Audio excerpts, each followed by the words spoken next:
Yo, it's your boy DZ, man. You already know it's not about the setback, it's about the get back. I want to appreciate everyone that's became a member, that subscribed to the channel, and that watches the channel. I appreciate y'all. If you haven't already, hit that notification bell. Hit the notification bell so you can be notified every time we go live. I appreciate all of y'all that rock with me, and I hope y'all continue to rock with me. What's popping? SBGB TV fam. What's goody? Man, you know I appreciate all y'all that be rocking with SBGB TV. And that's a fact. Yeah. So you got to understand this, right? In life, people might feel a certain way at one point, but feelings shall change. People might say through thick and thin, regardless any situation, they gonna be there for you, but things might change. People might really have real intentions on being there for you, supporting you, loving you, but things might change. It comes a time when enough is enough, whereas though somebody might just move on. They can't take no more. They might have tried, they might have wanted to, but they got to live their life. We all got to understand, right? Love is good, right? Everybody wants to be loved. To be loved. Everybody wants to be loved. But feelings change. You got to understand, right? Anybody can switch up at any moment. So you got to relax. You really got to relax and understand that they might love you today and hate you tomorrow. This is the game of life, man. Understanding that feelings change, people change. Nothing lasts forever. We might want something to last for eternity, but nothing lasts forever. People might love you, but they can fall out of love with you. It's the game of life, man. Luce Cannon, he never expected Charisse to take flight. He thought his baby was going to be there for him forever, ever, ever, ever, ever, ever, ever. But it didn't work out that way, right? Out of sight, out of mind. Understanding that, right? He didn't understand that. He was out here doing a lot of goofy stuff. And now, he the only one that got to suffer the consequences. Well, she's going to have to deal with the baby without him. But he the one that got to sit in jail while she moves on with her life.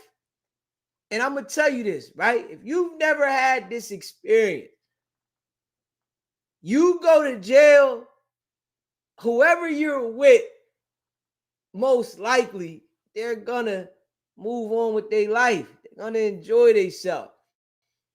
They didn't ask to be in jail. You know, when you sit down with a person or you lay down with a person and y'all get the pillow talking and y'all get to saying how much I'm going to be here for you, regardless, anything.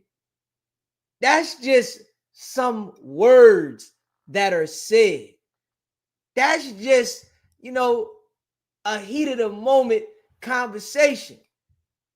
Because when it gets serious, you better know people gonna move on, man. Yeah. And some people, gotta learn the hard way. They'll never understand until that time comes. Luce Cannon didn't see this coming. He couldn't tell that, the woman that he was with that was on OnlyFans and that he was allegedly letting her go out there and let the homies hit her. He couldn't tell that she was going to move on. He didn't understand that, right? He thought he had a good girl. Is there still those type of women out here in the world that'll wait on you, that'll do that time with you? Is it still like that? Now, I'm going to be honest, right? I don't think anybody should wait on anybody. Hey, you might want somebody to wait for you. You might want somebody to be there for you. But I don't think anybody should wait for you. You made a decision. You got to live with your decision. Their life does not stop because you chose the wrong route. And this is just the game of life. Guess what? Life will make you a believer. Right now, Luce Cannon is stressing. I'm going to tell you right now. Oh, he's stressing. You facing a lot of time, and the love of your life done faded. She's out here having a ball, getting that thing hit from the back while you sit in the cell and you sit there and think about it. Damn, she not answering the phone. She out there living life. And you got to sit there and really think that she's gone. So at this moment, right, Luce Cannon is feeling it. And his brother put the information out there, right, by calling Wack. Once you call Wack and he get the information, he gonna put it all out there. He don't care. Wack puts the information out there, records him as he always does. So if you ever get on the phone with him, you gotta know he gonna record the conversation. So he recorded the conversation and put it out there of Luce Cannon brother admitting Charisse done ran off. Yeah, she done ran off. You can't trust nobody, man. This Luce Cannon twin brother, right? He's still on the phone with the nigga that sent his brother up the river. You can't trust nobody, man. And this is just life. Some people got to learn the hard way. Luce Cannon might just be getting his karma. They beat Jay Reed and Marciano up outside. This might just be his karma. You never know how it's going to come back, though. That's the thing. You never know how your karma is going to come back. How? When? Who's it going to be? It could be the person that you sleeping with, the person that you love. I bet Gigi laughing right now. Oh, yeah. She thinking about all the rough times that Luce Cannon took her through. She thinking about all the times he was talking slick. She sitting there looking at it like, oh, yeah, this is karma. He got to feel it. She's smiling now. The same thing, that Luce Cannon was laughing at before, he feeling it. But I want y'all to check this out, man.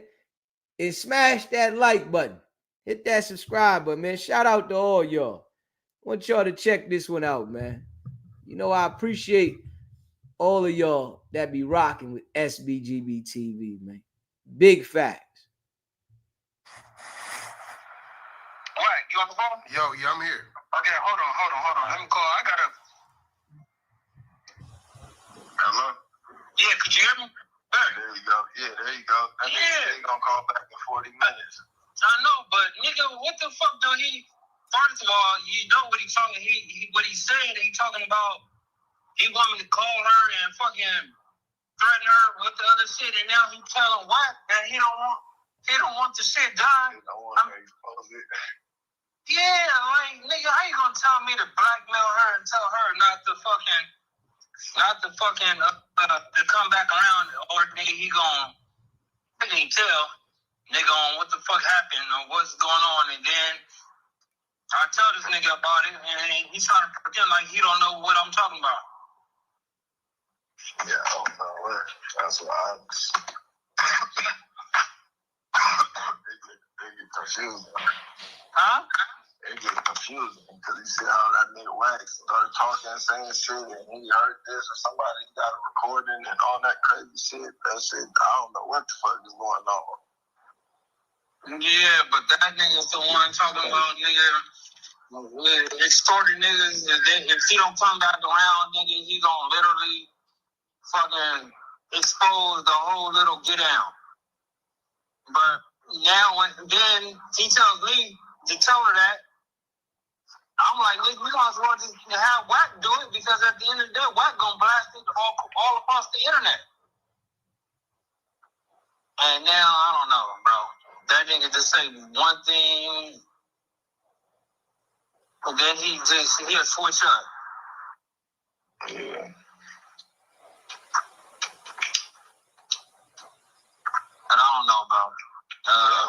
I'm not gonna be in that shit. The bitch come around, she come around. She don't come around, she don't come around. He said, nigga, they all good and all that shit. Nigga, know I'm good as well. This nigga been having me call her, text her, have you call and text her, and she ain't no good. Yeah, I don't know how good they is or how good shit is. You know she ran off. Hey, you know she ran off. That nigga just trying to say dumb shit. I don't know. Nigga, keep it real, bro. The bitch is out there going, and you might as well just expose her, nigga, and let it be. Yeah. Yeah. Nigga, he telling you one thing. Man, nigga, having you call me, nigga, to try to fix it. Like you said, everybody got all the legs in the one basket, and he trying to get what he got to get from over there around there. Yeah, but first of all, you want to shut down her motion anyway. Nigga, shut down her motion, nigga, by nigga exposing her what she did. Yeah.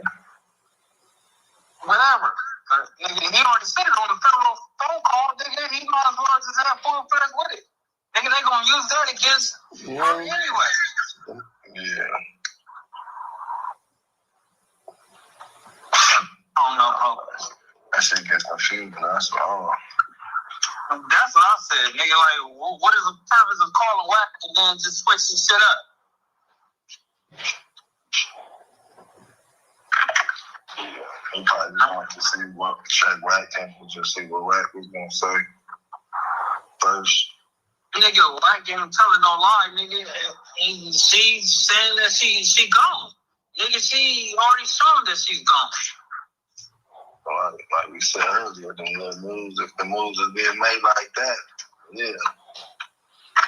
I mean, she locking in what she can, and she trying to go with it. Nah, shit. I mean, I'm not gonna lie to the nigga. I'm gonna tell the nigga the truth, bro. She gone. She already it's by her actions, bro. It's not about. I mean, you haven't talked to her in 2 weeks, nigga. So, nigga, you know that's not regular, nigga. If you haven't talked to her in 2 weeks. Nigga, you telling me to call her. Nigga, I don't even like Charisse. So at the end of the day, nigga, it don't matter to me. Like, nigga, I did it for him so he could get his lawyer paid and all that other shit. But other than that, I don't even see eye to eye with Tremaine. You already know the deal. Nigga, I told y'all nigga years ago, bro. That nigga will put y'all in a twist, bro. That nigga be on bad business all the time. I said it in front of that nigga because I already know how he is. Yeah. Yeah, I don't know what to say. He said he's gonna call back in 40 minutes, so. Yeah, but if he don't have him call me, nigga, if he gonna sit up there and tell me to say something, I'm not with all that blackmail shit, all that other shit, nigga. You had the opportunity to say what you had to say with your chest, nigga, and you didn't say shit. Yeah. If you feel like, nigga, she doing you wrong, nigga, you helped her out, y'all did a play or whatever, nigga, and she got on, nigga, just say it, nigga, expose it. Right. And let the content go. Yeah, that's so now it's gonna put both their names back up on the content. Yeah, but it's gonna make her look bad. It's gonna make her look bad for sure. How you say? Because she even a nigga ain't been a year yet. Mm-hmm. No. It is what it is, bro. Like, he called back in 20 minutes. Tell that nigga, don't call me, nigga, because I picked up a couple of phone calls, nigga. I tried to help the nigga out. I told him to say exactly what he said, nigga, to her. And nigga, he trying to backtrack. He's talking about they all good. Yeah. So yeah, I don't know. So see, the plays going on. Nigga, I don't know. That's why I just stay where I stay. Yeah. It get confusing.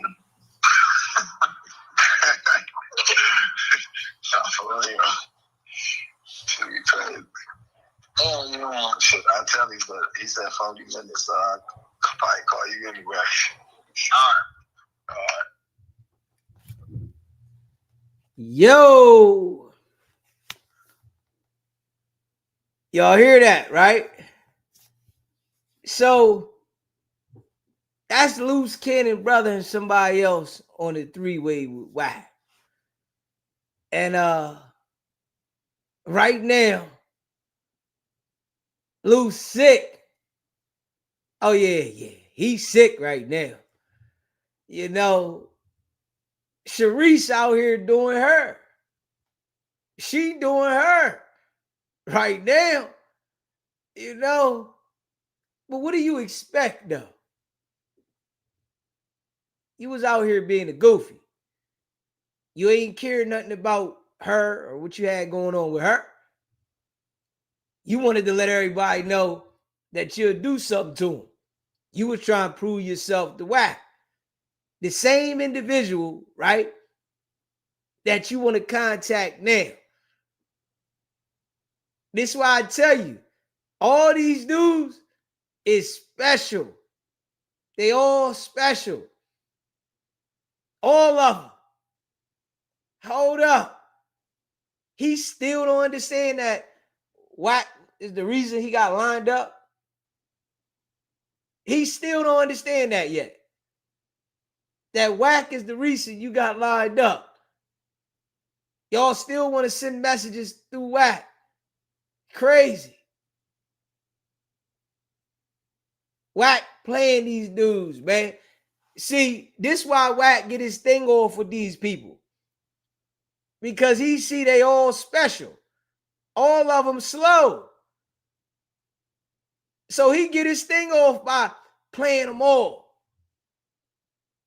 Man, you got to understand, when you see an individual that's a snake,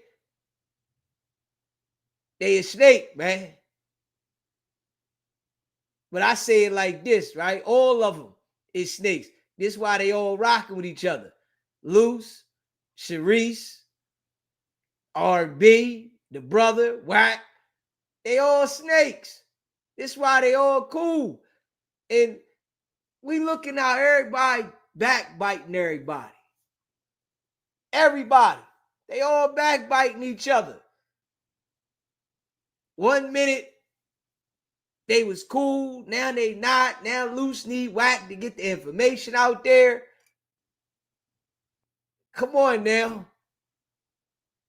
Luce ready to tell on everybody. You hear me? He done already sat down with the people. He needs some more information.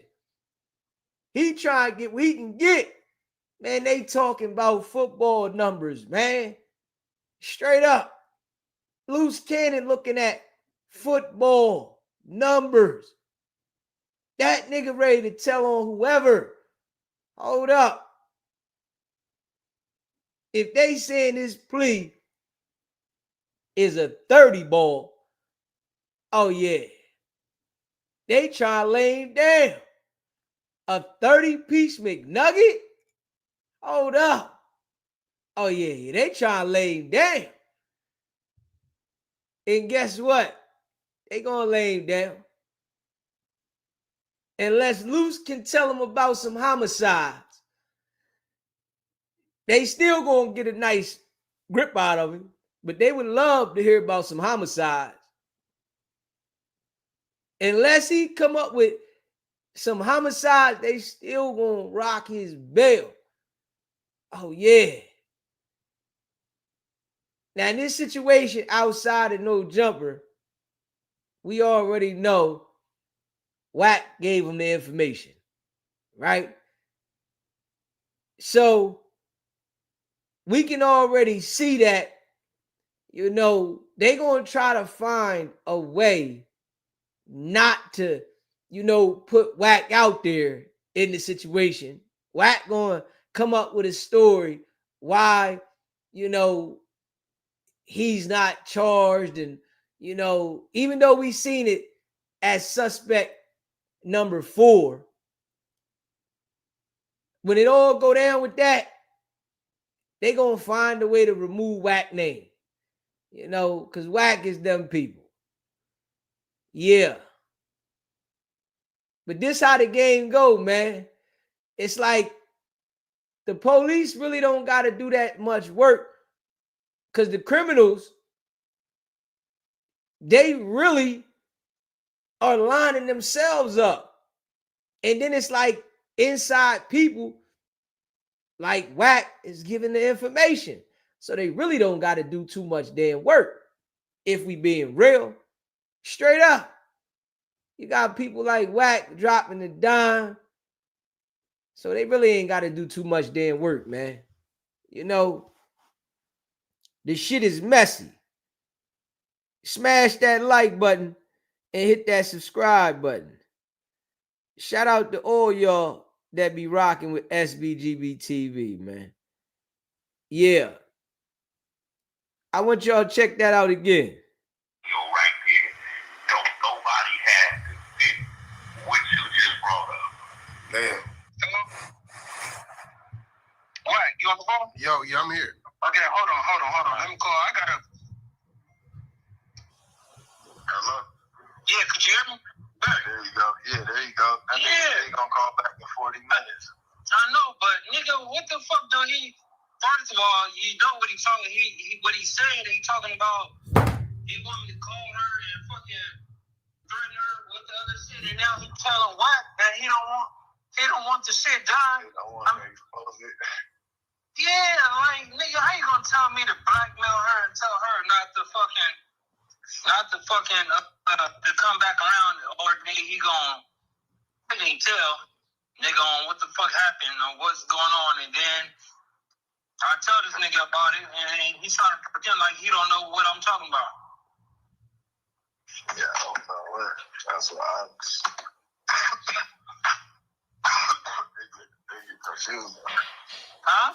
They get confused because you see how that nigga Wax started talking and saying shit, and he heard this, or somebody got a recording and all that crazy shit. That shit, I don't know what the fuck is going on. Yeah, but that nigga's the one talking about nigga. Extorting niggas, if he don't come back around, nigga, he gonna literally fucking expose the whole little get out. But now, then he tells me to tell her that. I'm like, nigga, we gonna want to have Wack do it because at the end of the day, Wack gonna blast it all across the internet. They're all snakes. Luce Cannon and Wack are the same type of people, man. Straight up. But Wack is the type of joker that he gonna make sure he get that information to them people to keep himself out of the trouble. Luce Cannon say he about to expose charrise and the whole play. Hold up. If she don't come back around, you think that that's going to work? Hold up, man. They all snakes and they exposing themselves. And him contacting Wack right now let you know his brain cells is gone. Nigga that lined you up, you contacting him to get the information out there. The same nigga that told everybody don't talk to Luce Cannon. Hold up. What's going on out there, man? What's happening out there? Damn. Is it in the water? Is the water that bad out there or something? Hold up. How is these jokers this clueless? Huh? Now y'all need Wack? Your brother on the phone with Wack? Hey, Wack play these people like a video game. Yes, he does. He play all of these jokers like a video game, man. And they all fall for the shit. Ain't no way any of these jokers should be wanting to be on the phone with Wack. But they on the phone with Wack. Say, oh, we gonna get Wack and put it out there. Huh? Wack done ran campaigns on these people. But this is why he does this. Because the people that he encountered, they have low-level brains. A person like Deezy is too much. Hold up. I can't mess with that joker. But them, oh yeah, they ain't got no brain. They fall for the shit easy. Because ain't no way I'll be contacting this nigga. And now, I don't know, bro. That nigga just say one thing, and then he'll switch up. Yeah. But I don't know, bro. I'm not gonna be in that shit. The bitch come around, she come around. She don't come around, she don't come around. He said, nigga, they all good and all that shit. Nigga, know I'm good as well. This nigga been having me call her, text her, have you call and text her, and she ain't no good. Yeah, I don't know how good they is, how good. Nigga, you know she around. Hey, you know she ran off. That nigga just trying to say dumb shit. I don't know. Nigga, keep it real, bro. The bitch is out there going, and you might as well just expose her, nigga. And let it be. Yeah. Yeah. Nigga, he telling you one thing. I mean, nigga, having you call me, nigga, to try to fix. Like you said, man, everybody got all the legs in one basket, and he trying to get what he got to get from over there around there. Yeah, but first of all, you want to shut down her motion anyway. Nigga, shut down her motion, nigga, by nigga exposing her what she did. Yeah. Whatever. He said shut down her motion by exposing what she did. They all telling on each other. They all are snakes, man. Snakes. You know? And it's just like, when you hear these jokers talk, Wack, Luce, the brother, Charisse, R&B, all of them, they all snakes, man. Everybody's backbiting each other. You know, ain't nothing real going on over there at all. Liars, manipulators, man. Luce Cannon is fried chicken. Yeah, he dug his own grave, man. He did that. His dumb decisions. You know, he just got to come to the realization that Charisse is already gone. Now, I said this when he first got locked up, right? I told everybody when he first got locked up that this was going to happen. This is a part of the game. She's gonna leave. She not sitting around waiting on him.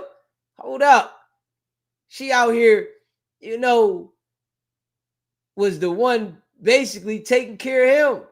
Man, y'all heard it when Luce Cannon called in. I'm gonna let y'all hear it again in a minute, right? She made the nigga hang up the phone. Hold up. If he was running the show, he wouldn't allow her to control the conversation and tell him that it's dinner time.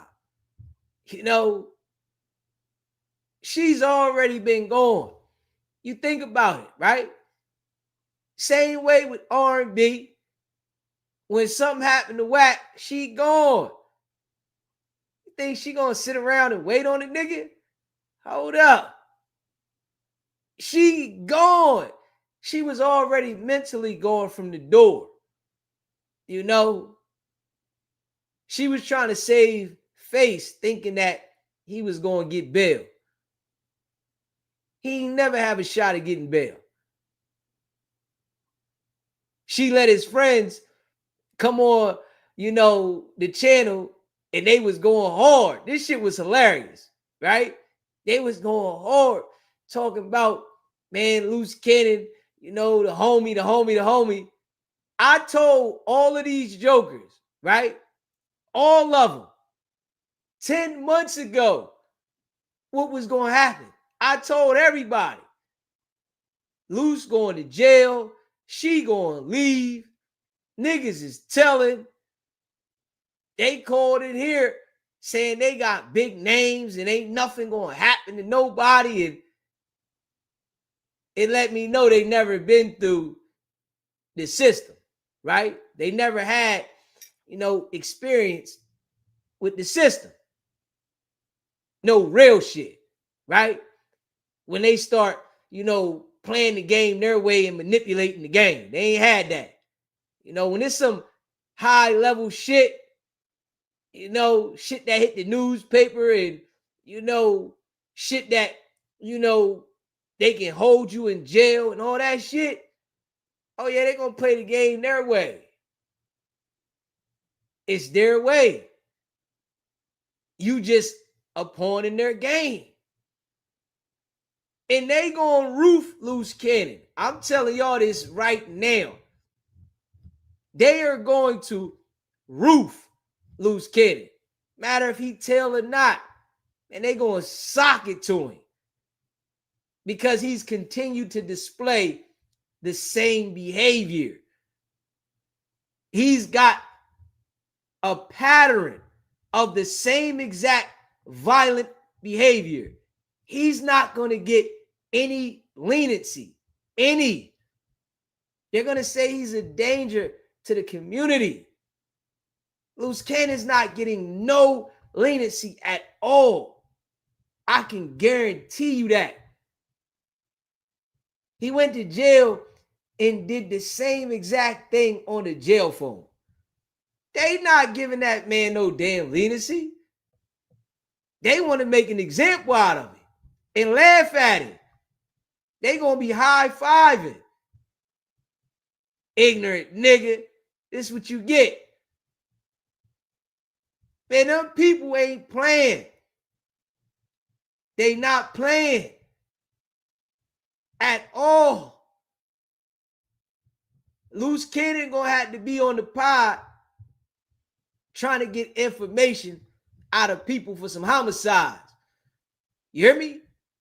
In order for Luce Cannon to get any type of slack, he gonna have to be on them pods and them blocks getting information about some homicides for some open cases of people going to court locked up in the feds for some homicide.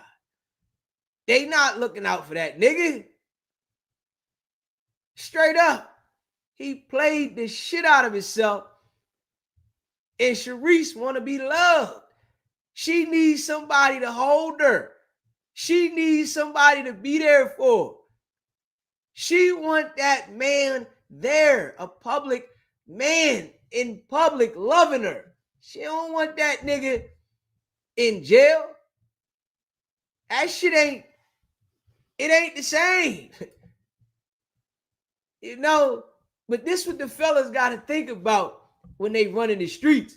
And the fellas don't be thinking about this.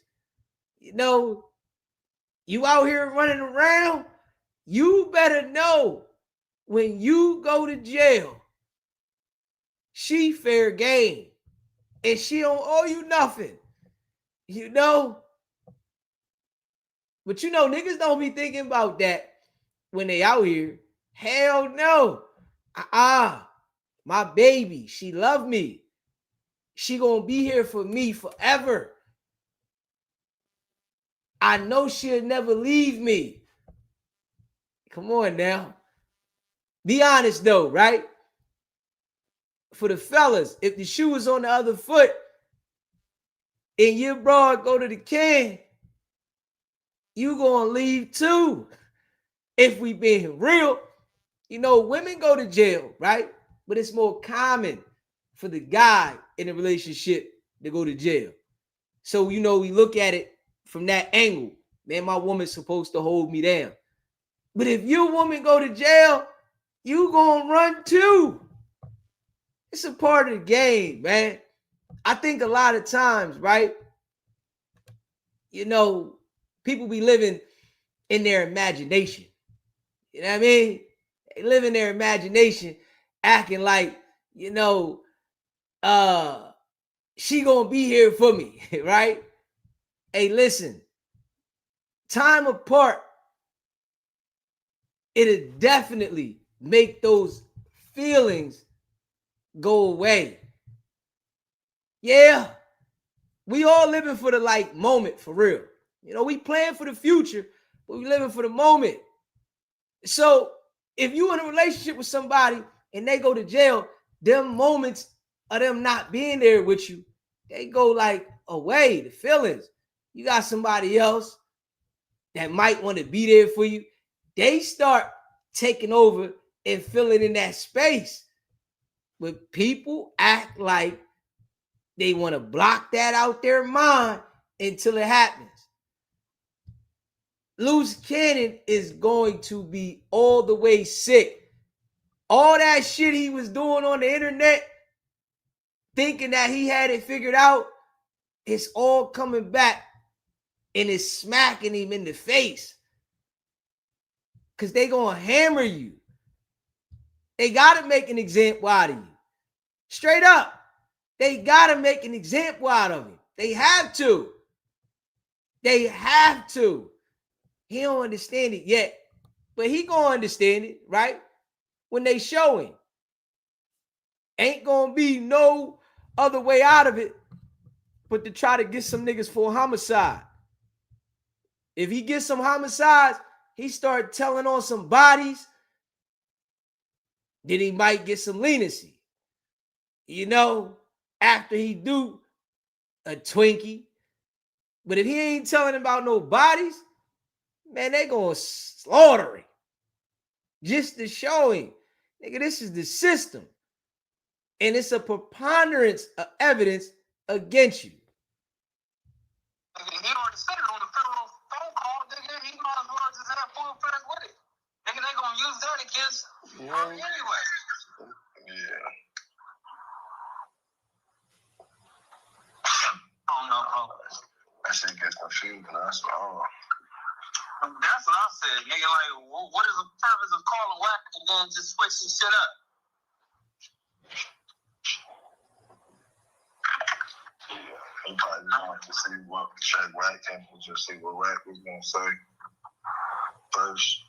Nigga, whack ain't telling no lie, nigga. And she's saying that she gone. Nigga, she already shown that she's gone. Like we said earlier, them little moves, if the moves are being made like that, yeah. I mean, I have she locking in what she can, and she trying to go with it. No, shit. I mean, I'm not gonna lie to the nigga. I'm gonna tell the nigga the truth, bro. She gone. She already it's by her actions, bro. It's not about. I mean, you haven't talked to her in 2 weeks, nigga. So, nigga, you know that's not regular, nigga. If you haven't talked to her in 2 weeks. Nigga, you telling me to call her. Nigga, I don't even like charrise. So at the end of the day, nigga, it don't matter to me.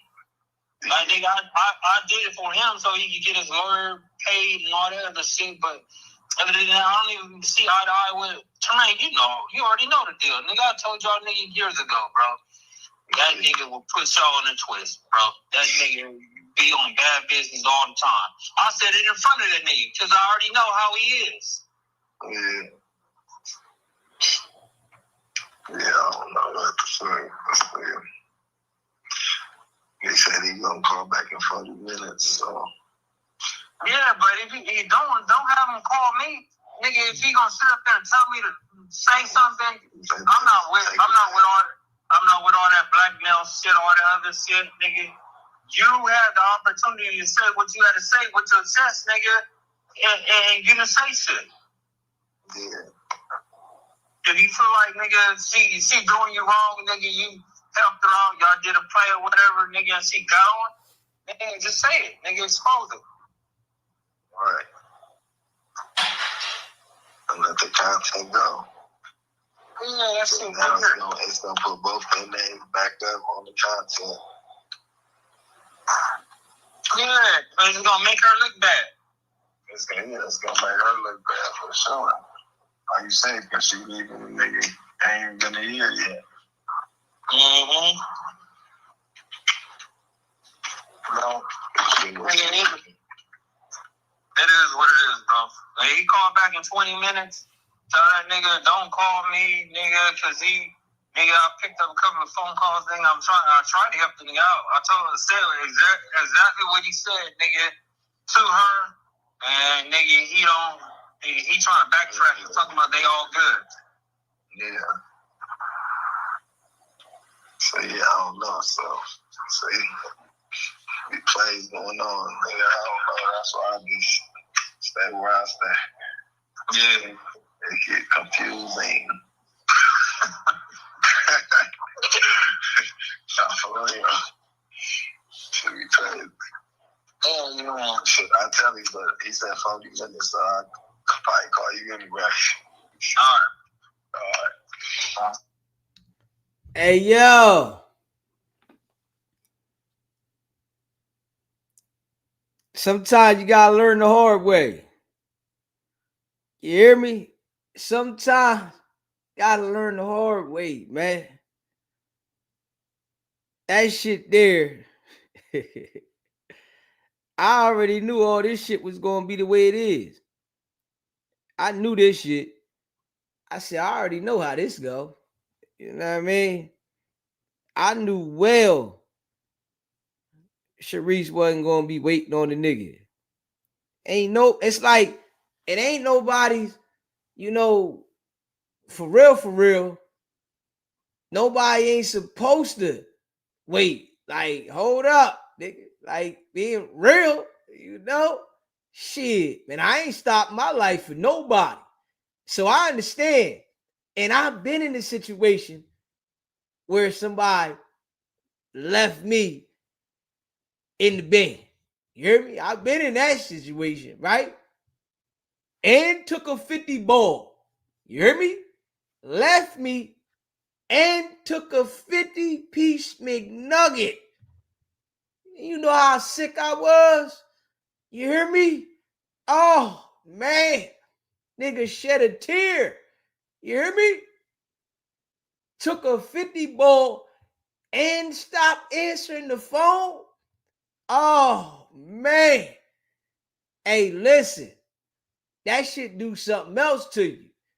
You hear me? I know Luce sick right now. Straight up. I know he's sick. But he gotta relax. Straight up. He gotta relax. Sit back. You made your bed. Now you gotta lie in it, man. You got to lie in that motherfucker. Yeah. Shit. Everybody will tell you they love you. They tell you I'm gonna be here for you, no matter what. Man, listen, don't tell me that. Don't tell me that. Just show me whatever you showing me, man. I don't need to hear the speech. Some people, they like to hear the lies, right? They need to hear, You know, I'm gonna love you forever and ever and never. And I promise I'll never do you dirty. Man, don't tell me. Just show me. Just show me. I don't need you to tell me something and then I see something totally different. That shit cut different. You know, that shit hit different. Especially when you expecting somebody, you know, to be there for you. And right now, Charisse on the verge. You know, she on the verge of probably never answering the phone. I'm sure she going through the spats right now. I'm going to tell you how it go, right? I'm going to tell you how it go. When she busy, she ain't going to pick the phone up. Yeah. When she hanging out with the other nigga, nah. See, but if it was me and I'm the other nigga, right?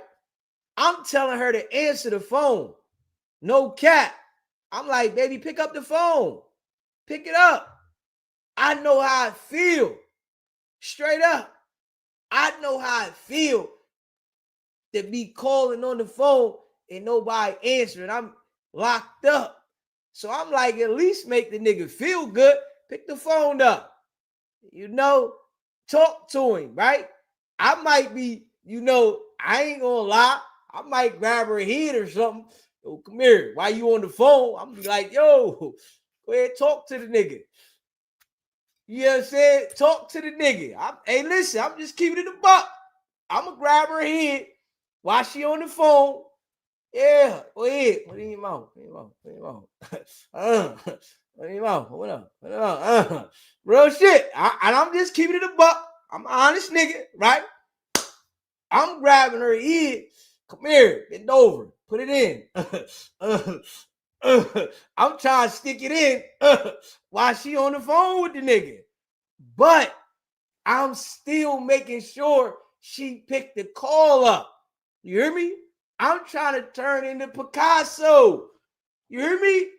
I'm trying to turn into Picasso.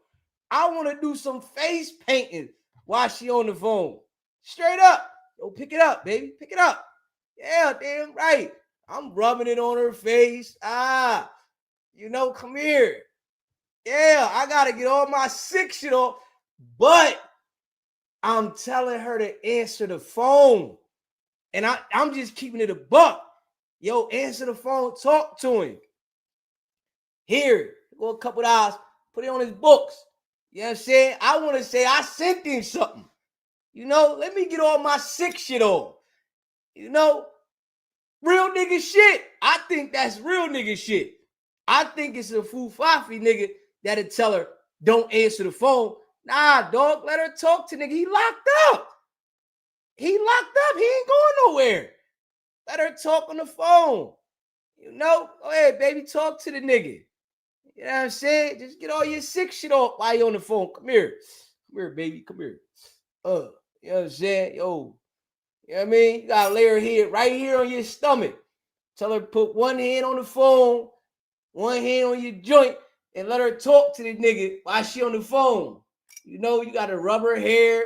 You know what I'm saying? Get all your sick shit off, right? While she talk to the nigga. Let her go ahead and talk to him. You know? Oh, yeah, that nigga was talking a lot of shit when he was out here, wasn't he? Yeah, he was talking heavy, wasn't he? That nigga was talking heavy. I got you, bitch. I got her. Now I'm having a ball with her. But I'm going to make sure she answers the phone, though. That's just being real. I ain't going to tell her not to answer. You know what I'm saying? Because I done it. Just being real. Y'all know I like to come on here and keep it a buck. I done it. Straight up. I'm telling her to answer the damn phone. You know, let her talk to the nigga. I might even turn the camera on. Yeah. Hey, yo, we're going to put this camera on, baby. All right? Put the camera on. Let me record this shit. I ain't going to show nobody, though. You know what I'm saying? I'm going to keep it a buck. You hear me? That's just me. I'll just be real like a motherfucker. But I'm going to ask her, yo, can we record? You know what I mean? But, you know, whack and them, I don't want to. It's for my gratification, my shit. You know, I might put the video on and want to hit to it later. Now jerking off to the video later. Fuck it. Yo, I had a ball. Just being real. But I got the recording. I ain't going to show it to nobody, though. I don't want nobody to see it. I'm just keeping it a buck. You hear me? Just keeping it a buck. Bless Niger Beauty. Hey, baby.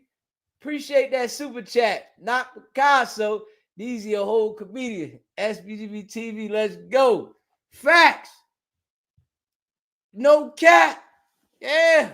Shit. You know, I definitely did that before. I'm just keeping it a buck. Shit. And I'm going to keep it real. Y'all know I like to keep it real. I took the broad skiing. Straight up. Nigga calling from jail. Answer that shit. We out skiing like a motherfucker. Man, get on the phone with him. Damn right. Shit. We out skiing. Shit. We in the mountains. Damn right. I'm in the telly. Come here. Hurry up. Hurry up. Come here. That's him? That's him? Come here. That's him? Come here. You on the phone? Come here. Hurry up. Damn. Hey, I'm quiet in the motherfucker. I'm doing sign language. Come here. Ah. You know what I'm saying? I'm doing sign language. Damn. Yeah. She ain't doing no resisting either. You know, I think she like this shit too. She probably trying to get back. Man, fuck it. Get back too. You know? Yeah. You know what I mean? Hey, listen, this is a part of the game, man. Straight up. You know, I'm going to tell her, turn around. Yo, tell that nigga your stomach hurt. Yeah. You know what I'm saying? Turn around. Stay with the back. Tell him your stomach hurt. Damn. Like, yo, what's wrong? Why you sound like that? My stomach hurt. Oh, shit. So that nigga your stomach hurt, man. God damn. Shit get crazy. You know what I mean? I'm in there going ham. Damn right. I got the video and everything. You know what I mean? But I never show nobody though. See, I'm one of them type of niggas. You hear me? I'm one of them type of niggas. I'm going to record the action, but I ain't going to never show nobody. I never send it to nobody. I got it for me. Said I might want to go jerk off to it later. Like, okay, damn. I had a ball this day. It's like memories. You know, these is memories. You know, nobody ever see it but me. You know what I mean, see, that's a real one. You hear me? That's a real one. It's not a lot of guys like that. They be ready to try to expose you. I ain't ever gonna expose a woman. You know what I'm saying? In my life, I feel that's corny. Straight up. You know, I really feel that it's corny for a guy to expose a woman in that manner. A broad kid, you know, try to get funny with me or whatever, right? I never talk to her again before I try to expose her. I really feel that that's so corny for a man to feel like he getting cool points off of exposing a broad. I feel like you'll hurt her more by not talking to her. That shit there is the best way to get even. Don't talk to her. Ever again. I don't give a fuck if you got the urge to speak to her. Never, ever talk to her again. This is the best way that you can get your point across to any individual in life, is not talk to them ever again. I can guarantee you, I don't give a fuck how mad you get about anything. Cut them off. Don't talk to them. Watch how that shit register different. I guarantee you, if you listening to me, right, you'll say, damn, DZ, try it out. You're going to say, damn, DZ, you right. Man, that shit crush them for real. Oh, yeah. Oh, you disrespected me? Oh, you disrespected me? Oh, all right. Thank you. I appreciate you. That's how you got to end it, right? Thank you. I appreciate you. All right. You have a good day. And never answer the phone again. So they can't even have a memory of you saying something bad to them. It's the memory you said you have a nice day and you never pick up. I don't give a fuck how many times they call you. Yeah. So, I'm just giving a little GAMB out right there. That's some real shit. If you try it, it'll work. Since I learned it, right? I've had so much peace in my life. It hasn't been, one time that I've let anybody get to me at that point where as though I'm beefing.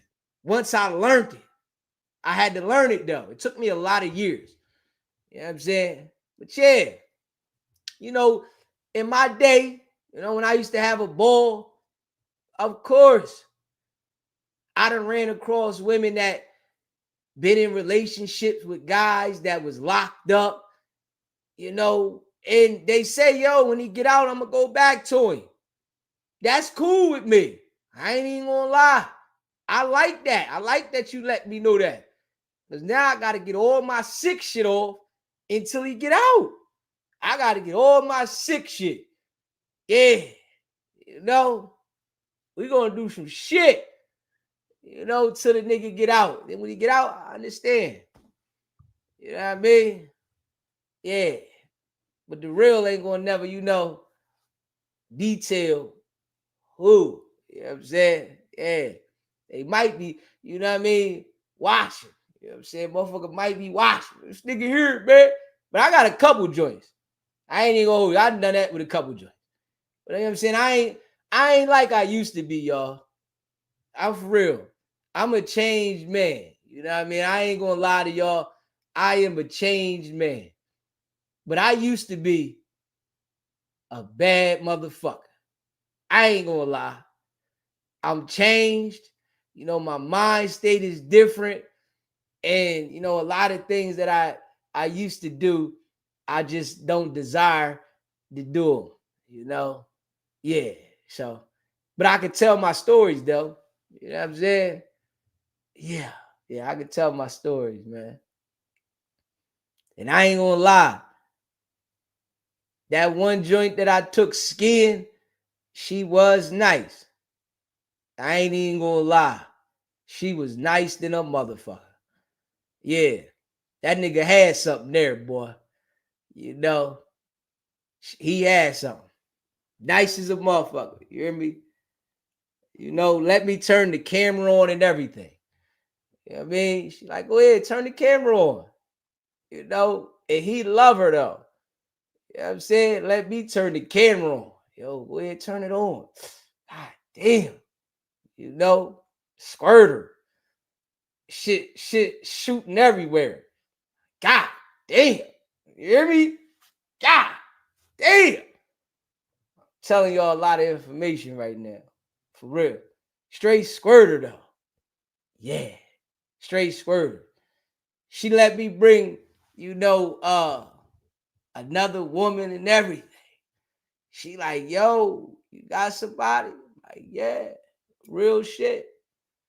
Y'all ain't gonna believe this though. She squirted in the girl's face. I said, God damn. She squirted dead in the girl's face. Like a lot.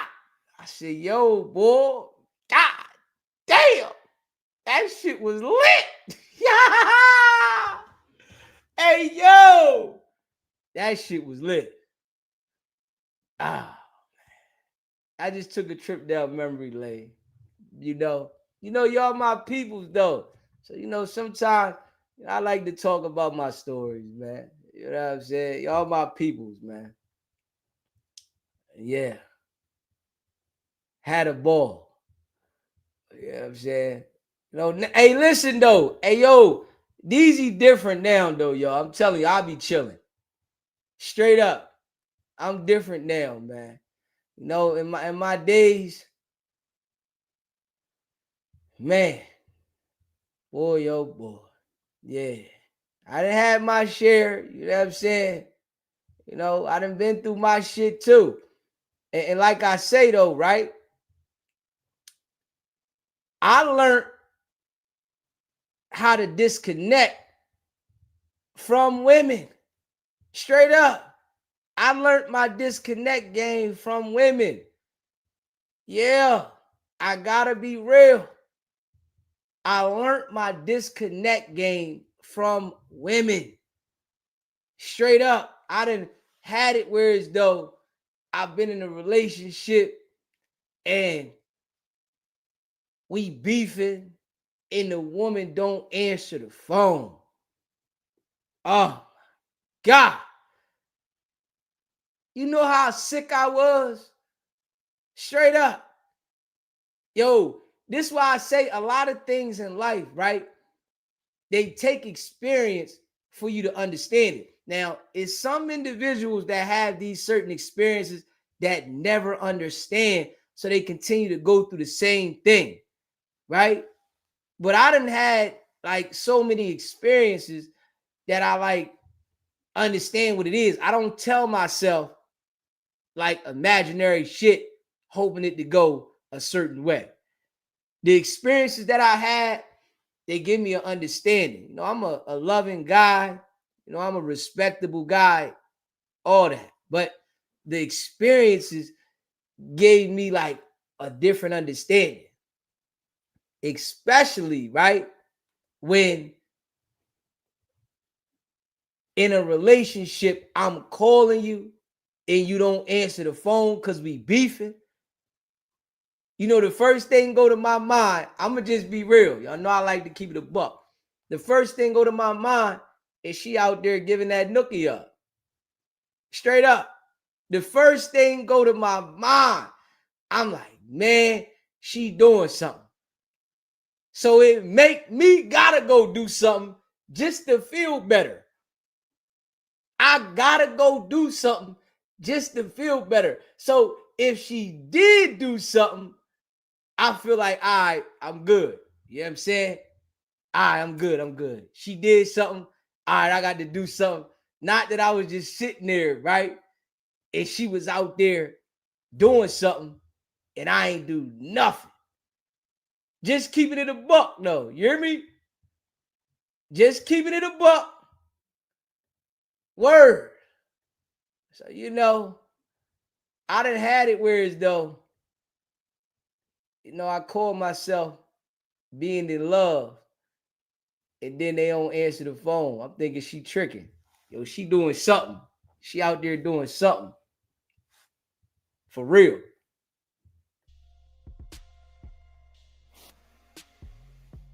For real though.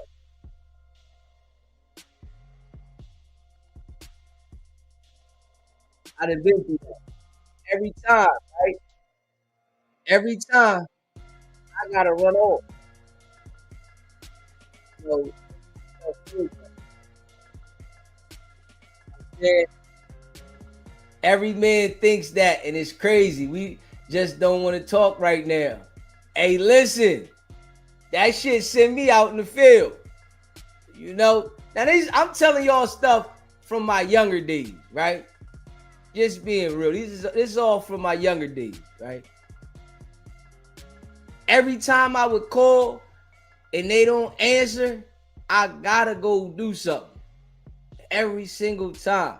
I'm like, okay, all right. Just to make sure I feel better. Mentally. You know what I mean? Mentally. But when I seen how women would ignore you and you in a relationship with them, it taught me something. You hear me? It really taught me something, and it got me to understand that, okay, I could do that same shit too. And guess what? I feel like, you know, I mastered it. You know what I mean? Somebody ignoring you and shit like that, that shit used to bust me. That shit used to have me so mad. You calling the phone, and then they don't answer. Then they hit you back when they want, like, what's up? Like, it's all good. Man, I used to be, what? Man, I'd be pacing around the house, sick. But after it happened a few times, you know, I started to get numb to that shit. You know what I mean? So now it's like, you know, I look at things a lot different than I used to. You know, I'm still like a genuine person. I'm still a loving person, you know, and all that. But I just look at things a lot different. You know what I mean? Because I understand that, you know, people can get funny. You know, and when they get funny, it's like you're not expecting for them to get funny. It's like, damn, why you get like that? You know, like if we having a discrepancy and you don't answer the phone, I'm like, okay. You know what I mean? Yeah, so I know right now, Luce sick. That nigga's sick. You going to the, you know, phone in jail, everybody watching you go to the phone, right? A nigga can tell in jail when you having female problems. Oh yeah, that shit show. The way you get off the phone, all that. You know, when you having female problems, you get off the phone, your shoulders be down. When everything good, you get off the phone, you like, yo, what's up? What we ready to do? Yo, what's happening? Yo, what's good? You know what I'm saying? You like this. Yo, what's up? Man, let's play some chess. Man, come on, let's get a game of spades popping. Yo, you wanna play some poker? You know what I'm saying? Man, you get off the phone when you got female problems in the Bing. CO, crack 10. Man, I'm going to fuck in, man. Shit crazy, man. What happened, man? Leave me the fuck alone right now, dog. I ain't got no rap. Man, I ain't got no rap. Man, leave me alone, bro. CO, crack 10, man. I'm going in, man. Fuck this shit. Man, I don't want to hear nothing. Nigga at your door. Yo, man, get the fuck away from my door, dog. Go ahead, man. I don't feel like hearing that shit, man. Straight up, man. I don't feel like hearing that shit, dog. Fuck, go ahead, man. And you know you get certain niggas, they might fuck with you. She out there giving that pussy up, ain't she? Man, you don't get the fuck away from my door, dog. I'm telling you, man. Ray snap. Fuck away from my door, man. Nigga sick. Man, she gonna do me like this. She gonna do me like this, though. Man, I love her, though, man. I love her. Man, shit, man. Damn, man. We supposed to be together forever, man. It's crazy, man. Nigga be in the cell sick. You hear me? Nigga be in the cell sick. Man, you do me like this, man. Damn, man. Shit. Nigga be back out there trying to get back to the phone. Man, you know you hurt my heart. You hurt my heart, man. You know what I'm saying? My heart hurt right now, man. You know how I'm feeling here. Hey, yo. Nigga be sick. You hear me? I'm like, yo. Hurt my heart, baby. Why you gonna do this to me? You know what I'm saying? I love you, though. Man, listen, man. I know I fucked up. I did some foul shit, man. You know, I'm in a bad place right now. You gonna hurt me while I'm down? You gonna kick me while I'm down, though? Don't do this to me, though, baby. She out there numb as a bitch. She numb. She thinking about all the foul shit you done did. She like, yeah, I know I'm gonna be here for you, but you really hurt me. You hurt me. When you was out here, you was hurting me, right? She like, yo, when you was out here, you was really hurting me. You really had me going through it. You know, I was supportive, right? You like, but I didn't mean it. I didn't mean it. You know, I was going through shit, man. You know, I had a lot of stress on the brain. I was going through it. I ain't mean none of that shit, man.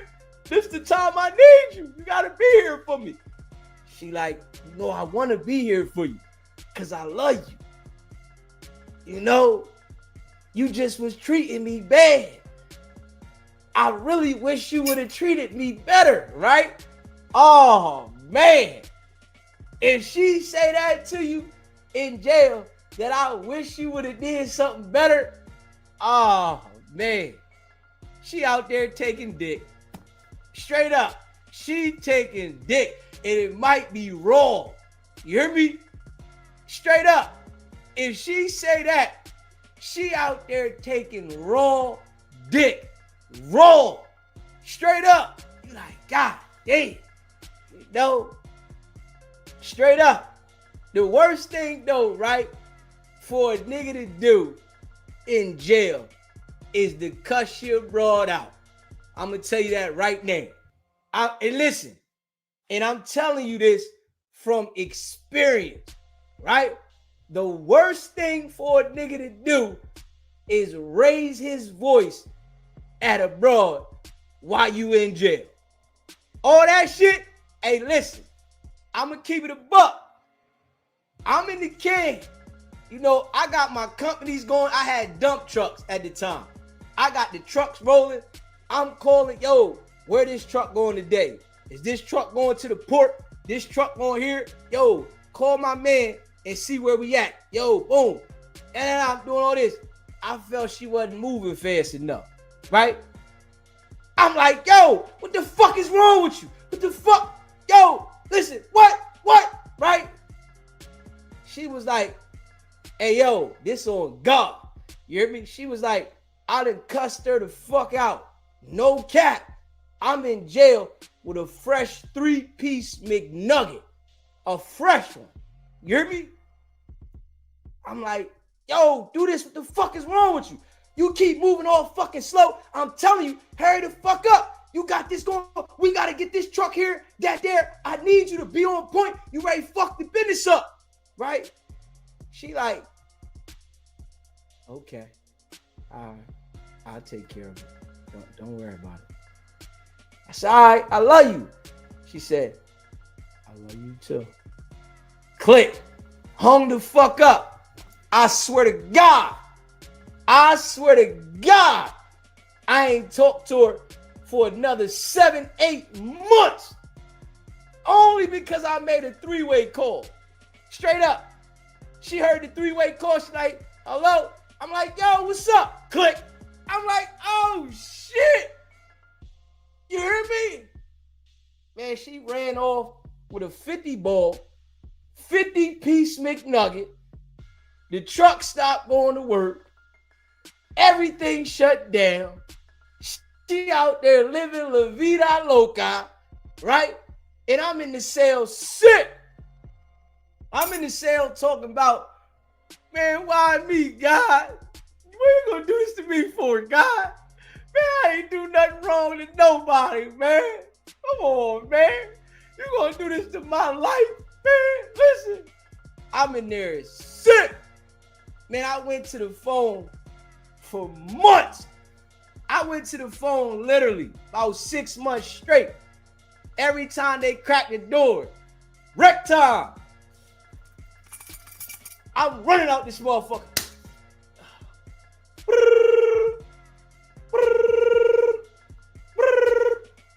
Niggas on the block like, yo, nigga, man, hang that shit up. Nigga, Jody got her. Nigga, hang it up. Nigga, Jody got her. I'm sick. Like, man, chill, dog. She gonna answer this time, nigga. She gonna answer, man. Chill. God damn. Hold on, man. We call back.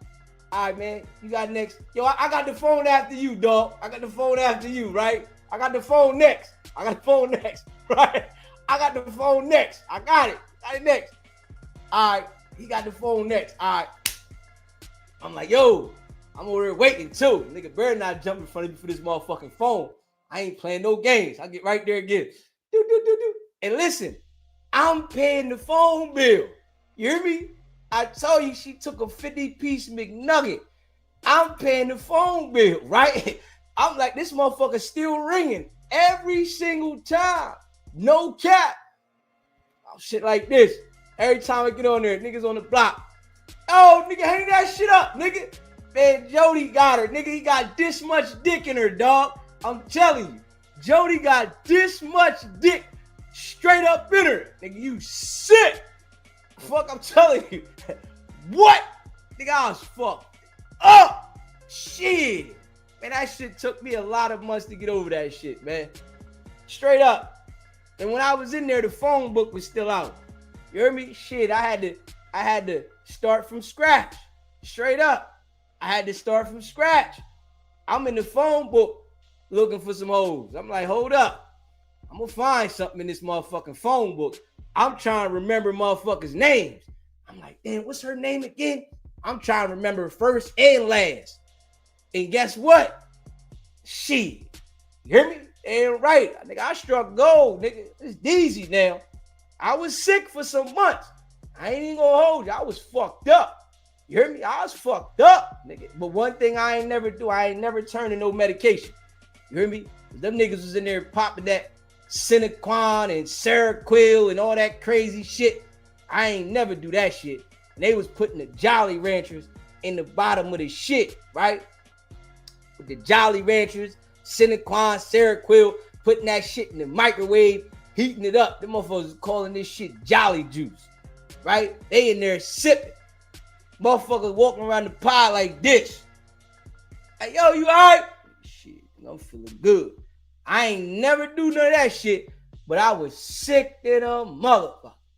I ain't gonna hold you, man. Shit. I'm trying to play chess, keep my mind off it. Every move, I'm thinking about, man, this nigga got my bitch over from the back. Damn, this shit go, nigga. Man, as soon as I move, that nigga fucking the shit out of my bitch. God damn it. Straight up. God damn, he fucking my bitch. God damn. All right, shit move, nigga. Damn, serious. Damn, why she gonna do me like this, man? Damn, man, she know I loved her though, man. I love her though, man. Really love her, man. Man, I can't go back to this bitch when I get out. Man, should I get back with her when I get out, man? Damn, man. You know, we might can work through this shit. Man, nah, we can't work through this shit. We can't work through it. She out there fucking. Damn. You know, I'm thinking about the money, all that. You hear me? I'm thinking about the paper and all that. She done took the bag. I know I got the bag out this motherfucker too. Damn. And I'm going to tell you, I know this from experience. When you go to jail and you got your own company, you got to sign power of attorney over to your peoples to run your company. They won't allow you to run your business from jail. So you giving somebody else the power of attorney, the access to all your PIN codes, everything. And you got to trust them. Straight up. You hear me? Now, I'm in the can knowing the money going out the window, right? I'm knowing the trucks ain't going to work. I done called my nigga, right? I'm like, yo, what's up with such and such, man? They like, yo, man, she out here playing, bro. I'm like, oh, hey, listen, you call home to your nigga from jail and he tell you that your bitch getting fucked. Oh, that shit had you melt. Nigga, I'm like this. Oh, took everything out of me. Oh, she doing what? Nigga, she fucking, nigga. I seen her with such and such. Oh, I'm talking about you trying to get it together. For real, dog. And I'm telling you, dog, I seen her. She got my car and everything, right? Car, my shit. In my folks' name and everything. I'm like, yo, nigga, we gotta take the car, dog. Yo, I need you, nigga. I ain't got shit, man. She took it all, right? Hey, yo. I'm like, yo, we need the car, bro. I said, she done took the money, nigga. I'm fucked up. Nigga, I ain't got nothing, dog. I ain't got shit. She took it all, man. I'm sick. Nigga there shedding a tear. I'm fucked up. He out there living life. He out there in the world. Nigga, yeah, nigga, I just bought another crib. Yeah. I just had about 2 bitches with me, right? I'm in there sick, man. I don't wear that shit, dog. I can't do nothing, right? I'm like, yo, we got to get the car. I can't even get to the money. They won't let me get to the money. I'm calling the bank up, right? From jail. I'm calling the bank. Yo, call this the bank, right? I done found my way to get a calling card in there because they had this shit where we can use the phones down in booking. Because, you know, I had work down in booking, right? So I'm working at the intake. I had got a good job down there. In the intake, they got the phones where you can call, collect a certain way. But on the pod, they got the phone where you got to put your numbers in. But down in booking, they got the phone you can call collect straight through collect. So I done got, you know, my peoples to get the fucking prepaid card and just tell me the numbers. Tell me the numbers for the dollar number for the prepaid shit and tell me the code, right? So I'm running down there using the prepaid card, trying to call straight through, doing my thing. I'm calling the motherfucking bank. Like, yo, my bank account, man. Motherfucker around here abusing my bank account, right? The bank like, what's your EIN number, right? Hey, yo, nigga asked me my EIN number, I'm locked up. I said, hold up, man. I don't know the EIN number, man. He said, we can't help you. I done called the bank a few times. One time I got a cool representative, right? They said, what's your social? I tell them my social, right? They like, okay. Oh, yeah, you've been having a lot of withdrawals on this motherfucker, right? Like, come on, please, man, freeze my shit, man. They taking my money, man. They taking everything. So, yeah, you got about $5,000 left in this motherfucker. I said, God damn. I said, please freeze my shit, man. And can I set a certain passcode so that nobody can get in this motherfucker? They let me set the passcode, freeze it with the 5 bands in the motherfucker. Straight up. I'm like, cool. So I'm telling my man, hey, yo, we got to get the card, bro. I ain't got shit, nigga. All I got is the 5 bands, nigga. I ain't got shit. Nigga, she done took everything, nigga. You know, I'm sitting here, I'm doing the time, nigga. I got to do this bit. You hear me? You know, and I just was on top of the world, nigga. I got my trucks running, nigga. The day I went to jail, nigga, I was down the port fixing my tarp on the truck the day before I went to jail. I'm down there late night because I ain't even go to sleep. But when I got that 3, I had to go for sentencing. I'm like, man, I ain't even going to sleep, nigga. They ready to send me to jail. Fuck this, right? I'm working hours before I went to jail. I'm down here. My trucks is running and shit. They down the port. I'm out there working and shit. I go in jail. Shit all fall apart. I'm telling my man, though, yo, we got to get that car. Straight up. We got to get the car, bro. I ain't got shit, nigga. All I got is the 5 bands that I froze in the account, nigga. We got to get the car, nigga. He like, all right. I said, when you see her, bro, you got to take the car, bro. Straight up. I ain't got shit, nigga. He like, I got you. You know, like a couple weeks later, I called the nigga. He said, yo, we spotted her, nigga. He said, we blocked her in like SWAT, nigga. Told her, yo, you got to get that motherfucking car up, nigga. You got to find your way. He said, yo, we took that shit on the spot. He said, I parked it over at such and such crib. It's just sitting there. Now, I still got a motherfucking doozy left. I still got a deuce left. Straight up. And I'm like, yo, good looking. At least I'm going to have some transportation when the fuck I get out. You know what I'm saying? And then I had a case where as though the police locked me up, right? And I had 5,000 in the trunk, right? And, you know, I had my company and shit. And when they took the 5,000 from me, you know, I told them, yo, this is my motherfucking money, right? And they was like, well, we got to seize it. They gave me the forfeiture notice and all that shit, right? And when I beat the case in trial, they had gave me another trial for the money. And, you know, I went to trial for the money from jail. And the people that used to pay me and shit, they came and testified that year I had made $100,000. And they brought the motherfucking 1099 shit and was like, look, we paid him $100,000 this year. So, yes, he does have his own company. But the lady was like, I've never seen his trucks or anything, but I pay him. So I was kind of like nervous when she said that. I'm like, damn, you ain't never seen the trucks. I could have swore I came to the yard when you was there.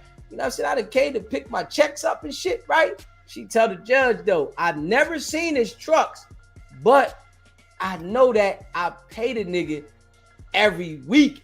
So he gotta have some damn trucks, right? So, you know, the judge took into account that I beat the case and that I proved that, you know, I had income and shit. And the judge gave me the $5,000 back. You know, they sent me a check to the jail for $5,000. I put that on the books. They was, you know, writing me the ward. Kept writing me, say, yo, you can't have more than 500. You got to send that money out ASAP. Luckily, I got the bank to freeze the motherfucking 5. I sent that nickel to the motherfucking bank. I had a diamond back. You hear me? You know, so my man froze the bank account for me, right? I mean, I froze the bank account. My man got the car. And I had the diamond back in the bank account and the little squatter to come home to. So that was my starter kit. And, you know, when it was time for me to come home, you know, I put it together. You know, while I was in there, I literally was in the phone book, right? And I'm hollering at my niggas like, yo, go find this person. Go find that person. Go find this person. Yo, tell them I down. I need some support. You hear me? I'm fucked up in the game. I need some support. Tell them write me. You know what I'm saying? You know, tell them I love them. Tell them I miss them. You know, tell them to hold me down. Like, I ain't need no paper. I just needed some support. Nigga, yo, motherfucker, come see a nigga at the VI, nigga. Make a VI. Tell them schedule a VI so they can come show me some titties or something. You hear me? Tell them send me some naked flicks or something, man. You know, because in the jail, I don't know if they still do it, but they was allowing you to get butt naked as long as it was no penetration. So she could be straight from the back, bent over, ass spread out, pussy popping, as long as she ain't stick no fingers in that motherfucker. So I'm telling her, yo, put the camera back there, pull your ass open, right? Spread your ass cheeks, look back at the camera, and let me see this motherfucker. Stick your tongue out too, right? And I'm gonna need that. You know what I'm saying? So, you know, I found a couple real ones. You know what I'm saying? And they was like sending shit through. I'm telling them, yo, I ain't gonna show nobody your pictures. You know what I'm saying? You know, my cellies used to hate this shit. I ain't gonna lie. I'm kicking niggas out. Yo, get out, nigga. Get out. Man, come on, man. You gonna jerk off again? Man, get the fuck out, bro. Get out. Get out, nigga. Shit. I got pictures on the wall, pictures on the ceiling. I got pictures everywhere. Shit. Then when I get done, I take them all down. You know what I'm saying? I'm here looking around, going crazy. Straight up. Get my shit off, right? You know, got my sheet up across the window. You know what I mean? Get my shit off. I had to get through the bit. You feel me? Straight up. I had to get through the bit. You know what I'm saying? I'm in the phone book. I'm cracking on shit. You know, I'm writing letters. I find something in the phone book. I call them or I write a letter to the address. Yo, man, it's your boy DZ, man. You know I miss you, man. Straight up. You know, shit, we was working on something at one time. Shit, we need to pick up where we left off at, baby. Shit. Straight up. And listen, no cap. DZ was striking gold. You hear me? You know, I had a couple contact visits. You know, shit. I'm like, yo, I need you to come to the contact, baby. You know, I'm tongue kissing the fuck out of her. Straight up. I don't give a fuck if she was out there sucking dick the night before. Nigga, I'm down a whole doozy. Bitch, come here. I'm kissing the shit out of you. You know what I'm saying? Put my tongue on in my shit. Fuck that. Nigga been down a doozy too. Shit. Having a ball though. You know what I'm saying? You know, but there's some real joints out there that have come through in that situation. I just think when you on the street with somebody and you go in, that shit just be different. It's like rare for somebody to hold you down in that situation. But you can find, you know, something while you in there, you know, that a motherfucker, all right, I'm gonna ride with you. They feel like they got some fresh meat. It's like, yo, I got fresh meat. You know what I'm saying? And I had a couple joints. You know, it was one joint I had, right? She was my baby, though. Good peoples, though. She good peoples. I mean, she's still my people. She good peoples, though, right? She motherfucking, she knew a nigga that was locked up as well. And, she gave me his pen information. So I'm doubling back on his shit. He used to be sick. He ain't know it was me, though. You know what I'm saying? He still don't know it was me. I'm using his shit and my shit. So I get my time and his time. I'm like, yo, I'll call you right back. That nigga go use the phone and tell him, you have exceeded your time. He calling her up. Yo, man, I'm going to call the ward. Somebody using my shit. Yeah, I was, you know, using his shit like a motherfucker. But yeah, though, my man, he blocked the joint in like SWAT, right? Took the car, got the car sitting in position. I got the 10 bands, right? I find the crib. See, this is what boss niggas do though. I'm gonna tell you right now. This is what boss niggas do. I'm in jail. I ain't got no crib. I ain't got shit but this $10,000, my car, and my dump trucks. And the dump trucks, the registration gonna cost me $2,500 to get it back. Straight up. You know what I'm saying? The dump truck cost me $2,500 to get the registration up, back, and running, insurance, all that, right? So I got the 10 bands, right, to my name. I call my old landlord. You hear me? Now I'm in my 20s. Straight up, I called my old landlord. I'm like, yo, I need a crib, man. I'm locked up. I got first month rent and security deposit. I need a spot, man. I'm ready to come home, man. I got to come home on house arrest, blah, blah, blah. He like, I ain't got nothing right now, but I'm going to refer you to my man, right? He referred me to his mans because they know when I say I'm going to pay something, I'm going to pay my bills. This is how I get down, right? So he referred me to his mans and shit. I get to the dude like, yo, I got first month's rent, security deposit. I'm going to send it to you. You know, give me your name and address, and I'm going to send you a pay to, you know, directly to you. I'm going to have the money shit right to you, right?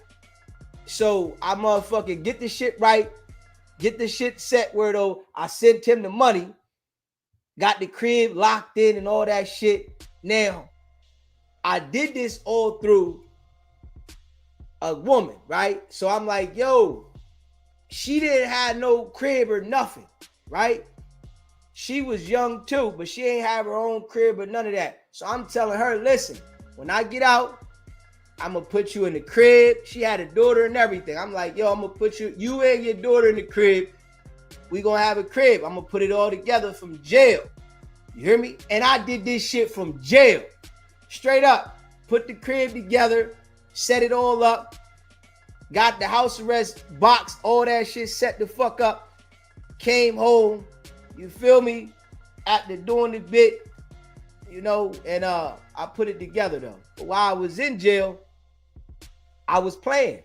You know, I had a roster, whereas though I could pick who I was going to come home to.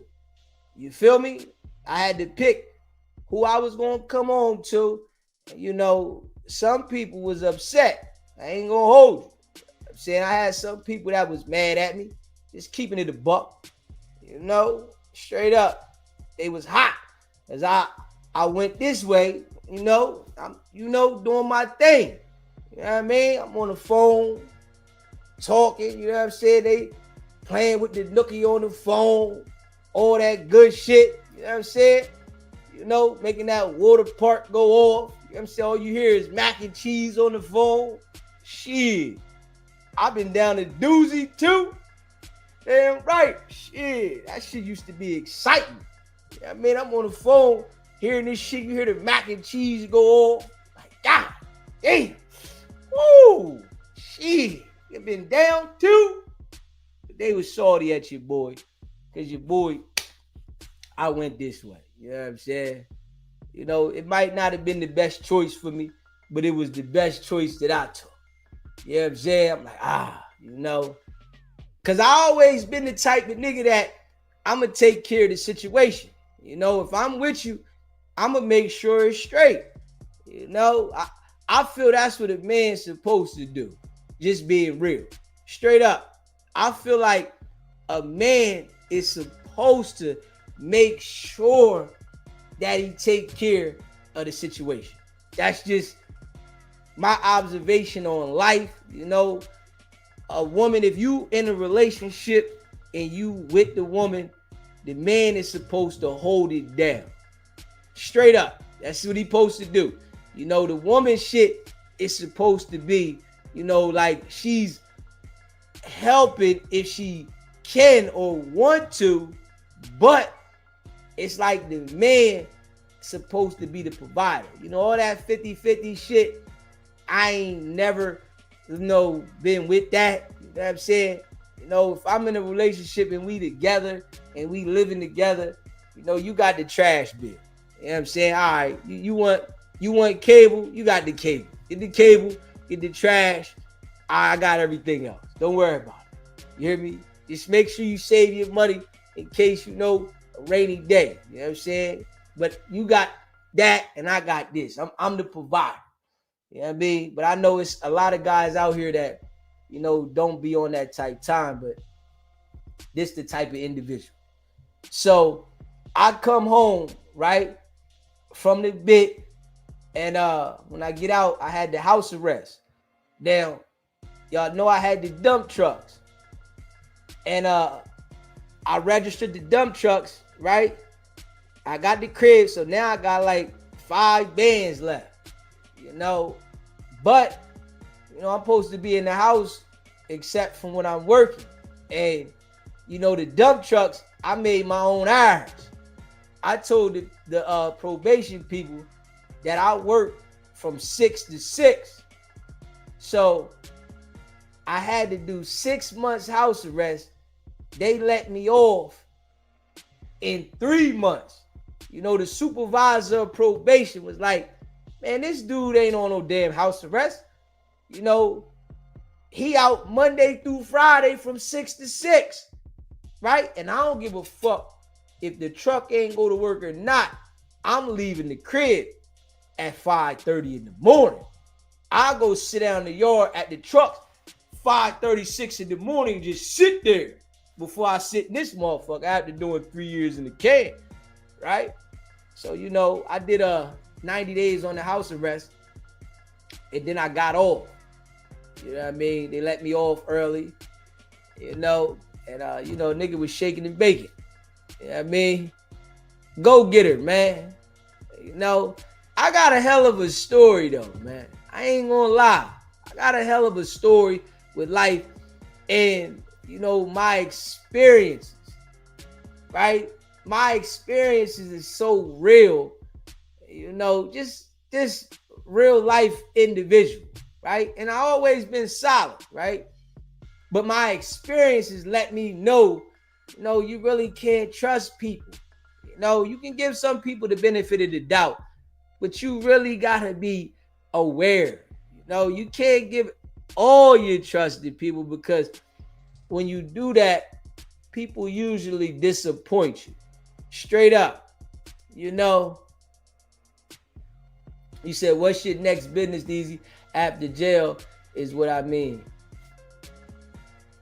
After jail, it was the dump trucks. I went back to the dump trucks. You know, when I came home, I got the dump trucks buzzing.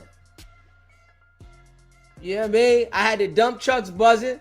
And then, you know, I was out of jail. And this is no cap. I was out of jail for 18 months. And I bought my first house. Straight up. I was out of jail for 18 months. Now, you know, before I got the crib that I'm in now, I had bought rentals. You know what I'm saying?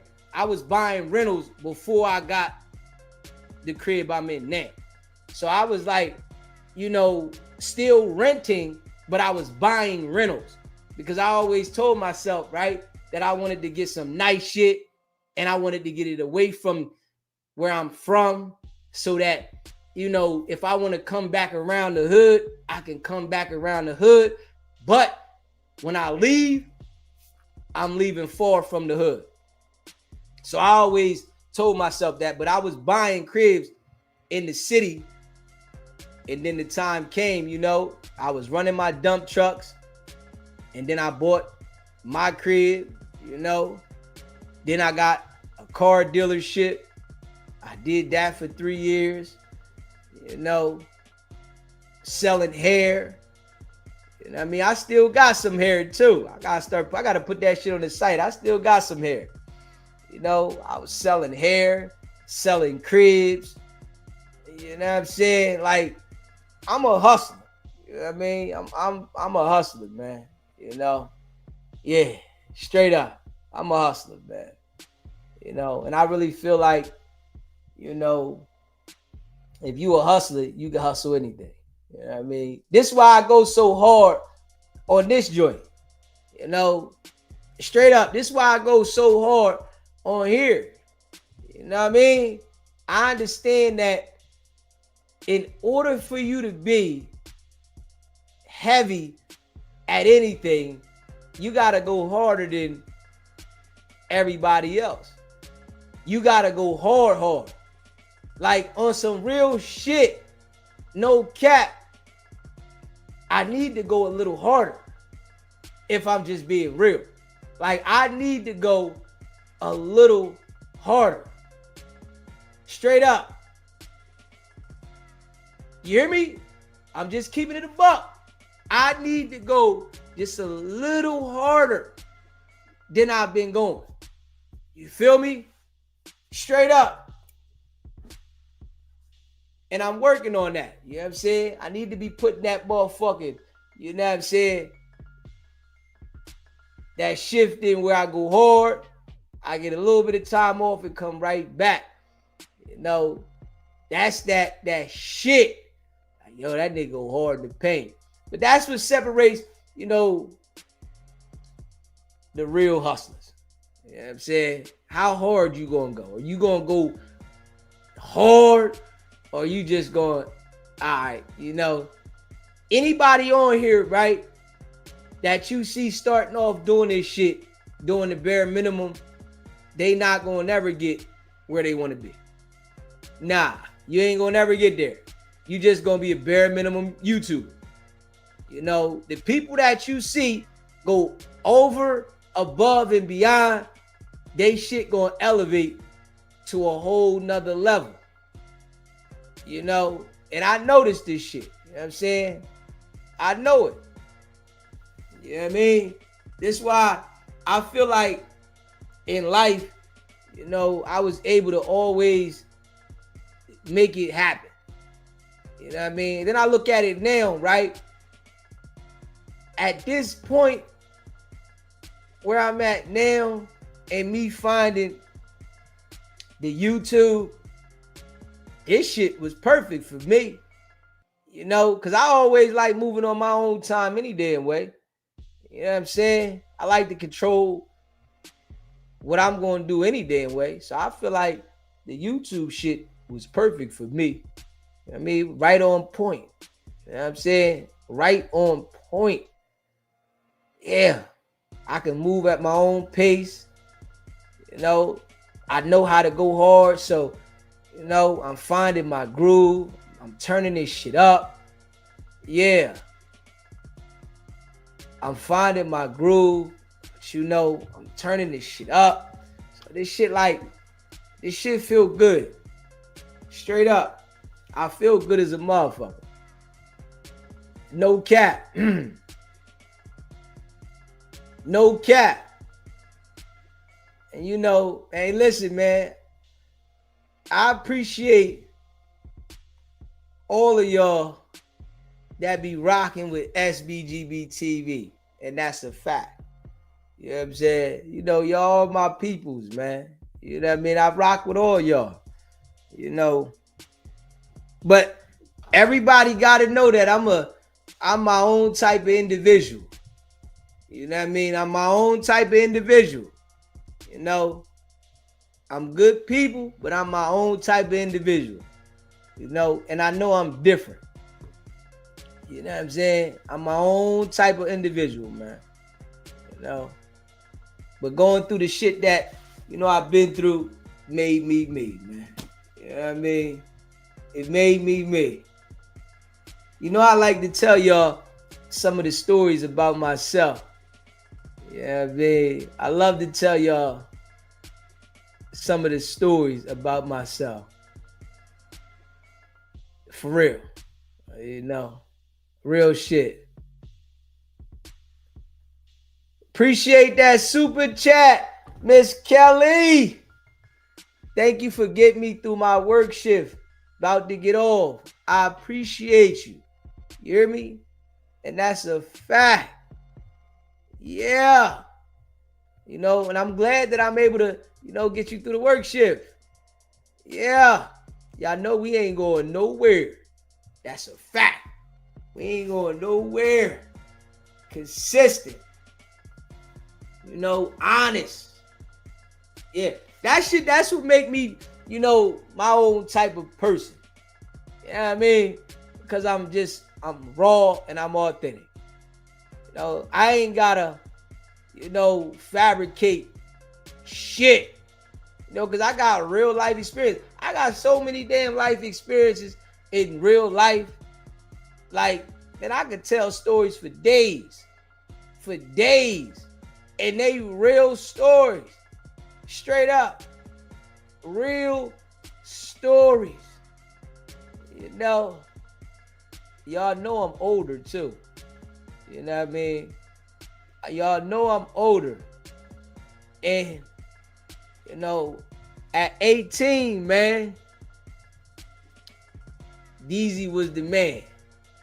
At 18 years old, man, I was running around, I was the man. So I'm still the man in my own world, but at 18, man, shoo, I think it's in me. It's in me. I like the fire and the hunger for, my grind is different. You know what I mean? And I know when I gotta turn up the gas. I know when I can fall back. And for my life, right? I'm happy. I ain't got nothing against what nobody else does, how they, live their life, because that's your life. But I'm just saying for my life, I'm happy, of, the experiences, man. Give me clarity. I think that if I wouldn't have had a lot of the experiences I've had, I wouldn't know how to handle a lot of situations. And I think that without experience, you don't know really how to handle certain situations. You might have some type of, thought, but you really don't know how to handle it without the experience, because the experiences, the losses, the hurt, all of that, it's like lessons if you are a person that learns from lessons. So, I learned from a lot of lessons, and they really made me like strong as shit. You know what I mean? Really though, straight up. They really made me strong, man. You know what I mean? Gave me a lot of clarity, understanding, and shit to watch out for with people. Shit to watch out for with people. You know what I mean? But I told myself, right? No matter what I've been through with people, right? It's not going to make me,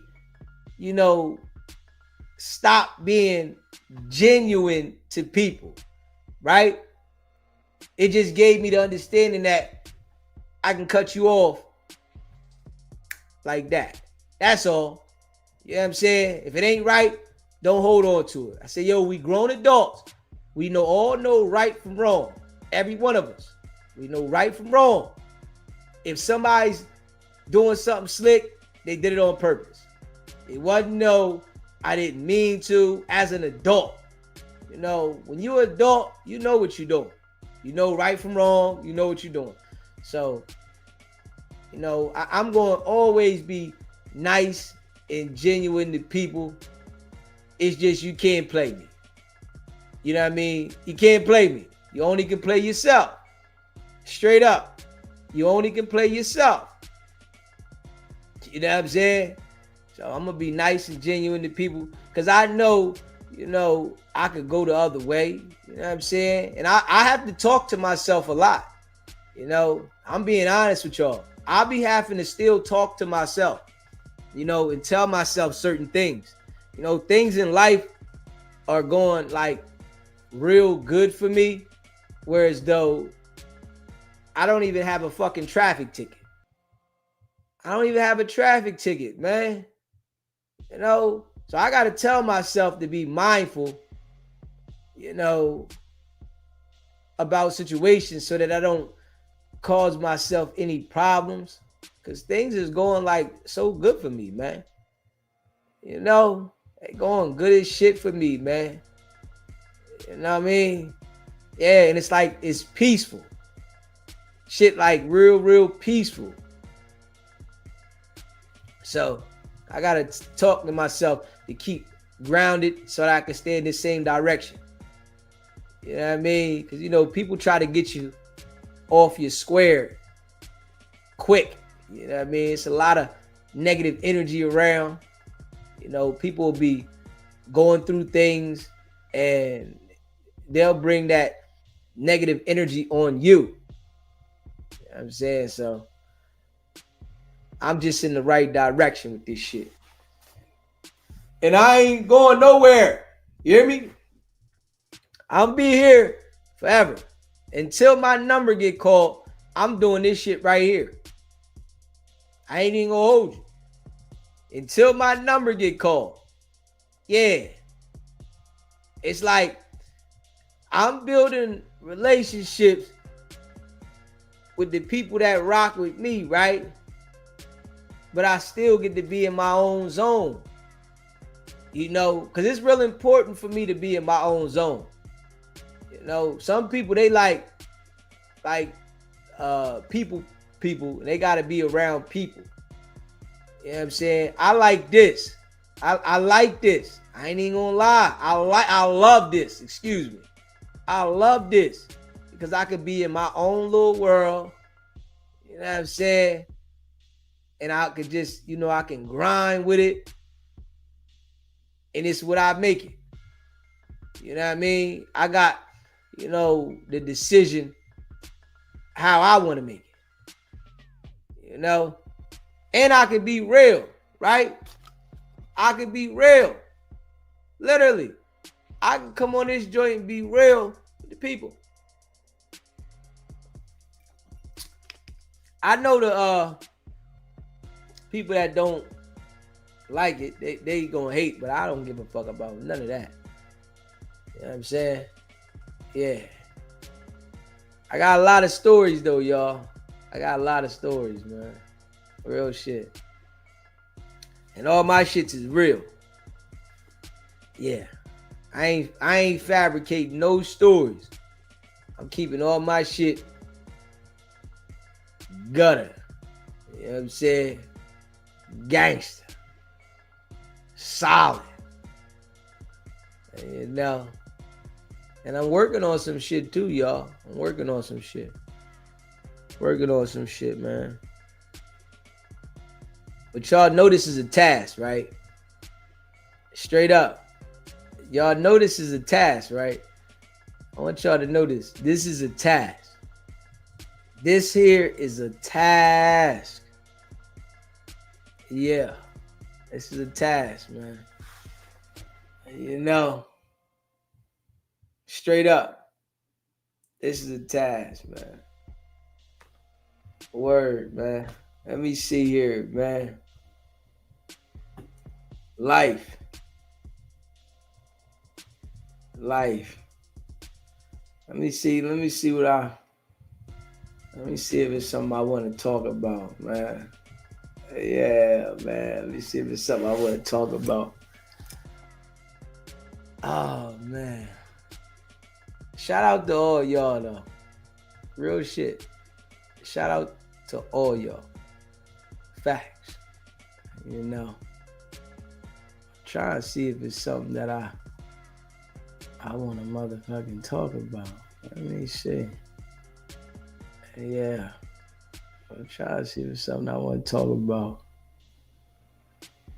You know, I got stories with the ladies. You know, jail stories. Yeah. I got stories with the ladies. Let me see here. Hold up. All right. You know, I'm going to tell this one story, right? You said, I love your relationship story. I'm going to tell y'all this one story, right? So I want to tell y'all how I got this damn knot on my damn head right here. I'm going to tell y'all how I got this how I got this knot on my damn head. Alright. So when I was a young bull, right? My dad was in a relationship, right? And you know, we always used to be over her crib. And she had a daughter. She actually had 5 kids. She had 5 kids, right? And the daughter, you know, she passed away, I think like in 2009 or 2010, you know, but we was close when we was young, right? And, you know, this the time when, you know, they had house phones. So, you know, they had house phones in the crib, you know, and this the time, you know, used to be on the party line and shit like that, right? Motherfuckers be on the phone in the crib all the time. You know what I'm saying? This right here was back in the 90s. You know what I'm saying? This was in the 90s. So, you know, in the 90s, people was in the crib on the phones. Straight up. You know, you was on the crib in the phone, on the phones, and straight up. We was in the crib one day, right? And I think I was 14. Yeah, I was 14. I ain't gonna remember. I mean, I ain't gonna forget. I was 14, right? I was 14, and we was in the crib, and you know, we was using the damn phones. You know, she on the phone for a while. I'm on the phone for a while, right? And she was on the phone for a long time. I'm like, yo, I'm trying to get on the phone. I'm trying to call my little breezies up. You know, trying to call my little breezies up. I was 14. I was playing still. You hear me? 14, I was playing. You know what I'm saying? Definitely busting shit down. Right? So she on the phone. I'm like, yo, hang up the phone. Man, I'm trying to use the phone. Straight up. She like, no, I'm on the phone. I ain't getting off. I'm like, man, come on now. I'm trying to use the phone. I want to call somebody too. She on the phone talking to some nigga, right? I'm like, yo, man, let me get the phone. You out here playing. Like, hold up. Listen, you got to share the line around here. Like, hold up. You've been on here for like an hour. Let me get on here. Can I talk too? She like, man, you get the phone when I get done, right? I'm like, yo, man, I'm ready to hang this shit up. You don't get off the phone right now. I'm hanging this shit up. She like, man, don't hang the phone up. Like, yo, you know, she's a little bigger than me too. I think she's like 2-3 years older than me, right? I'm 14. When I was 14, I was a little nigga, right? So I'm like, yo, man, I'm ready to hang this shit up. So I hang the phone up. Woo! Yo, fuck off the phone, man. Shit, I'm trying to use this motherfucker. What you doing? Right? She like, yo, why'd you hang the phone? I said, man, I told you I'm trying to use the damn phone. I don't know what's going on with Titanium. You got to share. Right? So she called the nigga back. Called the nigga back. She on the phone, nigga. I'm like, yo, man, hang the phone up, man. Hang it up. I'm trying to use the phone. You on some bullshit, right? So she like, man, you get it when I get done. Man, I'm like, man, I'm gonna hang that shit up again. Hey, listen, I hung this motherfucker up this time. Boo! I said, fuck that, right? On God. She dropped the phone, right? Now, back then, they had the phones that had the long motherfucking cord on this motherfucker, right? She dropped the phone, grabbed the cord, and twirled this motherfucker. She got like 2 twirls and then let it go. Boop! Smacked me straight across my shit. I swear to God, I seen stars. No joke.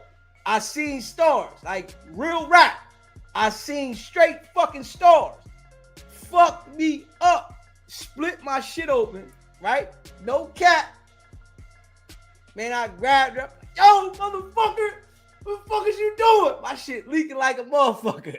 No cap. My shit bleeding like a motherfucker. Hey, listen. I had got a job at Summer Youth. Straight up. I had to go to Summer Youth the next day. Gash in my fucking head. They like, why you ain't go to the hospital? Man, my shit was open like this much. I'm like, man, I'm all right, man. Fuck it. I ain't even go to the hospital. The shit healed up, though. She split my motherfucking head with that phone, man. I'm telling you, when she hit me, right? The phone went to itty bitty pieces.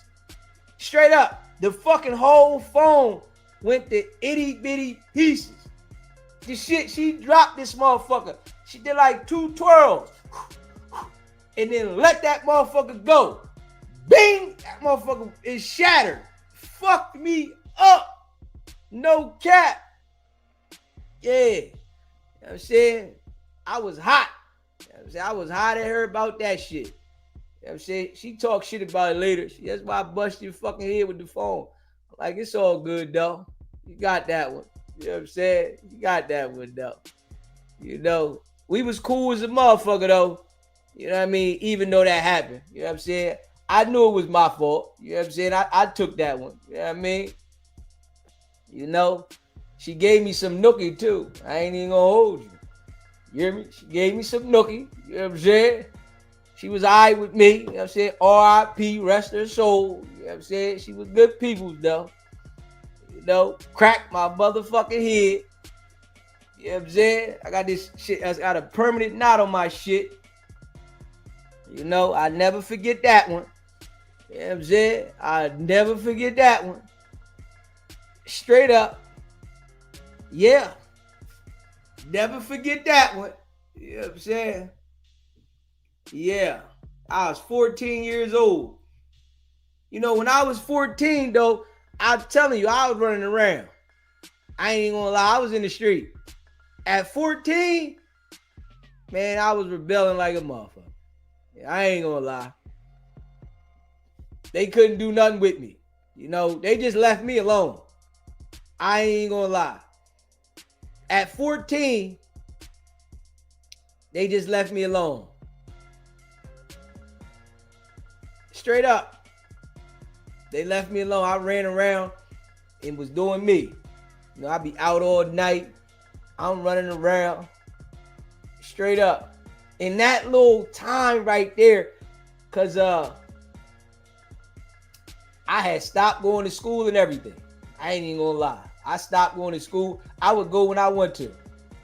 Straight up. I had got me a little car. You know, I was going to school when I want to. I bought my first car at 14. I bought my first car at 14. It was a Plymouth Horizon stick shift.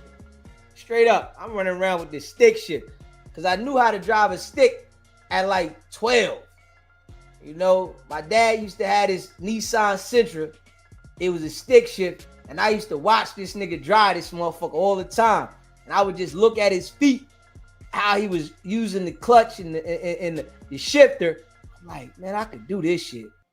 Straight up, that nigga would go to sleep. I'd go in there and slip the keys out. You know, because he worked nights. So in the daytime, he might be watching me saying this shit right now. So I go in there and slip the keys out, you know, real smooth, because he be knocked out in the daytime because he worked at night. That nigga be in there straight snoring.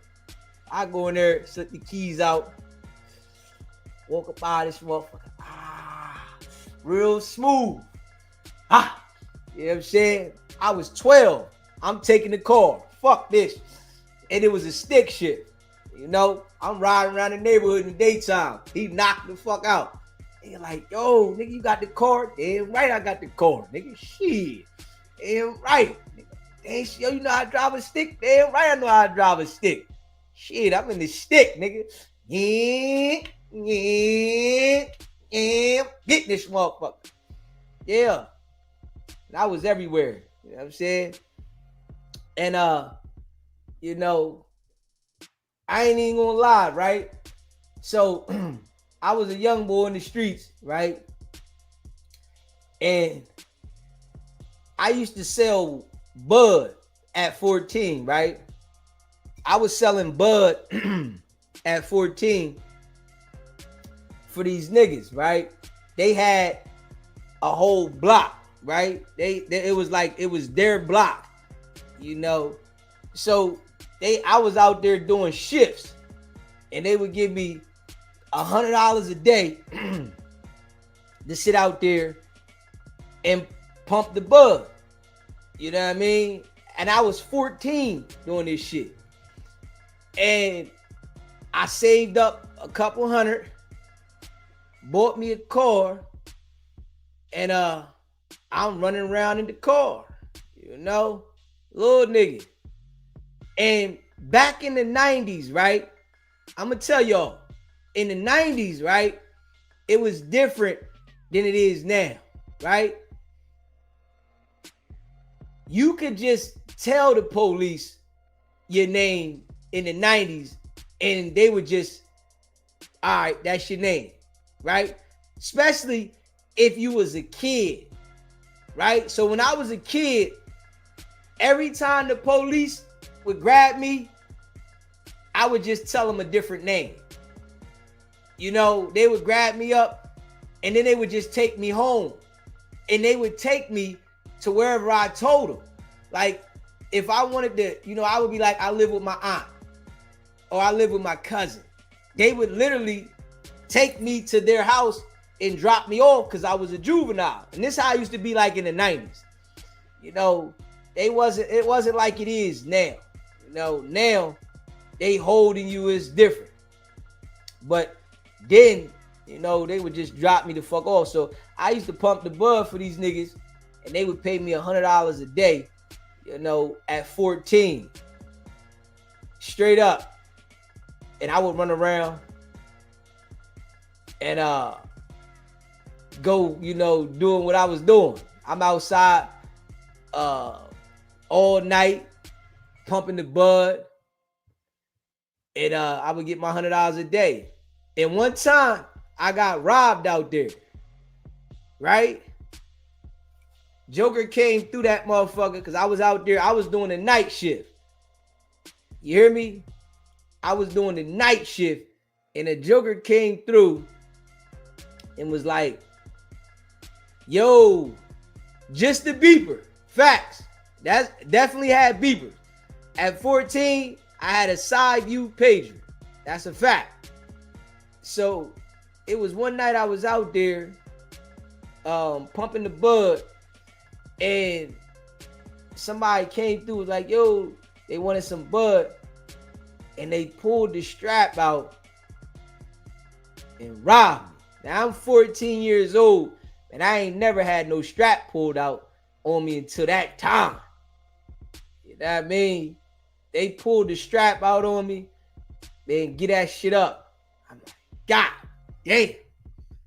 Took the bud, laid me down, told me to count to 60. I think they said count to 60. I'm laying on the ground, face down, counting. You hear me? Young boy. I'm like, man, they gonna pop me. But they ain't pop me. So that was a good thing, you know. But I still was out there pumping and shit like that. And the dude that sold me my car, the nigga was crazy, right? So it was another joker out there that used to be like saying he was going to do something to me, right? Now I'm a young boy, I'm only 14, and you know, they done took over somebody's whole block. You know what I'm saying? They took over somebody's whole block. And niggas used to be like, man, we gonna rob that nigga. So I told the the nigga like, yo, man, I keep hearing somebody saying they gonna rob me. You know, I had already got robbed, right? So the nigga came out there, no cap. He walked up on the block. It was like, yo, man, somebody got a problem with that house over there? Dude was like, nah, man, but you know, they ain't from around here. And, you know, my man was like, yo, man, take your motherfucking hands out your pocket when I'm talking to you, nigga. He like, if anybody else say anything to my young boy, it's gonna be trouble. Straight up. And I'm telling you right now, anybody. Nigga was crazy, right? And I never got bothered by anybody after that. I ain't never hear nobody say nothing. But the nigga, he was like one of those type of niggas that was like trying to run pressure on shit. And he ran pressure on the wrong person. And they offed it. Yeah. My man Cliff. That was his name. Cliff, they off Cliff, man. Cliff motherfucker was running straight pressure on niggas. Yeah. And the story that I got from it was that, you know, he ran pressure on somebody pop or grandpop or something. And a nigga offed him, though. You know what I mean? But he sold me my first car. You know, he sold me my first car. You know, I was 14, running around. You know, that made me want to go to school a little bit, right? So I had the car. You know, I was walking around school with the keys and shit. You know, at 14, you know, yeah, I got the car outside. You know, I'm leaving school. You know, and we used to leave school, you know, often, go to the mall and shit. And I would be like, you know, driving, yo, we gonna go to the mall. We leaving school, we going to the mall. And, you know, it was a girl that used to leave and go to the mall with us, right? Crazy thing happened to her, right?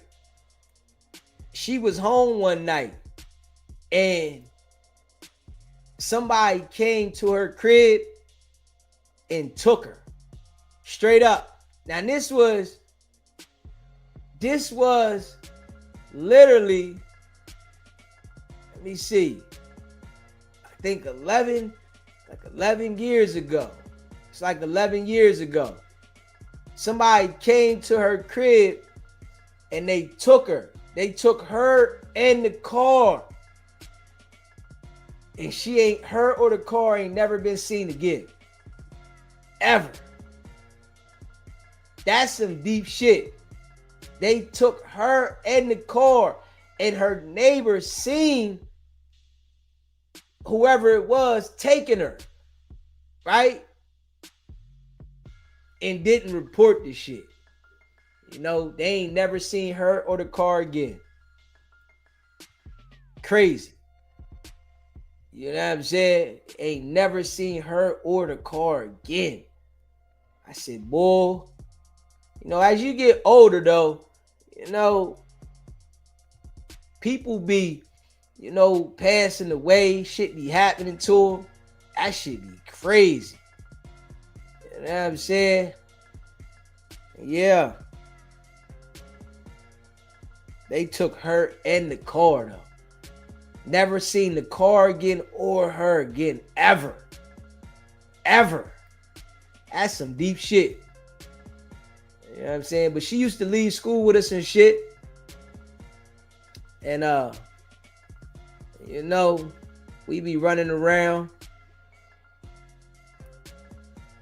doing what we doing at the mall, in the streets.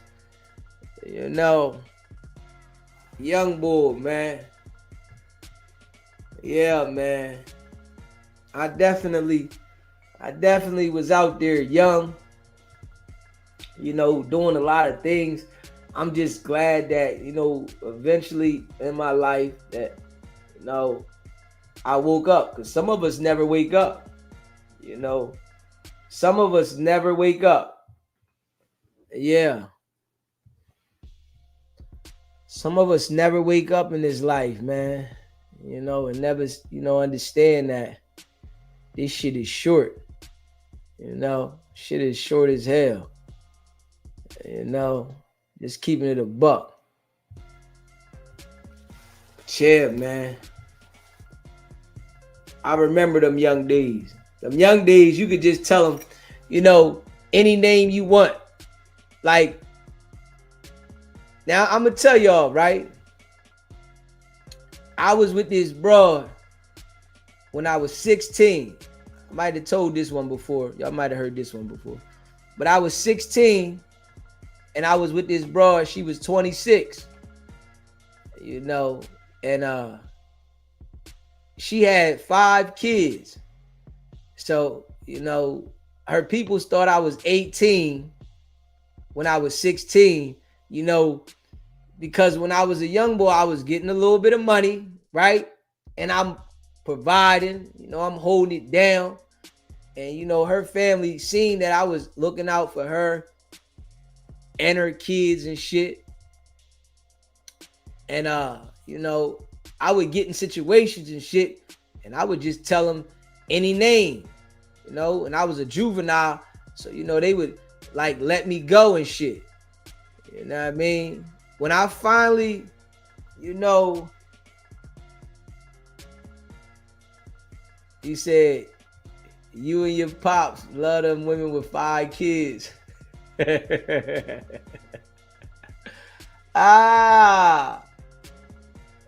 Okay, Miss Kelly.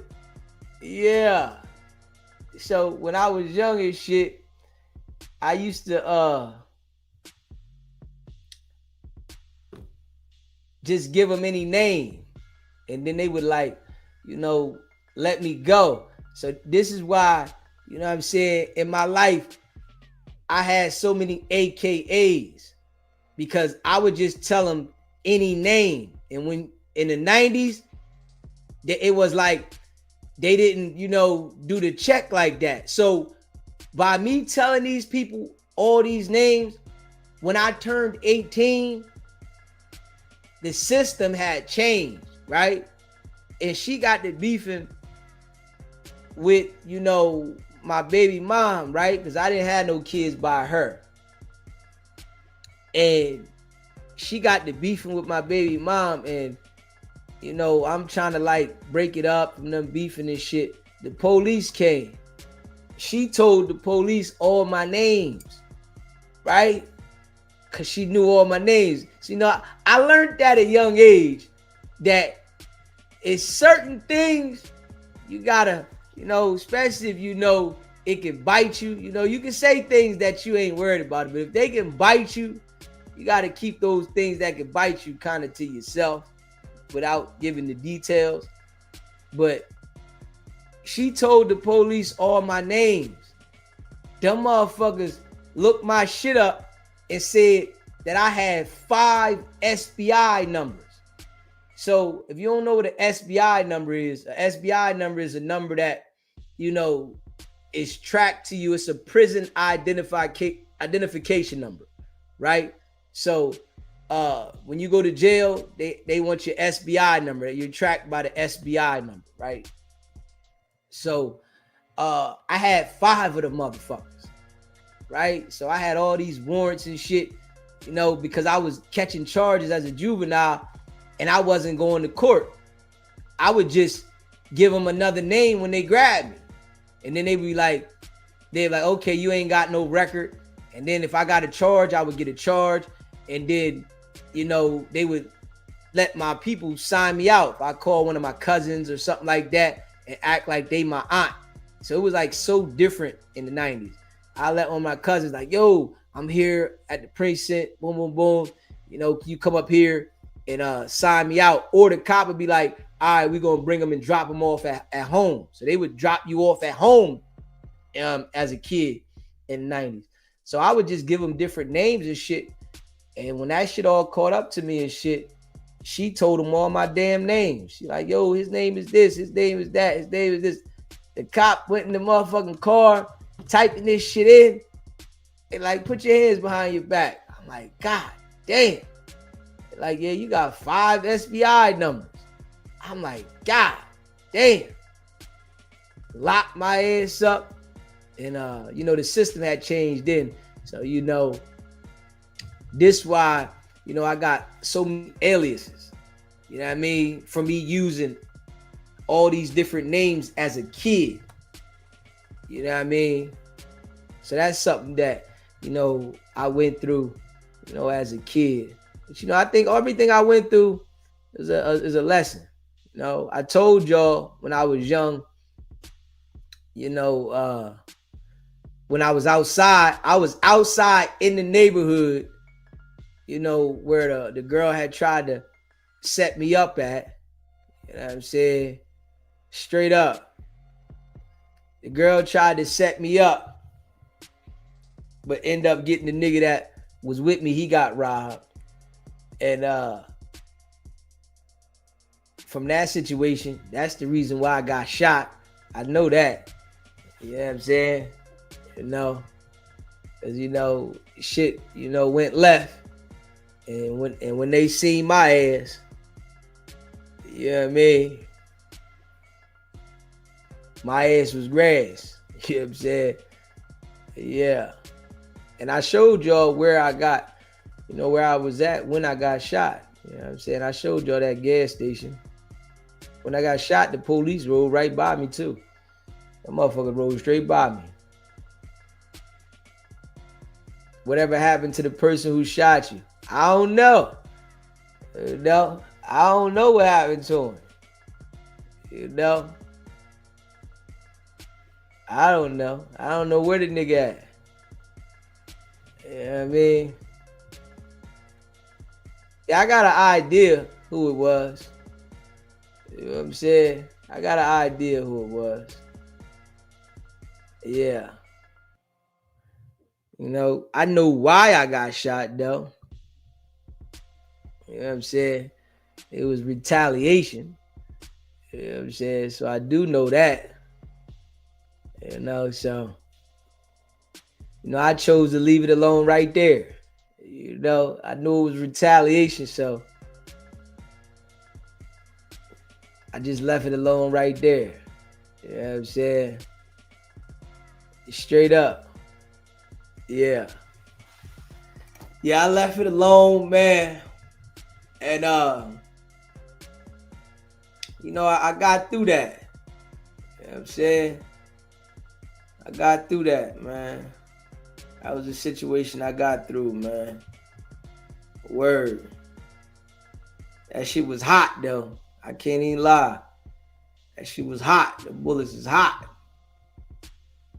Facts.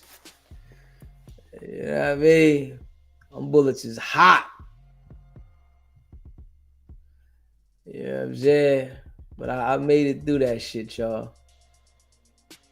Happy, to be here. When I was a young boy, a nigga I grew up with, right? He was getting money.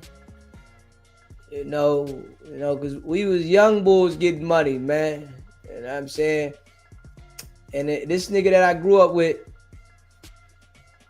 he was getting money, and I was about 17 at the time. He was 18. He was a little more advanced, getting money, because he jumped out there and, like around my way back in those days, 99, 2000, shit like that.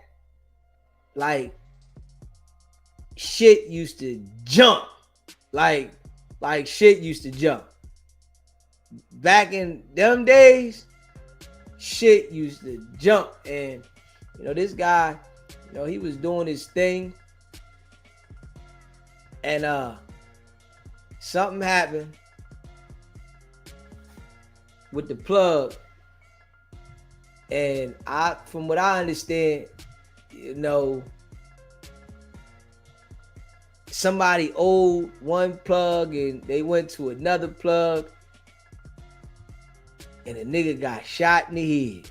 We was young boys though. That was the first time, you know, somebody that I knew and I've been around, you know, got off, you know, because right before that shit happened, you know, before he went to where he was going to meet whoever he was meeting, for the people that did that to him, I talked to him. You know what I'm saying? He was like, yo, I'm about to go up here. You know what I'm saying? I'm like, okay. And, you know, we was right, you know, around my folks' crib. And he went up there and that shit happened and his car was on the news and his hat was on the ground. And, you know, we seen the shit and we knew who it was. Like, damn. That was the first time, you know, at that age is when somebody that I knew, you know, because before then, people had passed away, but it was like nobody my age, you know what I'm saying, that I like knew that was around us. You know what I'm saying? You know, we was all young boys at the funeral and shit like that. That shit was like different. You know what I'm saying? We was all young boys at the funeral and shit. You know, like when we was young boys running around as teenagers, it was like everybody was getting money. You know what I mean? It was like, that's how it was, you know, in our era. Everybody was getting money. You know, I was 13 years old when I started getting money. 13 years old, man. 13.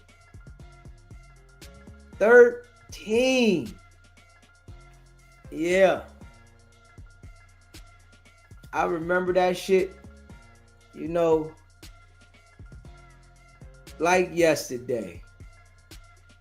I remember it, you know, because, you know, I was hanging around, right? You know, before I got into the streets, I was just hanging around my niggas and they was already like in the streets, right? I'm hanging around my niggas, they already out into the streets and shit like that. And I'm just hanging around smoking weed, right?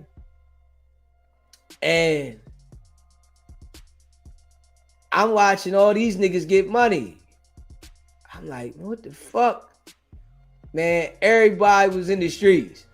And I'm just watching this shit. I'm like, God damn. Hold up. These niggas all got motherfucking mule knots in their pocket. I'm like, God damn, what the fuck? Watching these niggas, man. I'm like, man, I got to get in. Hold up, motherfucker. Shit. I got to get in. Didn't know nothing about the streets and shit, what these niggas was doing and shit. I had to learn that shit on the go. You know, niggas telling me, yo, this what you gotta do. You know, this what you gotta do. This is this and that.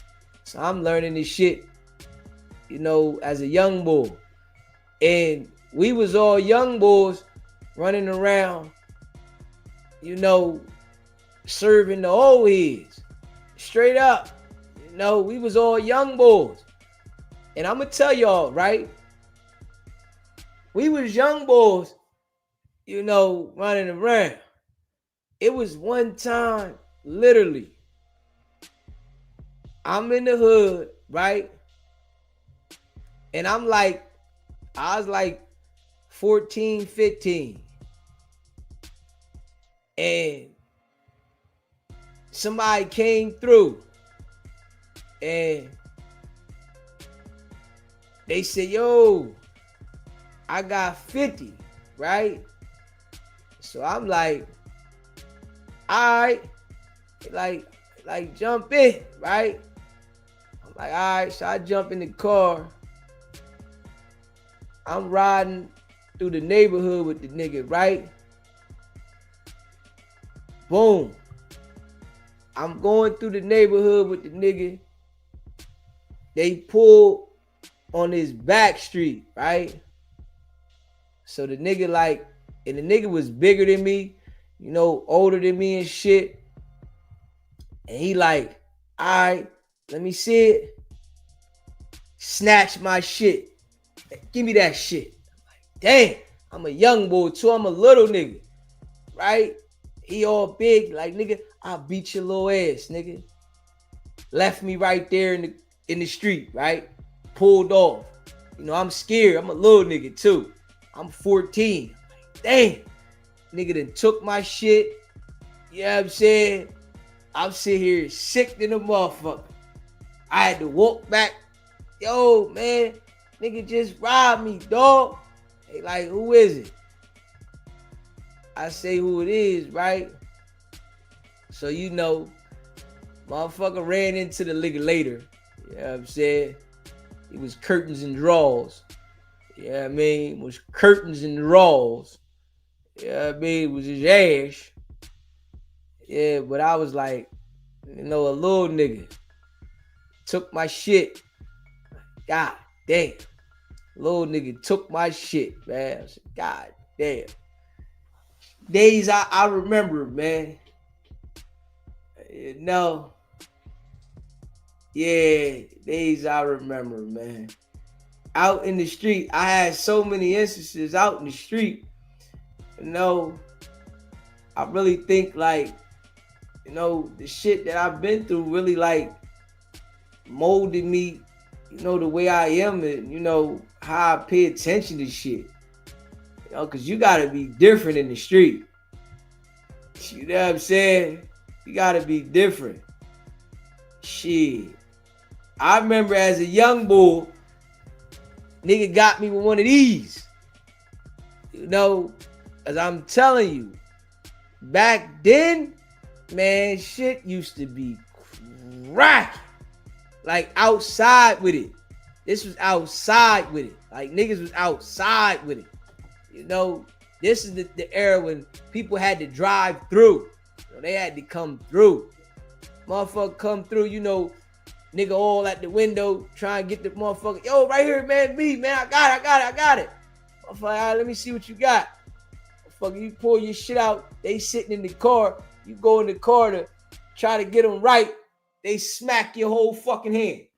Boom! Everything fall up. Skirt! Motherfucker to smack the whole pack in the car, pulled off with your shit. You know, niggas sick. You talk about, man, what? Man, nigga be sick. You hear me? Smack the whole motherfucking back. Straight up. Oh, man. Sick. You know what I'm saying? Man. I used to go through so much shit out there, boy. Yeah. You know, until I found my way. You know, when I found my way, it was just like, man, it was different for a nigga. Yeah, it was different for a nigga, man. Yeah, it was just different. You know, found my way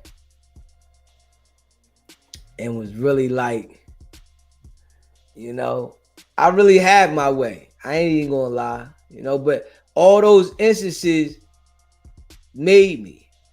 You know, niggas stealing my shit. You know,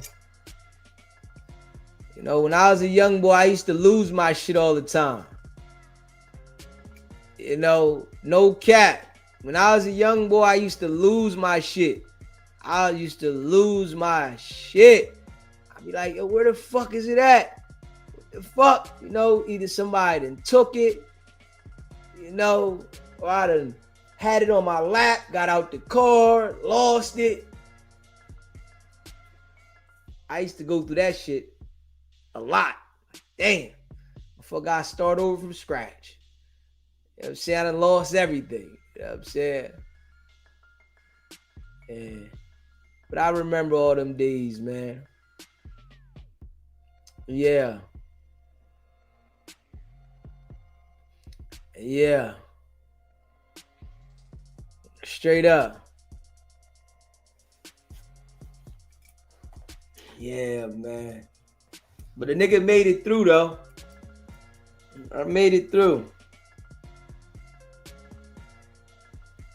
Yeah. I got a lot of street stories, man. I got a lot of street stories, man. I ain't even gonna lie. A lot of street stories. You know. And a nigga made it to this point where, you know, my knowledge is on another level. You know what I'm saying? Straight up. Nigga, knowledge is on another level. I can't even lie. Yeah. Nigga, knowledge on another level. I can't even lie. My knowledge is on a whole nother level, man. And I'm just like glad that, you know, I'm able to talk about my damn stories. You know what I'm saying? I'm able to talk about them. You know, that I know that I'm delivered and I'd never, you know, go back to the street for no reason. You know, I'd never go back to the street for no reason at all. Ever. Yeah. You know, so, you know, when I listen to certain music and shit, that shit be taking me somewhere else. Certain music, that shit had me somewhere else. You know, my time out there and shit, man. Yeah. Yeah. Had me somewhere else. Nigga happy though, man. I ain't even gonna lie. I'm happy than a motherfucker, man. Straight up. I told y'all, I used to always say, man, why the fuck do I gotta be so good at the fucking street? I'm like, God damn. You know, why I gotta be so good at the fucking street? I knew it was something else. You know, because y'all know I can talk. I can talk like a motherfucker. I said, man, I know it's something else that a nigga better at. You know what I'm saying? I'm better at, you know, something else. I used to tell my uncle that shit, man. You know, before my uncle passed, I used to be like, man, I'm better than this shit, dog. Word. Word. Word. Straight up. And I made it through, man. I made it through. That's why I don't care what nobody say about me. If y'all know this with me, right? And I don't care about what nobody say about me. Nigga, if you know where I came from, nigga, you know what I'm saying? Shit. When I see people that know me from the bottom, you know what I mean? They like, nigga, they know. You got a lot of growth, bro. The shit you came from, you got a lot of fucking growth, nigga. There's a lot of people I know that ain't make it through, you know, lost, trying to find themselves, know, like, damn, nigga. Yeah. Yeah, I'm gonna keep grinding. I know one day DZ gonna be one of the biggest. I know it though. I know it. You know, cause I always been like that. You know what I'm saying? I always been like that. Whatever the fuck I got into, you know, I always been with the big dogs. So I know for sure it's gonna be that time, you know, that niggas gonna see it. You know. It's that once I start, you know, getting my story out, you know, on different platforms and shit like that,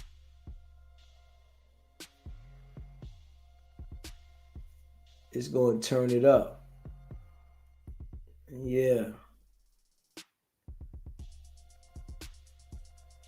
Real nigga that, you know,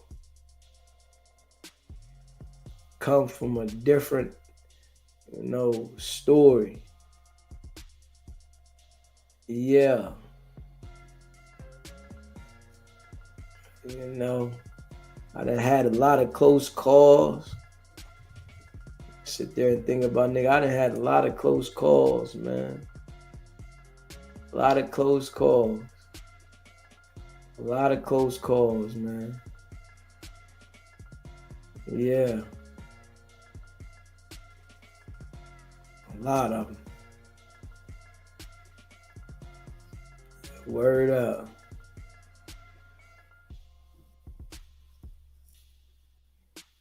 Yeah. I'm glad, like, that I got, like, a different clarity for people. You know what I'm saying? Like, with people, like, I got a different clarity and understanding, like, the way I view people. You know, everybody got, you know, their own way of how they view people. But, you know what I'm saying? I got a different, you know, clarity of how I view people. You know, I got my own visual. You know, yeah, straight up. You know, yeah, that would make me me. You know, make me me. Shit make me like a motherfucker. For real. Having, you know, having a moment of thought. You know, a moment of thought, man. You know, have a moment of thought. I know I lived all over the world. I lived all over the world. I lived all over the world. Yes, I did. You know, I went to so many different schools. I went to so many different schools. So many different schools. You know, I think this why, you know, I'm the way I am. Straight up. You know, because I had to adapt to like so many different environments. And, you know, I'm going into these different environments by myself and having to adapt to them. Yeah. You know, I think about how many times, I was nervous going into these different schools, different environments, different places I lived in, have to get to know people, you know what I'm saying? And, all that shit. That shit became numb after a while. It was like the same, thing. I know I just got to go in here, be me. You know what I'm saying? Straight up. I just got to go in here and be me. That's it. And that's how I used to do it, though. Yeah. I know when I came home from Glen Mills School, and I moved to Glen Burnie. Shit. I went to Old Mill High School. Yeah, I went to Old Mill High School, and I was running around there.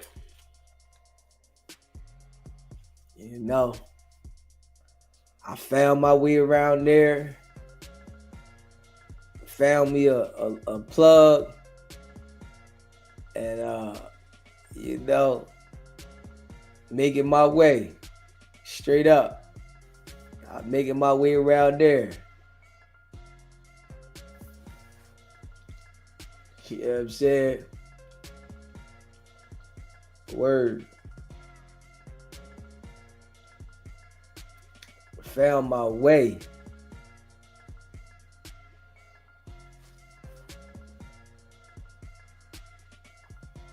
Found my damn way. Yeah.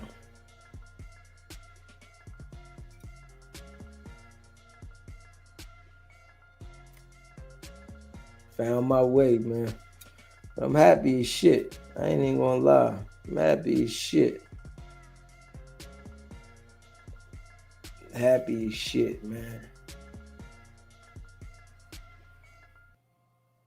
Yeah. It's all love though, man. Shout out to everybody that rock with SBGB TV, man. I appreciate y'all.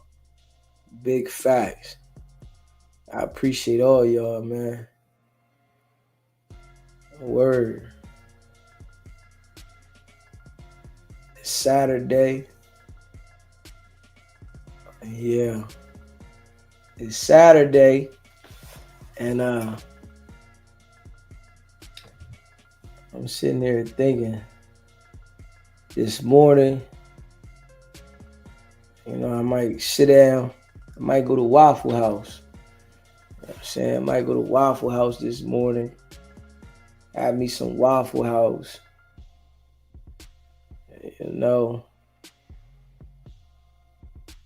Chillax. Yeah. Just chill.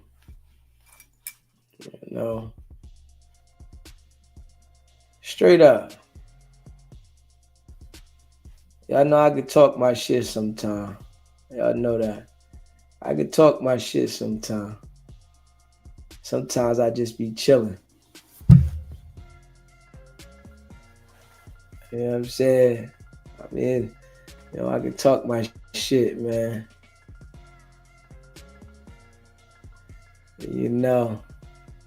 For real. You know what I'm saying? I could talk my shit. Yeah, man.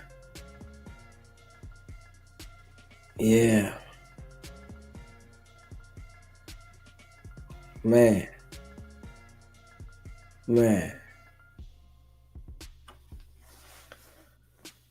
Oh, man.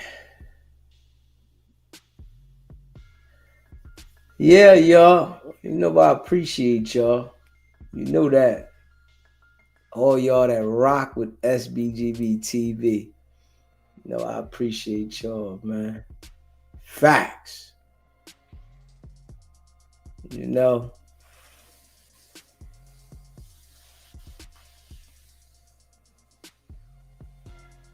Yeah.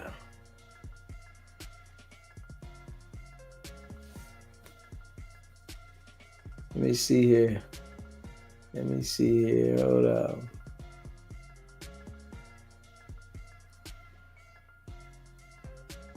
Let me see here. I want to tell another one of my relationship stories. Or my stories with the women. Right. I'm gonna tell another one. I'm gonna tell one more, right?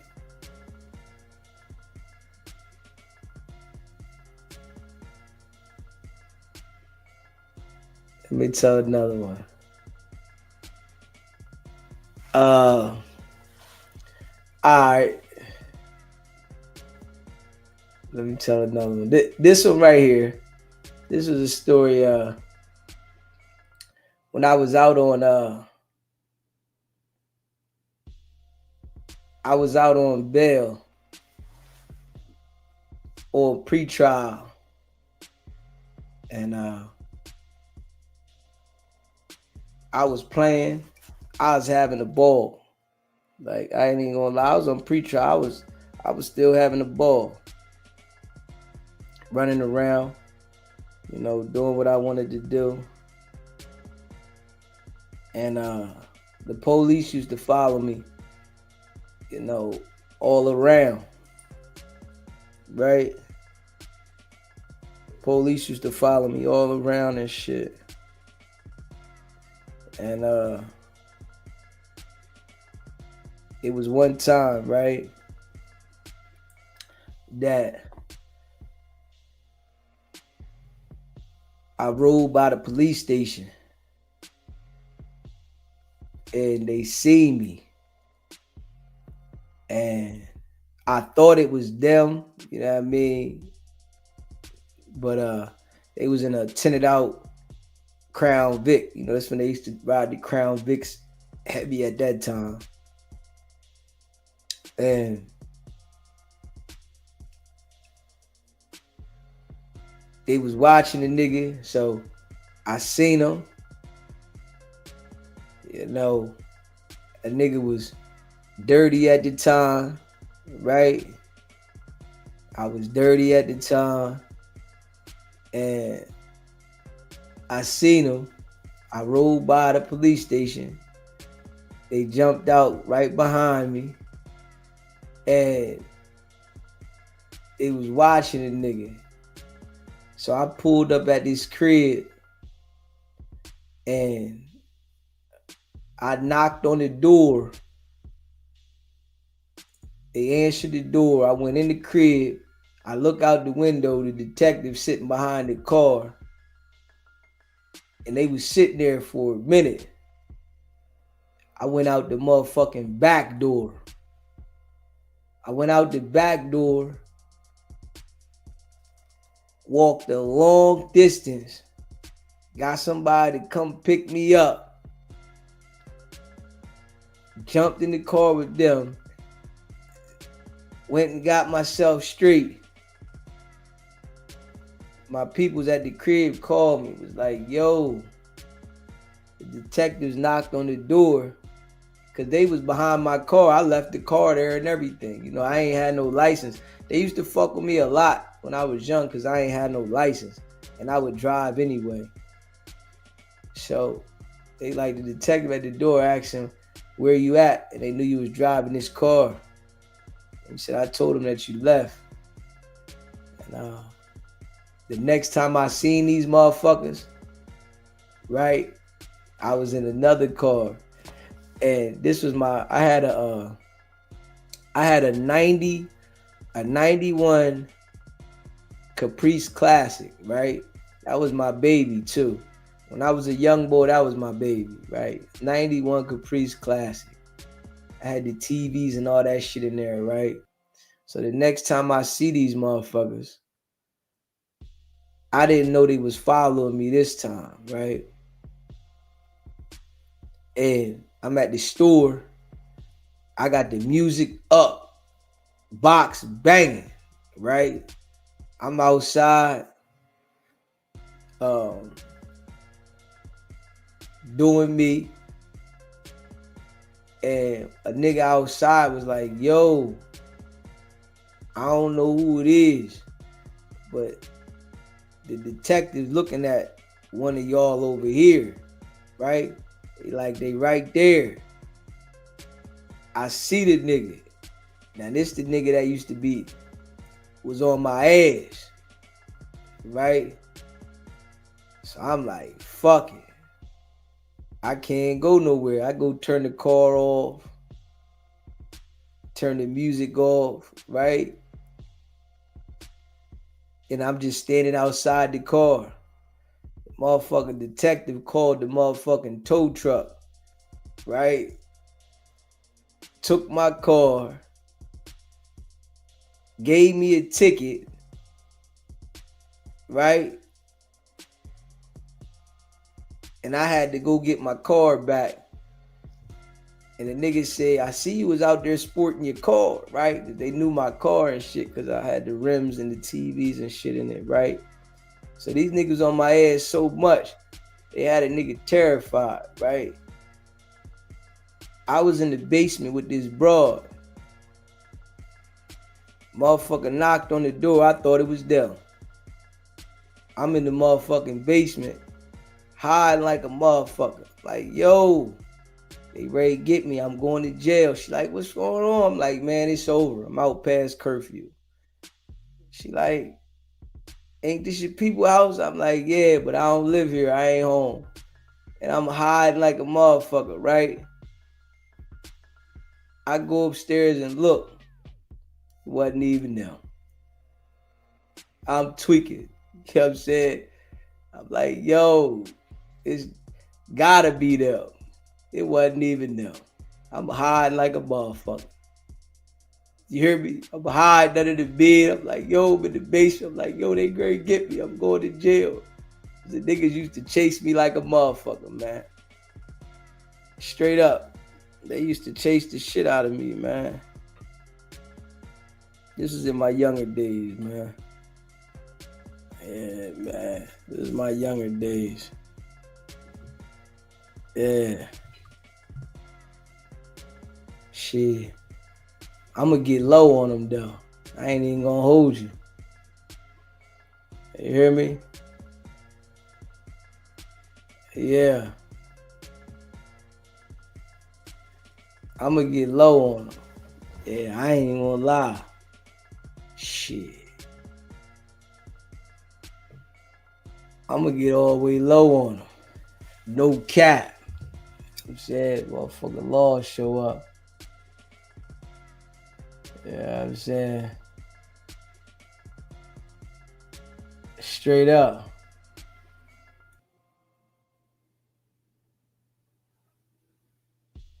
Hit that subscribe button, though. Hit that like button.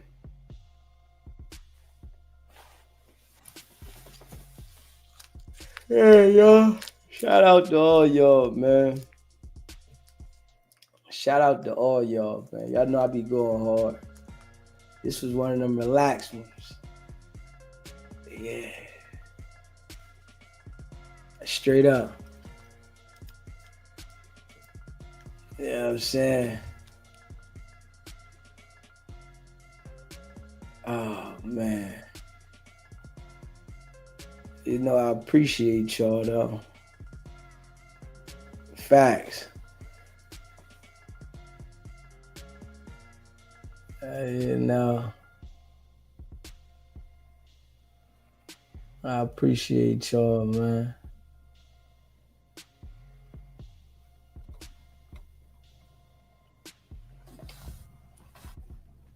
Yeah. Good day. Let me see what's on YouTube in a second that we can react to. Let's see what we can react to, man. Yeah.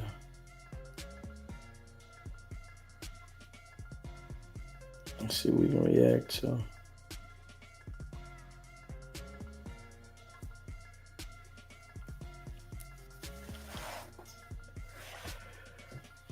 Real shit. Yeah, real shit. You know, I appreciate y'all.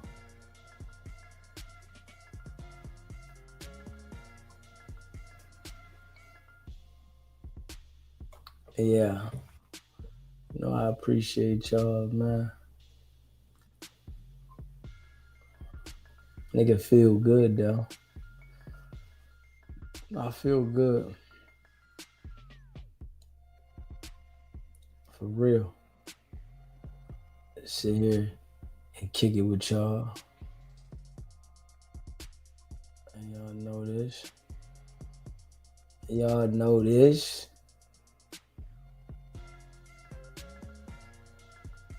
I know I can kick it with y'all.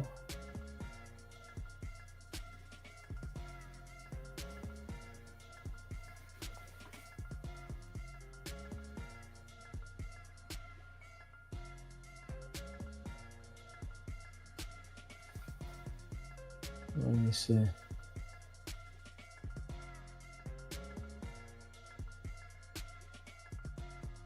I know I can kick it with y'all, man.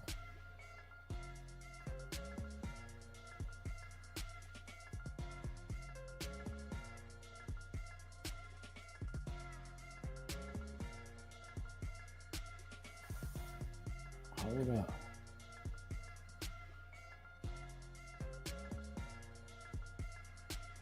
Hold up. What the hell is this?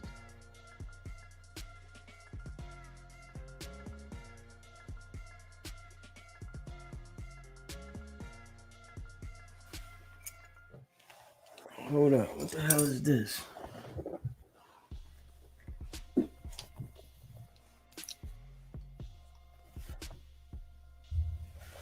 Hold up. Let me see what this is, y'all. Hold up.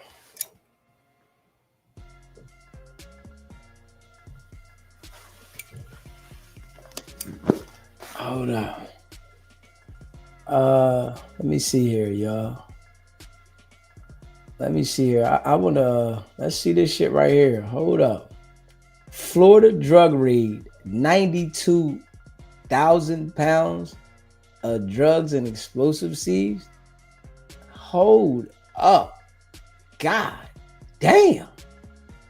What happened here? Hold up. Yeah, I pull this up here. I see what the hell this say. Hold up. 92,000 pounds? God damn. This is crazy. Hold up. God damn.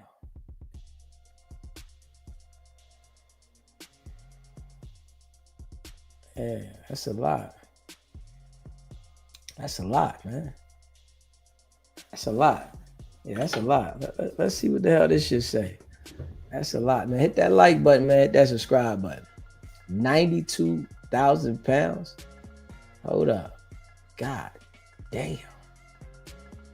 That's a lot. Yeah, that's a lot. Yeah, let's see what this shit say. Smash that like button. Let's see what they say on the news right here. We're gonna talk about it when we get done seeing what they say.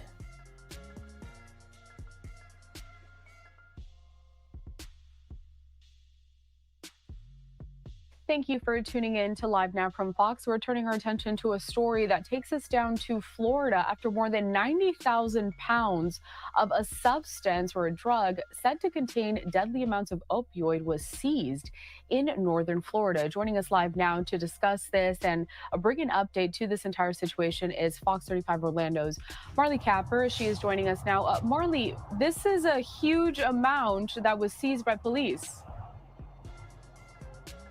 Good morning. Yeah, the suspect has actually had prior involvement with police as early as the age of 19. That's according to the sheriff's office here. And right now they're calling this case Breaking Bad on steroids. Take a look at the video. You can see the deputies say they teamed up with the DEA, ATF, and Palm Bay police to confiscate 92,000 pounds of a substance used to make a drug known as 7-OH, a drug that's 3 times stronger than morphine. Florida recently passed an emergency law banning it. Investigators say the suspect, 26-year-old Maxwell Horvata, also had materials to create large amounts of explosives, along with 36 guns and thousands of rounds of ammunition. Folks, this is what danger looks like right here. Everything that you see behind us, everything you see in front of us is a red flag for disaster. It is.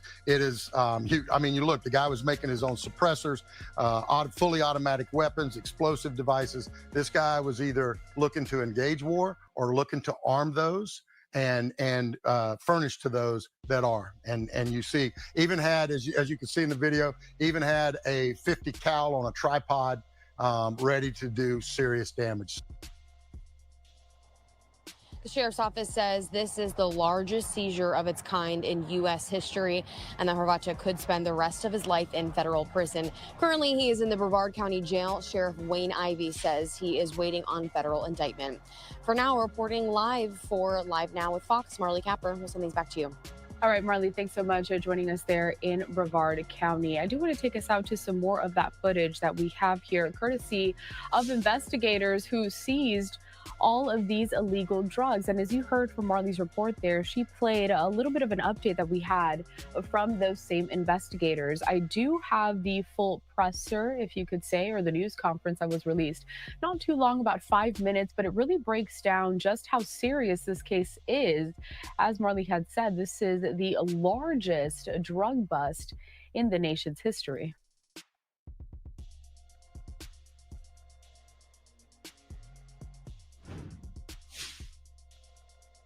Hello, everyone. I'm Sheriff Wayne Ivey of the Brevard County Sheriff's Office, and I'm standing here with Palm Bay Chief Agello.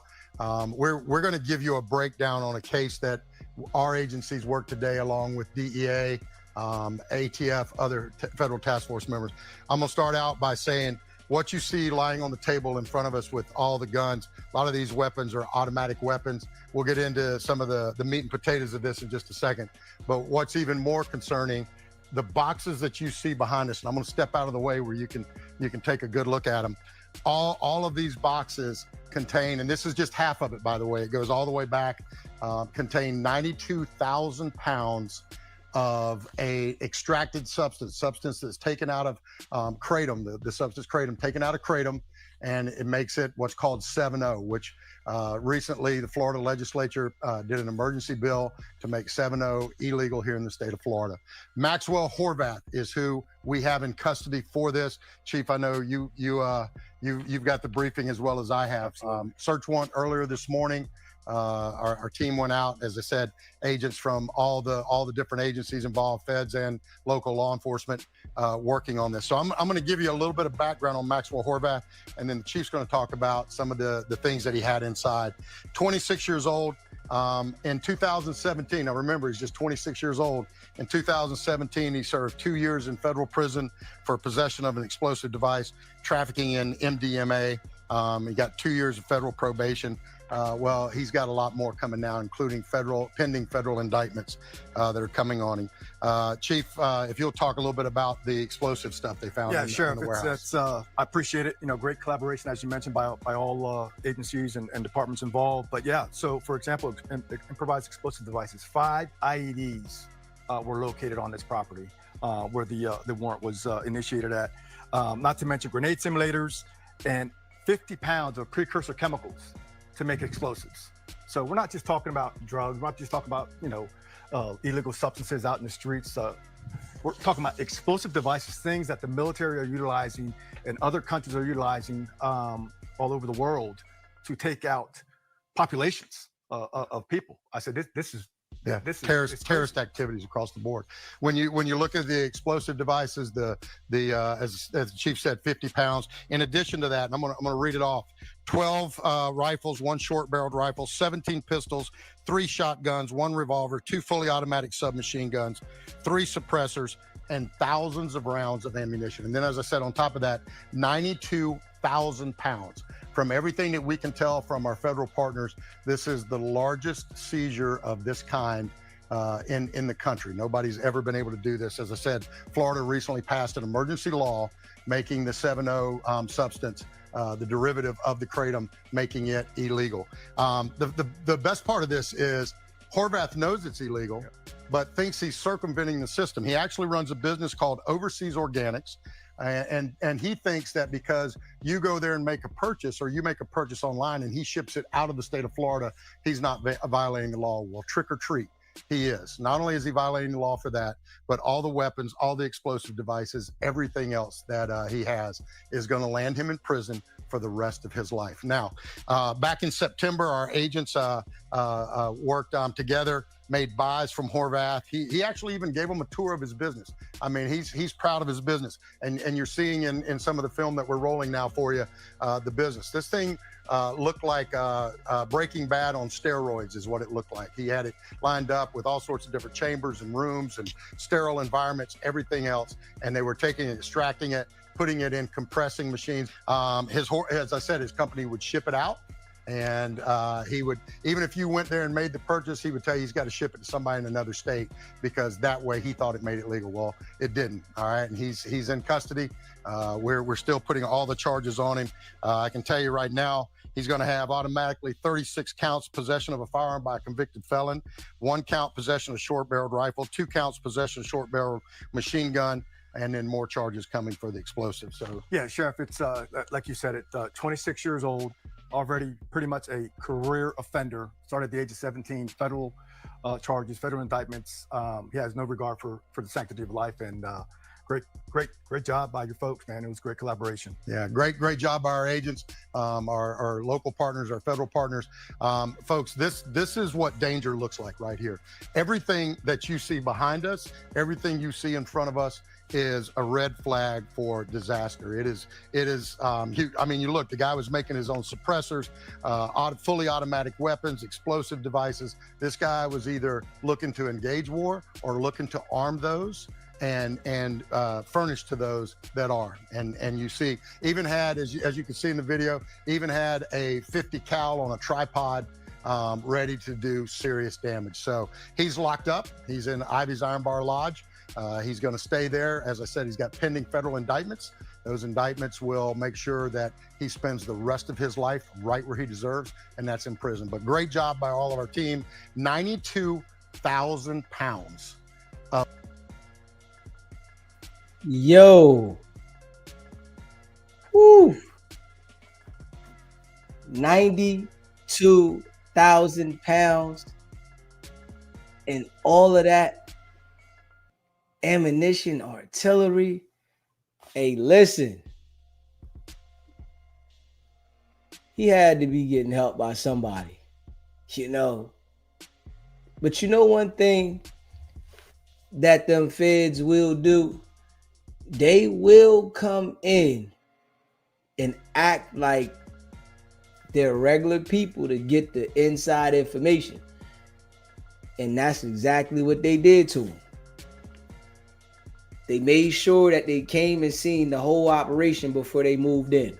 And I know when they did that and they was reporting that shit back, it was like, this dude right here, he got a boatload. You know, and I guess they saying he thought it was legal because I guess they didn't have a law for it.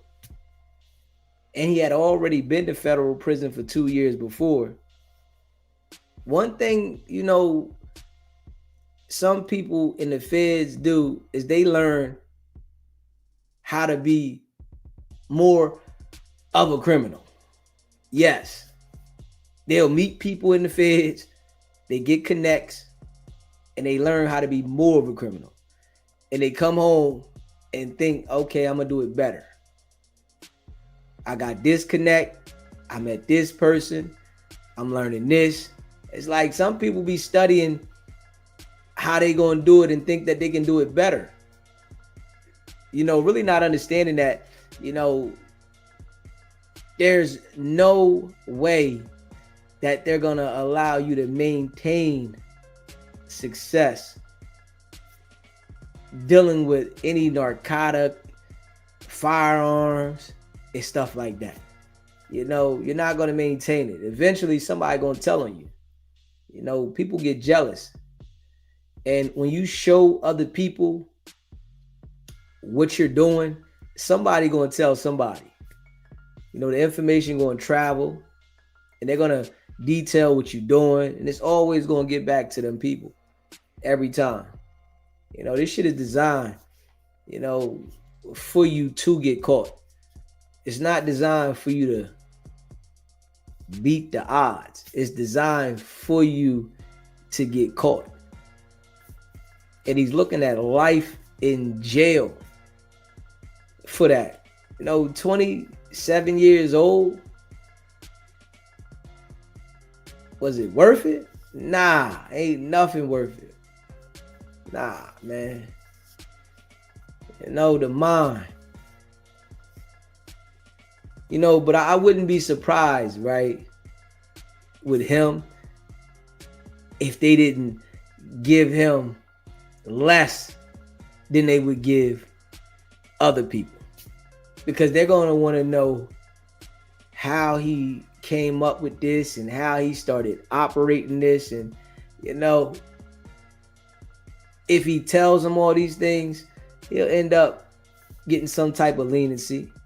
You know, they mess around and, you know, recruiting. Put him on the payroll so that he can fill them in on what he was doing. You know, and that's how they learn a lot of their information too. Straight up. They get a lot of the information like that. Certain individuals, they'll pull them in, see how they did this and how they did that. And then the next thing you know, they working with them people. Yeah. Man, it's a crazy game out there, though. You know, we're going to see how that one goes. They said he's looking at life. He definitely had a lot, though. He had, like, a lot. Like, what do you need all that shit for? You know, he had to be selling some of the damn guns. What do you need all them guns for? And he was a felon. Yeah. That was crazy. Smash that like button and hit that subscribe button. Wow. Yeah. Definitely could have did something different with his life than that. You know.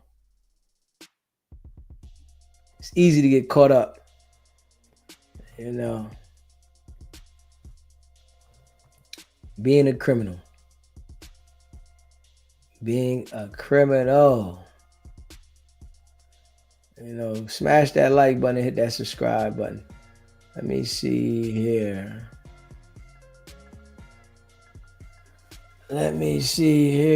Shout out to all y'all, man, that rock with SBGB TV, man. Shout out to all of y'all.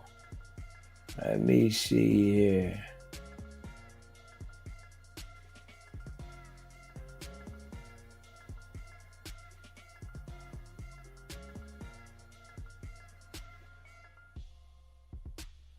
Oh, they on their job. They on their job right now. You got to be mindful. They are on their job. They seized 1,500 pounds of meth. They are on their job. Yeah.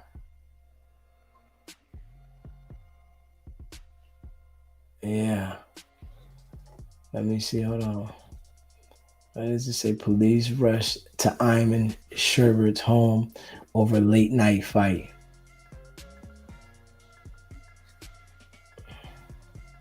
Over late night fight. Let me see. Hold on.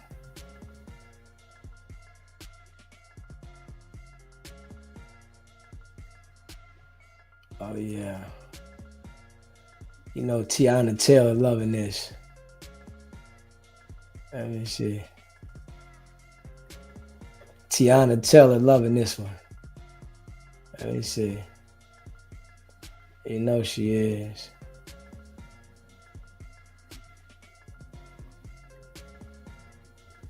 Yeah. Tiana Taylor loving this one. Let me see here. Hold up.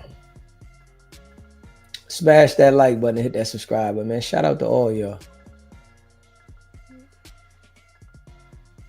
Tiana Taylor is loving this one.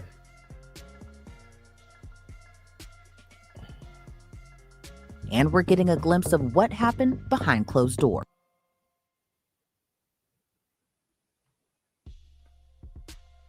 Hit that subscribe button, man. Smash that like button. After 4:30 in the morning, when officers respond to the home of Iman Shumper. Now, before we get to the response, let's take a listen to the 911 call that came in moments before. I never touched you. Let's do it. Luce Cannon 911. Hi. Can I have your address, ma'am? 1 second. Yep. Is this a house, apartment, or business? House. Can I have your name, please? Joanna.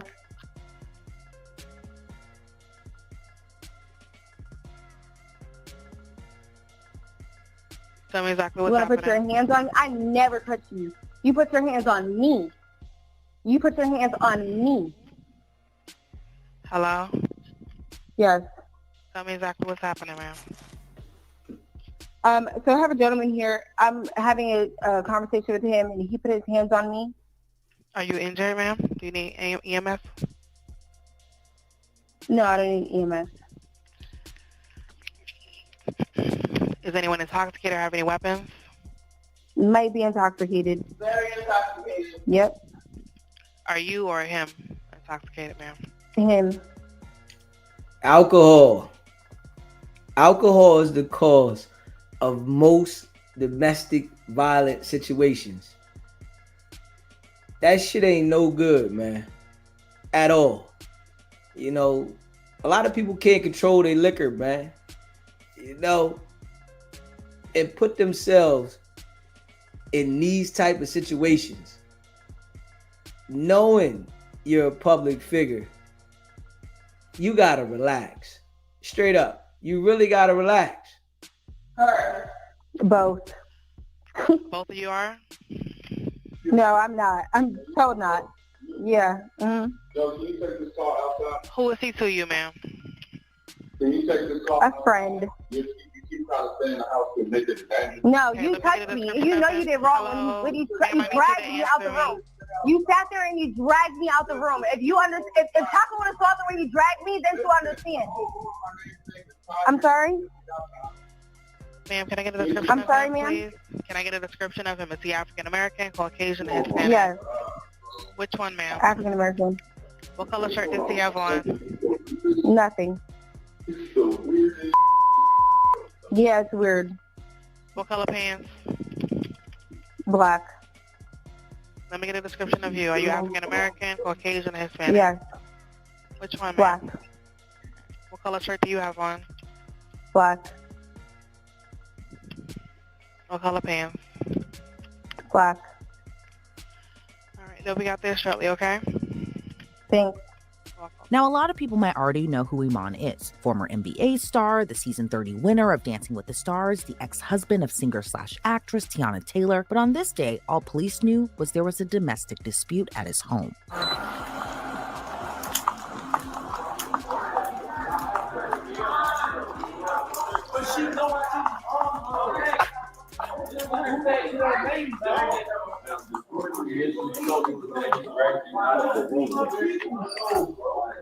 The story that she's saying was to get you out of the room as well. It doesn't. This is supposed to be my people, dog.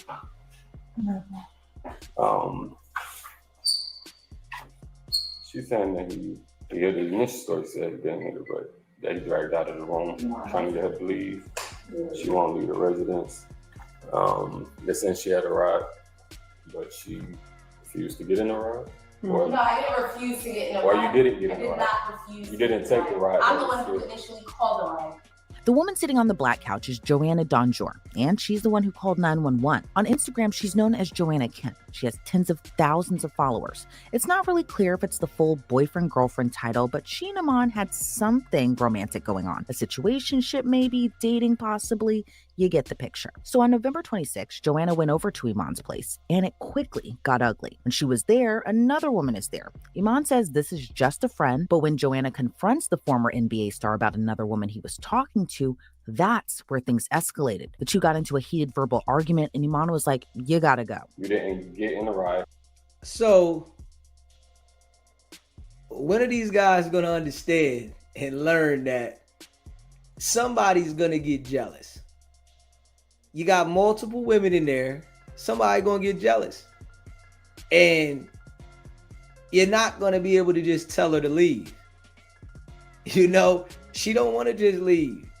You got another woman in there, you know, and now you got a case for trying to enjoy yourself. It's like the same scenario over and over. The same scenario over and over again. Right, because all of this happened. Okay. You want to talk to me outside? No. To tell me what took place? No, I was upfront about everything that happened from the beginning to the end. I didn't tell no lie. Okay. And even if it's his residence, so he wants you to vacate the residence, do you have a ride that can come get you? I already called the ride. Okay, so is the ride on the way? Okay. Is the ride on the way? No, I can call it now. I was waiting for you guys. But in the initial fact that I want to make a report.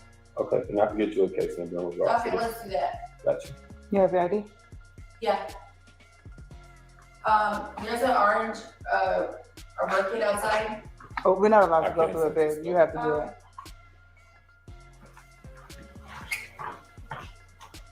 Put my Birkin up before. Now, I would be upset too. Birkin bags are expensive. One alone could be anywhere between $15,000 and $20,000, if not more. But back inside the home, the woman who witnessed everything told officers what she saw unfold. She's not named in the police report, but Iman's friend reported seeing Joanna enter his bedroom, confirming the two got into a verbal argument. According to the police report, Iman asked Joanna to leave twice, and she refused. So he allegedly grabbed her by the wrist to get her to leave. While Joanna said Iman was violent, the unnamed witness said he didn't do it in an aggressive way.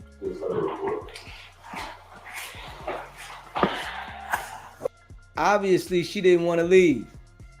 You know, it's like she came over quick, but she don't want to leave quick. You know, it's his house, baby girl. It's okay for you to leave if he don't want you there.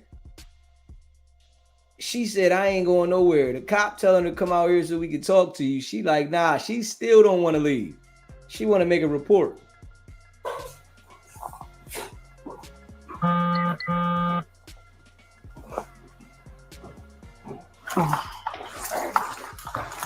You don't have like state issue ID? No. What state is your ID? New Jersey.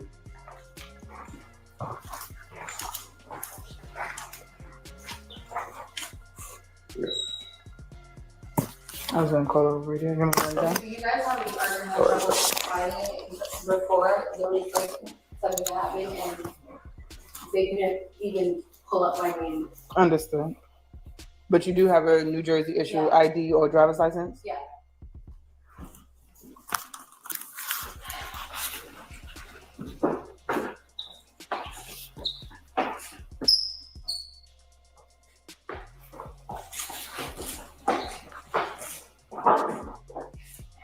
So I'm just trying to understand. So the grounds of putting your hands on someone or whatever, that's unlawful. The initial story that you told me was you were banging on the door trying to get in the room and you made your way into the room. No, he opened the door. Well, he opened the door and he removed you from the room. You told me you were aggressive going into the room. No, I wasn't aggressive. I was on the phone when I was going to the room. I went into the room, he opened the door. I went inside, we were talking. That's not what you initially told me. You said that you had a girl in the room and... Ask her. I went into the room, I was talking. Okay. I did not hit him. Never did I ever. I never said you hit him. Okay, so where... You can hear she's aggressive. And I guarantee you when the officer talked to her from the beginning, you know, she was aggressive and she's telling a different story and he's telling her, man, that's not what you said at first. You know, those are red flags. And I would be looking at her funny. You know, your tone is changing. You know, the direction of how you're, you know, going at this is changing. You said a different story. Now you want to have control now. You know, you got to watch these type of females. Where the rest of it coming from? I never said aggressive doesn't mean you hit him. So you said I was aggressive. That doesn't mean you hit him. But you told me you went into the room. Did you call the rider? She was in the room. So at what point did there become aggression between me and him? I'm going off the story you said. So Okay, so let's find other witnesses for the story. You said I was aggressive. So how? I said you when you went into the room, you upset that he was in the room with the other girl. No, I wasn't. No. See, you pick and chose what you felt to understand Okay, from the story. repeat the story. I said we were talking about another girl. Okay. Prior to this, it's a whole bunch of girls. It's another girl from this. She was on the phone. Not her. Okay. It was another girl. Well, we can see that's the problem. She's jealous. She's a jealous individual, and it's showing. If he grabbed her arm and asked her to leave, she doesn't need an ambulance. She's not marked up, but she's still aggressive, and she's saying it's a whole bunch of girls. You can tell that she's jealous that he has a relationship with multiple women. And she was on the phone and we were discussing the situation. So when I knocked on the door and then he opened the door, and then we were discussing it. He got upset, obviously, because he wanted to continue the situation with this girl. So he got upset, not me. Okay.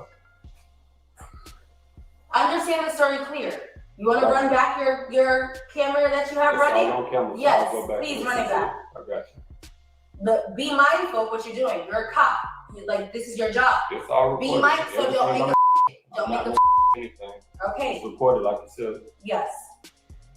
And how far is it right? You haven't taken down a statement, did you? It's on the camera. We don't have to physically write anything down. We can watch it when we get in the car. Okay. Yeah, I'm already irritated with her already. And I can tell it's all about, you know, her being upset about other women.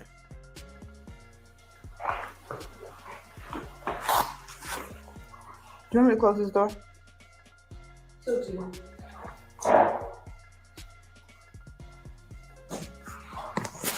I don't know, never. I don't know if you ever in your life been dragged by your hands and your feet out of your own will. I don't know if you've ever been in that situation, but that's not okay.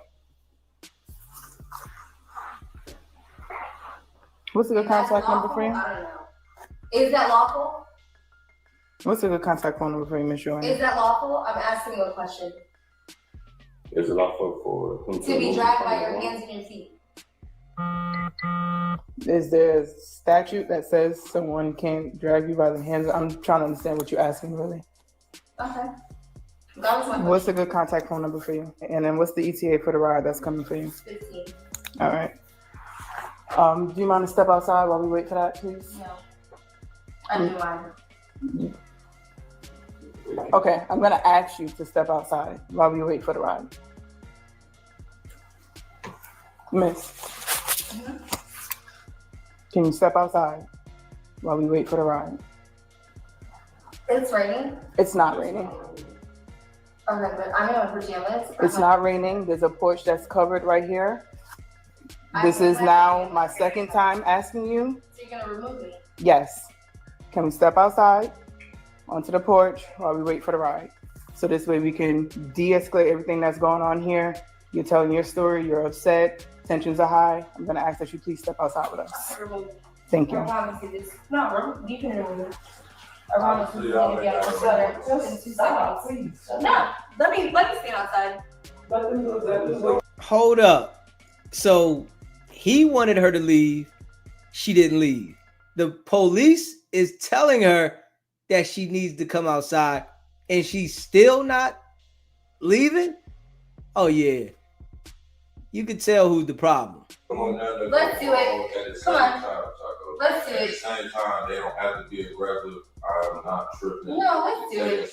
Let me outside for 10 minutes, 15 minutes until my I car just don't comes. I want don't care. nothing to go left. That's all, please.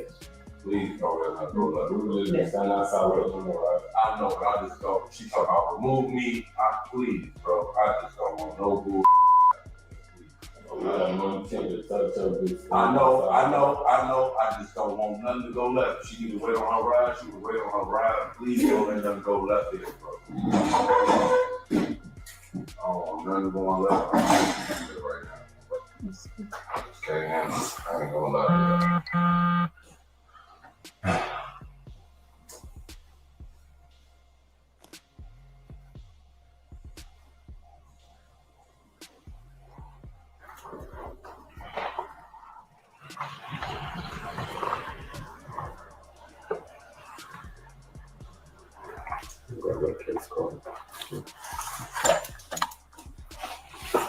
Joanna the officers and Iman all wait. The minutes drag on endlessly. This has been the longest day. It has, especially since yesterday I'm working 12, basically.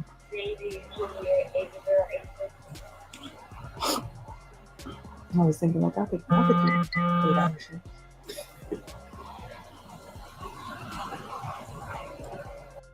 Those people that have very ignorant attitudes, once you sense that, they need to be left alone, man. Yeah, you know, you can't change someone that already has attitude problems. And you can see she talking about her Birkin bag. And, you know, when people feel like they're entitled and they might feel like they have money and they got followers and things like that, they tend to feel like, you know, nobody can tell them nothing. And obviously she's in his house and they're asking her to leave and she doesn't want to go. My allergies are busting my ass. I need a clarity. Yes, I need a clarity.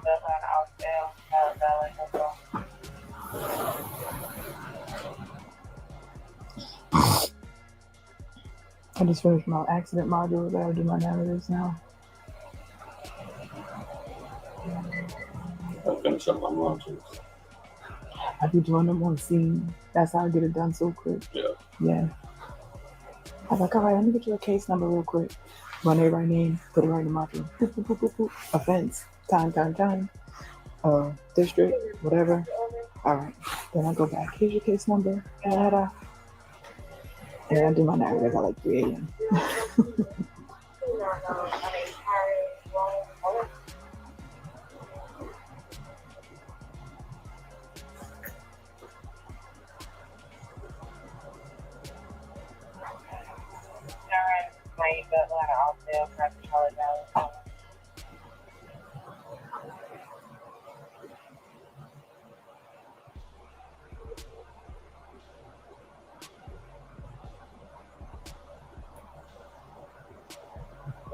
This is wild though.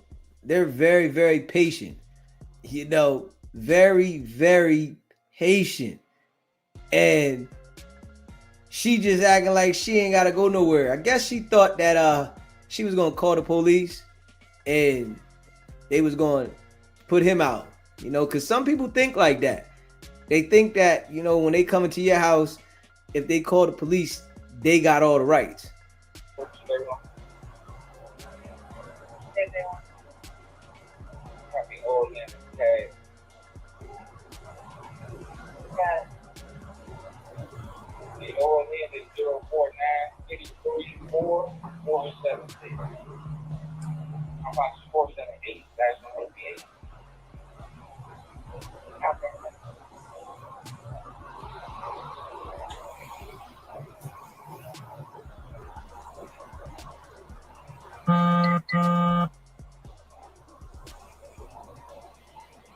Your eyes worth it.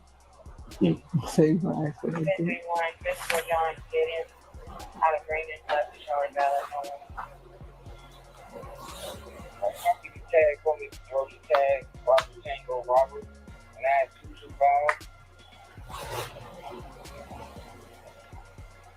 Look at that spider. See it? It's enormous. The spider. Oh. 2012 GMC Yukon silver in color. Hey, Jessica, Gideon, South Mapleton,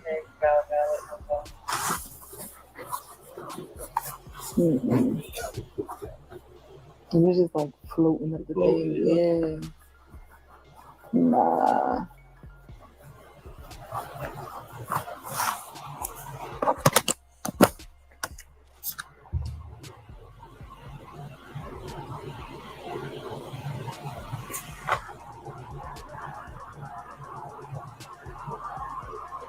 It's been 10 minutes.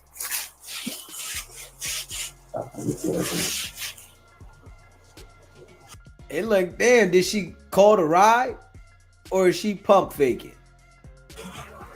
Then Iman drops a bombshell. Was a driver ever on their way? Man, I ain't gonna lie, I don't think she called no car. Yeah, that's what I was just saying. No. I don't know, it ain't no way. This one she was playing, like.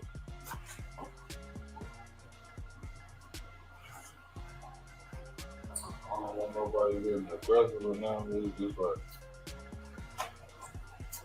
So the only other option would be to criminally trespass her from the location.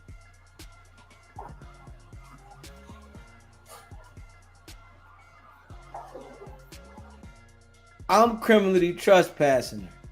At this point, you done called the police on me and you're trying to file a report.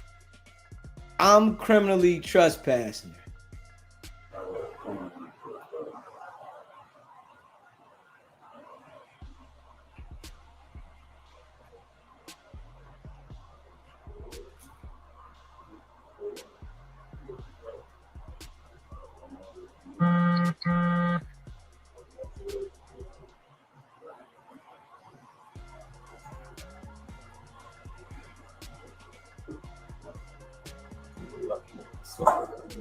Hmm?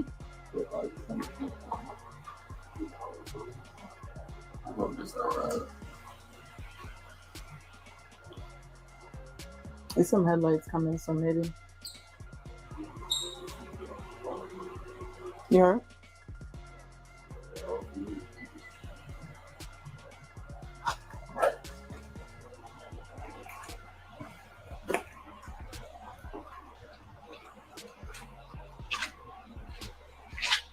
In the end, maybe patience was a virtue, but it was Joanna who got the final word. Miss, is this your ride?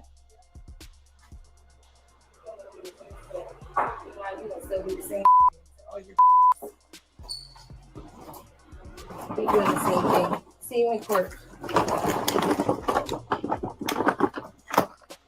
On Instagram in the morning.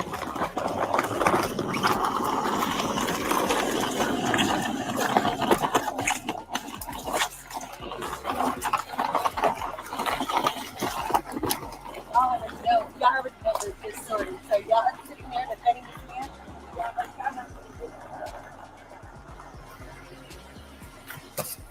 According to the police report, officers didn't observe any visible injuries, including marks or bruising on Joanna. And based on all the information they gathered, no charges, criminal or misdemeanor, were filed against Iman. In a statement, Iman Shumpert gave his side of the story, saying, "Last week I had friends over, and a visitor at my residence was politely asked to leave several times after I witnessed her damaging personal property. The police were called, invited inside, and they spoke with multiple people who saw what happened. After assessing the situation, the police instructed her to leave repeatedly. She refused to vacate the property after being asked to leave multiple times, and only after the officers escorted her outside did she eventually depart. This matter was quickly closed that night by the police after they did their investigation." And Hey, listen, man. Hey, listen, man. If you're unwanted somewhere, just leave. She made herself really look like a fool. She didn't look like, he was wrong. It looked like you was wrong. You didn't want to leave the house. You thought that you had some seniority over the other women, and he was letting you know it was other women involved. I can't understand why, some women don't understand that these people that are paid, they're going to have multiple women. I don't understand that yet. They are going to have multiple women. They have plenty of money. They don't have to settle. Just being honest, you know, and people have to understand that. You can have a whole bunch of followers on Instagram, and that seems like what she values. Her followers on Instagram. She's going to go to Instagram and she's going to talk negative about him on Instagram. That does not hold any weight. You got to go, baby. That's it. You got to go. Like, come on now. God damn. You knew when you got with that man that he had plenty of women. You knew it, man. And he brought you to his house with another woman already there. Like, come on, man. That shit is getting old. And I'm glad that, you know, the police didn't rush to judgment. Straight up. Because, you know, at once upon a time, they would rush to judgment. Grab the homeowner. Here, we taking him out of here. They would rush to judgment. Straight up. It's crazy. You know, man, we gonna keep it a buck over here. I didn't see the man do anything wrong. And obviously, he had a witness. That is one thing about having a witness. And they didn't see any marks on her. He had a witness. The witness said, I didn't see him do anything. He didn't do anything wrong to her.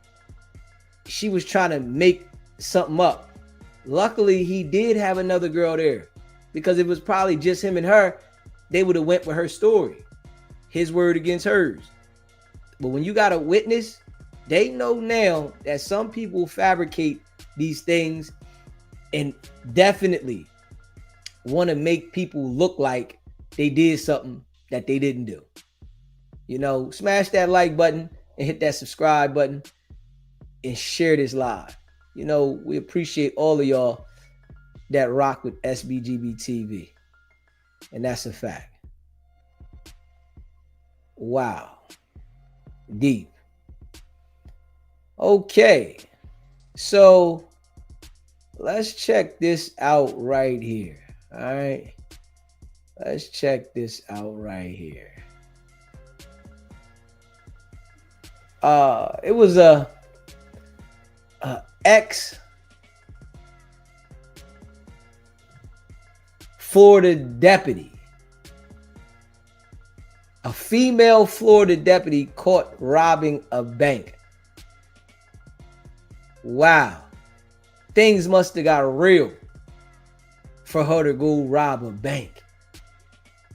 And she was a Florida deputy? Yeah. Things must have got really real. Let's check this out here, man. Smash that like button and hit that subscribe button. This crime, you'd think it was ripped straight out of a Hollywood script. A disguise, a getaway, and all of this happening in broad daylight. May 3rd, 2025, we're in Ocala, Florida. It's morning time, and a woman walks into a TD Bank handing over a note to a bank teller. It reads, "This is a robbery. I have a gun and will shoot if any alarms or die packs are enclosed. Fill this bag with at least $50K big bills only. Wait 2 minutes and call police." She made off with just a portion of that $50K. The teller only withdrew about $5,000 cash. The suspect stashed the cash in a bag and took off. Now, this type of robbery might have worked decades ago, like maybe during the times of Bonnie and Clyde possibly. But we're in 2025, and what's one thing most businesses, stores, homes, and of course banks have in common? Surveillance video. In footage released to Law and Crime by Ocala police, you can see a dark-colored Chevy Camaro pull up to the parking lot. It got in the perfect position for a quick getaway. Not even 10 minutes later, a woman dressed head to toe in black with her hoodie up comes running toward the car with a bag in her hand. She pops the trunk, dumps the bag, then takes off for what looks like a rehearsed getaway. Within 11 minutes, officers found who they believe to be their suspect, driving in what appears to be the exact same Camaro. Black female driving. Light it up, light it up. Hands! Hands! Cut your siren. Keep your hands out where I can see them. Hands out where I can see them. Get out of your car, please. With your left hand, open the door from the outside. Open the door from the outside. Step back here. Step back here. Turn around. Face away from me. Face away from me. Face away from me. Come back. Come back. Come back over here. Come back over here. Over here.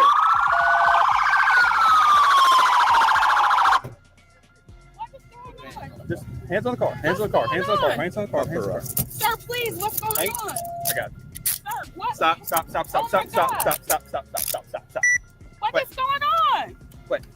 You got anything on you, ma'am? No. Stop. Stop turning around. I'm scared. Stop. What is going on? Stop. Stop turning around. Walk back this way. Can somebody please tell me? We'll what's tell you. going Just a on? minute. Relax. Oh my God, I'm so scared. Hop in. Make sure that this is the Oh, correct Jesus vehicle. Christ. Make sure that Just this is sit the down. right one. What's going on? Sit down for just a second. Give me just a minute, okay? Right now you're detained, okay? Oh my God.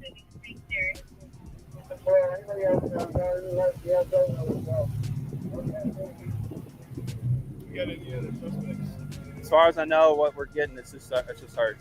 You guys need anything from me? No, brother. Just glad you. I heard 27. I heard Gateway, and I'm like, man, I'm right here. Yeah. Yeah.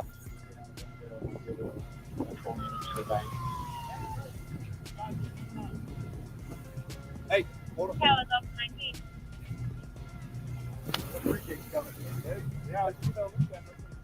Go ahead. What?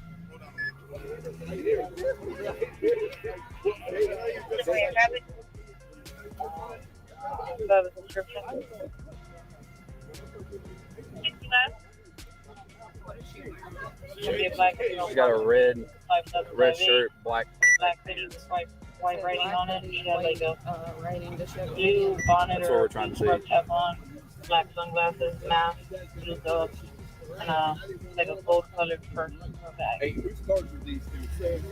Let's go ahead and let's consolidate our cards. Yep. These two tighter that we can get them, just so that we don't affect traffic. All right, guys.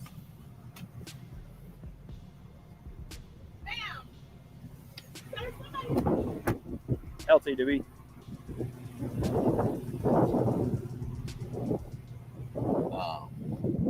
That was executed.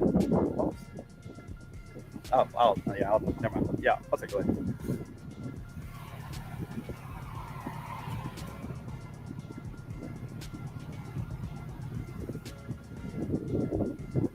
Oh, hey, LT, did you see this? Looks like a black hoodie right here. Looks like a black hoodie. Black hoodie. Right there. See the sleeve? Yeah.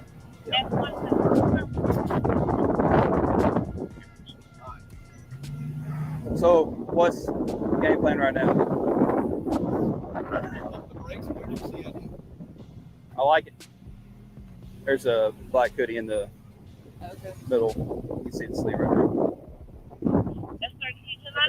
They said first with gold too, so.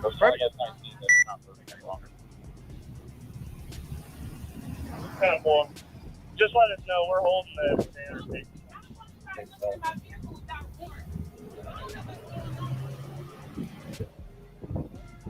Nobody's going in your vehicle right now, ma'am. 32. Officers identified the suspect as Christina Thacker, but she claims they have the wrong person. Sir, please, why is this happening to me?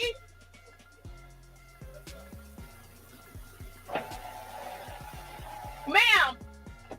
Sir, somebody please talk to me!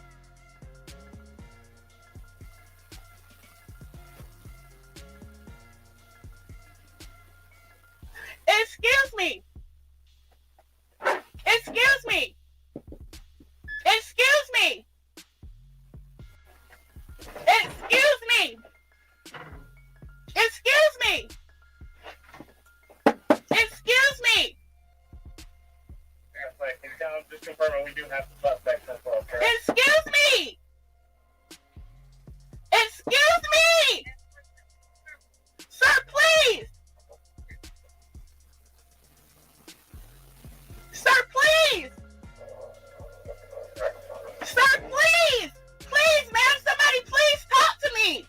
So one thing we've learned about Christina is she used to serve the very county she's now detained in. For more than 10 years, she was a Marion County Sheriff's deputy. However, at the time of the robbery, she was no longer employed there.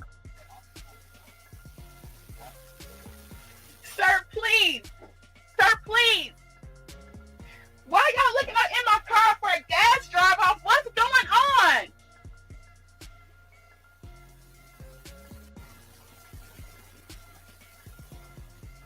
Will somebody please talk to me, please? Please, please talk to me.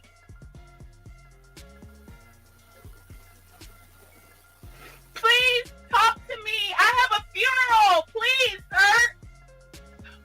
Sir, please, I have a funeral.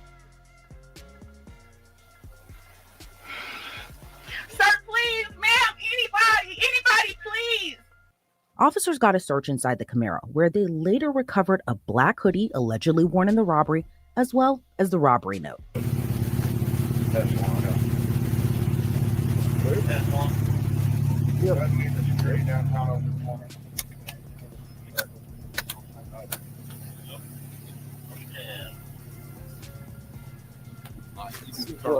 Christina is brought into the police department. Detectives sit her down, but she probably knew what was coming next. Obviously, you know why we're here.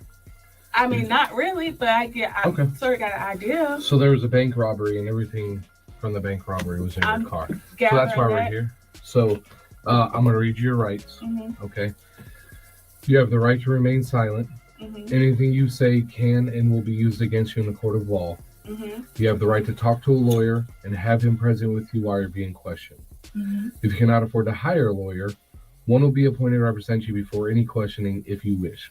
You can decide at any time to execute these rights and not answer any questions or make any statements. Yes, sir. Do you understand these rights I explained to you? I do. Okay. I overheard you say you were in law enforcement, so I'm sure you probably read that once or 14 twice. years. And this is embarrassing. I got you. So I'll tell you exactly how my day was. I came because I had to get some more stuff to go with my outfit first or whatever. This guy, Ryan Heron, I've been knowing him since high school.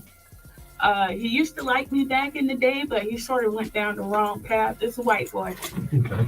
So he asked me to come by his house, his dad's house. It's a brown house right there on 17th Street.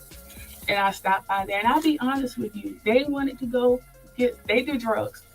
They wanted to go get something. I don't do drugs. So I'm like, don't tell me, y'all go do whatever y'all want to do.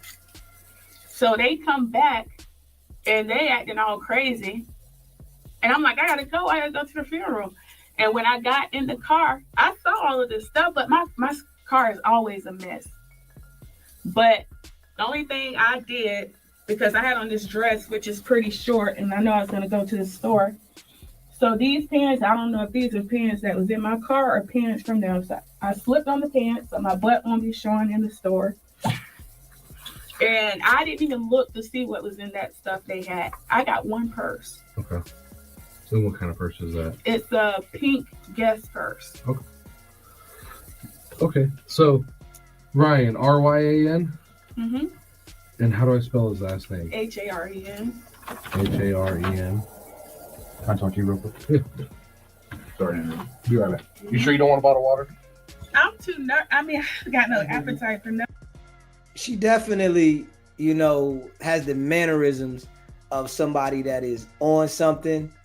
And it's crazy if she's lying and saying somebody else had her car, naming them and putting them in this situation if they didn't have nothing to do with it. Okay. She holds on to that story as long as she can until the evidence came back to bite her. How did you end up at his house today? Because he's my friend. I always go see him or whatever. Okay. And I said I was going to swing by there and see him. And so does he text you, call you, anything like that? Yeah, like, well, we've been doing iMessenger. Okay. Yeah. So how did you go meet him today? Did he text you this morning? When were these plans made for you to go? Well, I told him I was coming into town, and he was like, "Oh, swing by," because we haven't seen each other in a while. I was like, "All right, I'll stop by there and see you." Was it a phone call, text? What was it? It was like a iMessage, like, Okay. yeah. And that was this morning. Mm-hmm. You said he lives in a brown house. Yeah, it's on 17th Street. Street, like right across from that ballpark. Okay. Right beside the road. Okay. The one that like by the dentist's office and it's Deer, like a duck pond and the stuff apartments over and there. all that. Okay. Mm-hmm. So he lives in a brown house there. Do you know the address by chance? It's a 3-digit address. I mean, it's not hard to miss because if you look across from the duck park, it's only like the only brown house there, like a. So if you saw a picture of it, you know it's there. Mm-hmm. Okay. And who else was with him?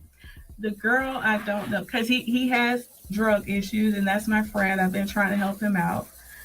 And when he wanted to go get something, I didn't know it was drugs, but I kind of figured it was drugs. So I didn't want no part of it. I got you. I let him go. Was it the female he was with white female, black female? Black female. Black female? Mm-hmm. About how old was she? I'm going to say, somewhere between 30 and 40. Okay. So tell me about when you got to his house today, what happened? I just went there to, shoot the breeze with him for a little bit because I couldn't stay for long. And it was like, hey, you mind taking us somewhere? I'm like, look, I'm not going to get caught up with y'all. So I let him take the car. Okay. And he came back and, they were acting all weird or whatever. And I'm like, I got to go. I got a funeral to go to. And I saw all the crap in the car, but like I said, my kids have a lot of crap in the car. I understand that. And, that's where I found my pants so I can go in the store and not be bending over to show my butt. Okay. So you let them take your Camaro and leave. How long were they gone? Not long at all. Okay. When they came back, did they come in the house with anything? Where were you at when they left? It was just outside because that's his dad. His dad knows that he lives a rough lifestyle, and his dad is trying to keep him on the straight and narrow. Okay. And if he was bringing people to the house, his dad would frown on that. I got you. Okay, so when they took your car and they went and did whatever it is they needed to do, where were you? I was just standing there chilling in the yard. Just hanging out at the house. Mm-hmm. Okay. I assume you're like most of the rest of the world, including me, like everything's been crazy. And we're probably all going through some pretty hard times. You falling on any hard times or anything like that? No, I can show you my bank account. I got money in the bank, and I think I got a few dollars in my purse. I don't need you to show me your bank account. Yeah, I live in a gated, nice community, Greystone Hills. I got a decent car. I'm not in need of anything. Okay. So, obviously, you were in law enforcement for as long as you were. Mm-hmm. Okay. You seem like you're a genuine person. Mm-hmm. All right. But, I mean, one thing we probably agree on is that neither of us, especially in our careers, like fires. Okay. Right. So, I think we got off on the wrong foot. And the reason I say that is because I want you to understand there was a tracker in your car. A tracker in my car? Yes. From that money that was being stolen, there's a tracker. You're law enforcement. Well, it had to be tracking them. So that tracker is going to show exactly from the moment that money hit that bag. It's going to tell me every second where it was when it stopped. Okay. There's video cameras. There's everything. I know. Right? And in the bank, the female that put the note on the counter, same nails. And you know what nail is missing on the hand without the glove? This nail has been missing because I do DUI or DYI stuff. I got you. But that's what I'm saying. Like, it was you in the bank. No, it was not. It was you. It was not. Okay. Can I see the camera? No. We're not going to get into all that. I was looking at these nails because I knew I had to fix these nails before. I got you. So, you were the person that I want to understand why. Like, it wasn't me. Can I see what you're talking about? I'll see if I can pull it up and take a screenshot and show it to you. I will do that. But you have to make it make sense, okay? Because that tracker is going to show from the moment you left the bank.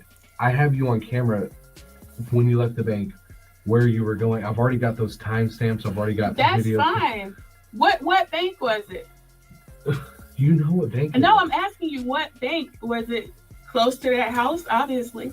Yes, it was all. You know what bank it was. No, I don't. I'm asking you. I heard y'all say campus on the thing. Is that on 17th Street? It's a bank on the corner of 17th Street and 25th Avenue. Okay, so that would come directly down and past his house. I'm not saying. And he doesn't always like to pull up in his yard because of how his dad is, but it's the field right across the street, and that's usually where I meet him. But you told me you were there in that yard talking to him for a few minutes, 2 to 3 minutes. I mean, it was brief. Okay. It was brief. And that tracker is going. Those trackers are very detailed. The tracker is going to show you that. Okay. Why did Now, you... I don't know what they did on the way back there or where they went. I got you. Okay. Let's not dig ourselves further into a I'm not. You are not going to show. I need to see this. I got you. I hear what you're saying. Yeah. But let's just go over the facts, okay? Mm-hmm. There was a bank robbery today. Okay. Everything from that bank robbery was in your car.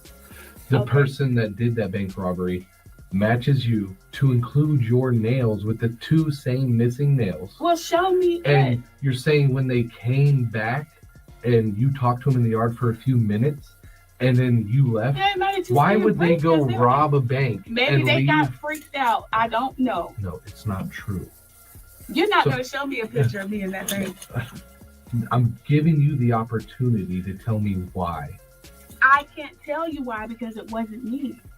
It was you. Show me the picture of me. Listen, and whenever you drop the note off, you use your hand without the glove. You don't think your fingerprints are going to be all over that note? Then get my fingerprints. Okay. All right. I mean, it wasn't me. Okay. I'm going to step out for a few minutes, and I'll be back in. Can you please show me a picture? I'll try to get a good screenshot. Okay? Okay. All right. So, think about it. I'll be back in a few minutes. All right? And I really just want to understand why this happened today. I want to understand too. Can you show me the picture or can the lady identify me? You know why. No, I don't. I want to see what you're saying. So obviously this isn't as good as the actual video.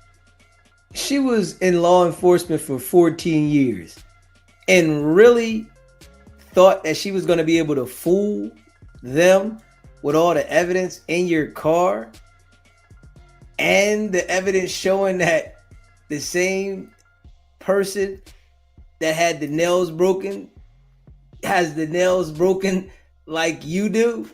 Like, come on, man. She definitely is on something. Because it's a still shot.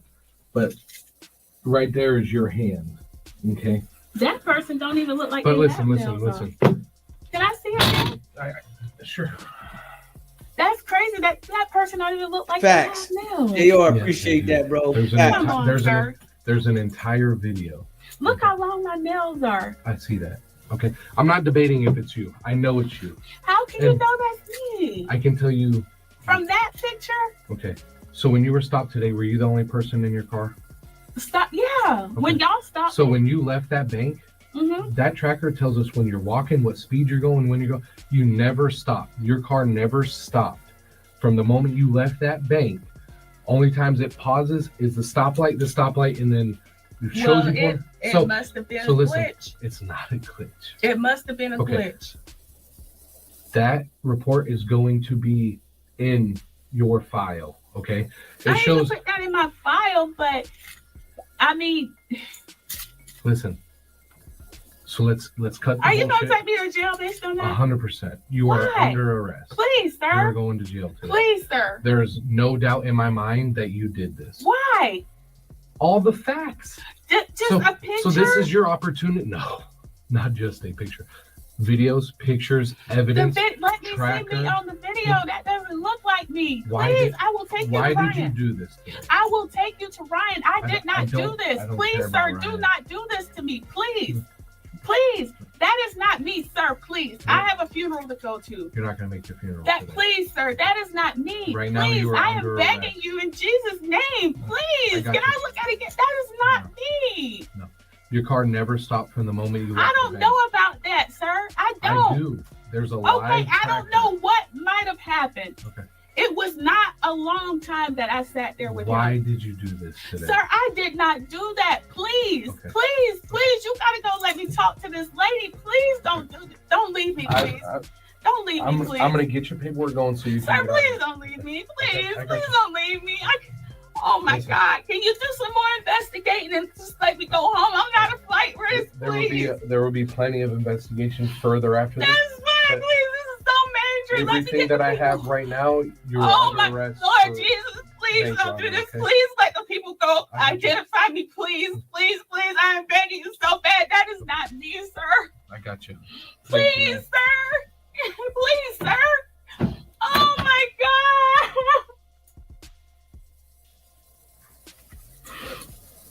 Reality sets in quick for Christina. She wasn't talking her way out of this one.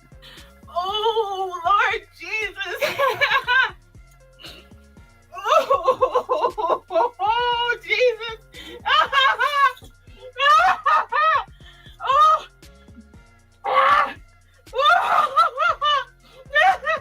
Oh, my period. Oh, my God. Oh.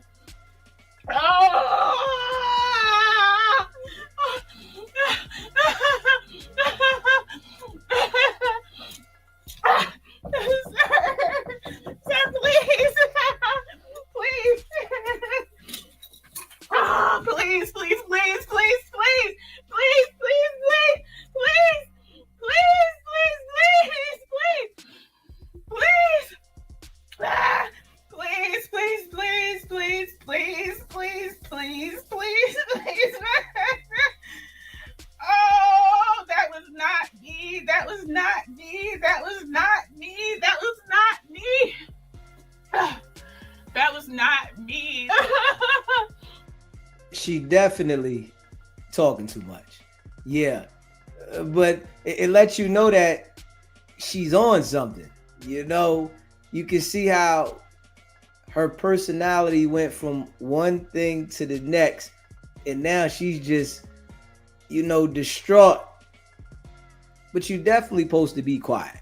You know, you get in a situation with anything, talking's never gonna help you.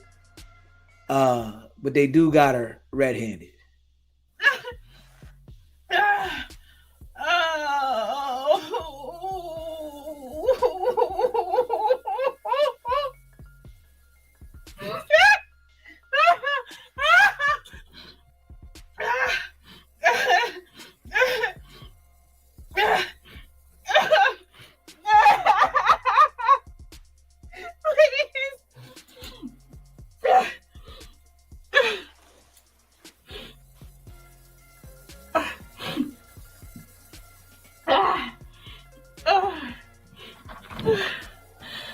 Okay. Just listen to me for 1 second, okay? Because like I said, the whole reason I'm in here is to get the why. Okay? There is no why. There is no why. I'm looking at that picture. I don't recognize anything about that. I'm gonna show you something. Okay. Okay. Just to help you better understand. Okay. This is a very small piece, but this is the tracker detail. Uh-huh. It gives us every second. Okay. Maybe they drove around a bit before they came back, but it did. You gotta see where that tracker went by that house. I'm sure you drove by the house. I mean, it's right there. Because if you look at like where the baseball, we did stop. It was very brief. You said 2 to 3 minutes. I mean, maybe it was not that long. It was brief, but right there, right across the street from his house. There's like a sideway and it's a baseball field. No. Yes, sir. Please. I don't know if it's a glitch in that, sir. That is not me on that picture. No. That is not me on that picture. If you take me to the bank, nobody can identify me as being in that bank. Listen, when your car left the bank, 2 miles an hour, 2 miles an hour, 11, 15, 35, 40, 40, 40, 40, it never stops. I don't know why it's saying that. Okay. The evidence is there. I don't know why it's saying that. It was a brief stop. I'm going to ask you one more time. Do you want to tell me why? Like, is there a hard time? If I could tell you something, I would. I'm not going to say I did something that I did. I just wish, sir, please, this is going to ruin my life. This is going to ruin my life. As you know, this is probable cause. This is not proof beyond a reasonable doubt. I'm still going to go to jail and everybody's going to think that it's me and our kids and I'm going to miss the funeral. Like, I'm not a flight risk. Can you talk to these people and do some more investigating before you arrest me? Please, sir. You are under. Please, sir. Okay. Based on some fingernails, that person don't even look like they have nails. Do you have a color picture or something? I have plenty. I would not be arresting you if I did not believe but probable you're saying cause that's what you existed showed and me. it That was you.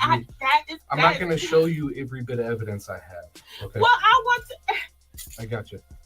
I'm allowed to know if I'm accused. I'm allowed to know what I'm accused of and what You they're are saying. being arrested for the bank robbery. How? But it was not me. It was you. It was not me. You have a fingernail, I sir. have Please, way more than that. sir.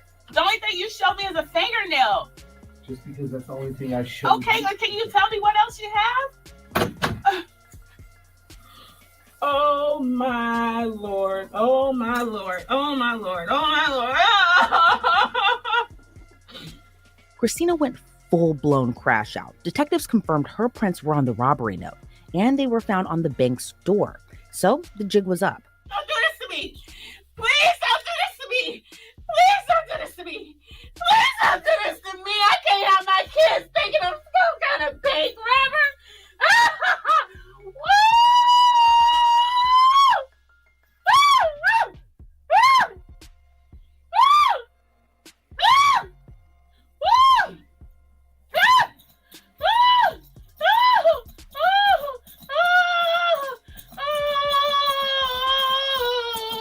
Yeah, she tripping.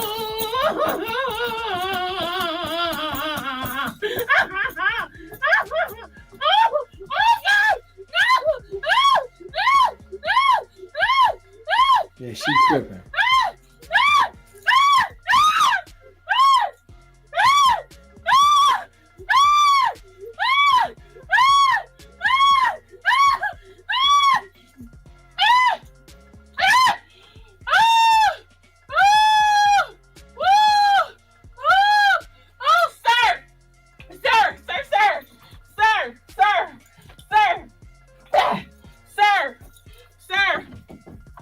Can you check my phone records, please?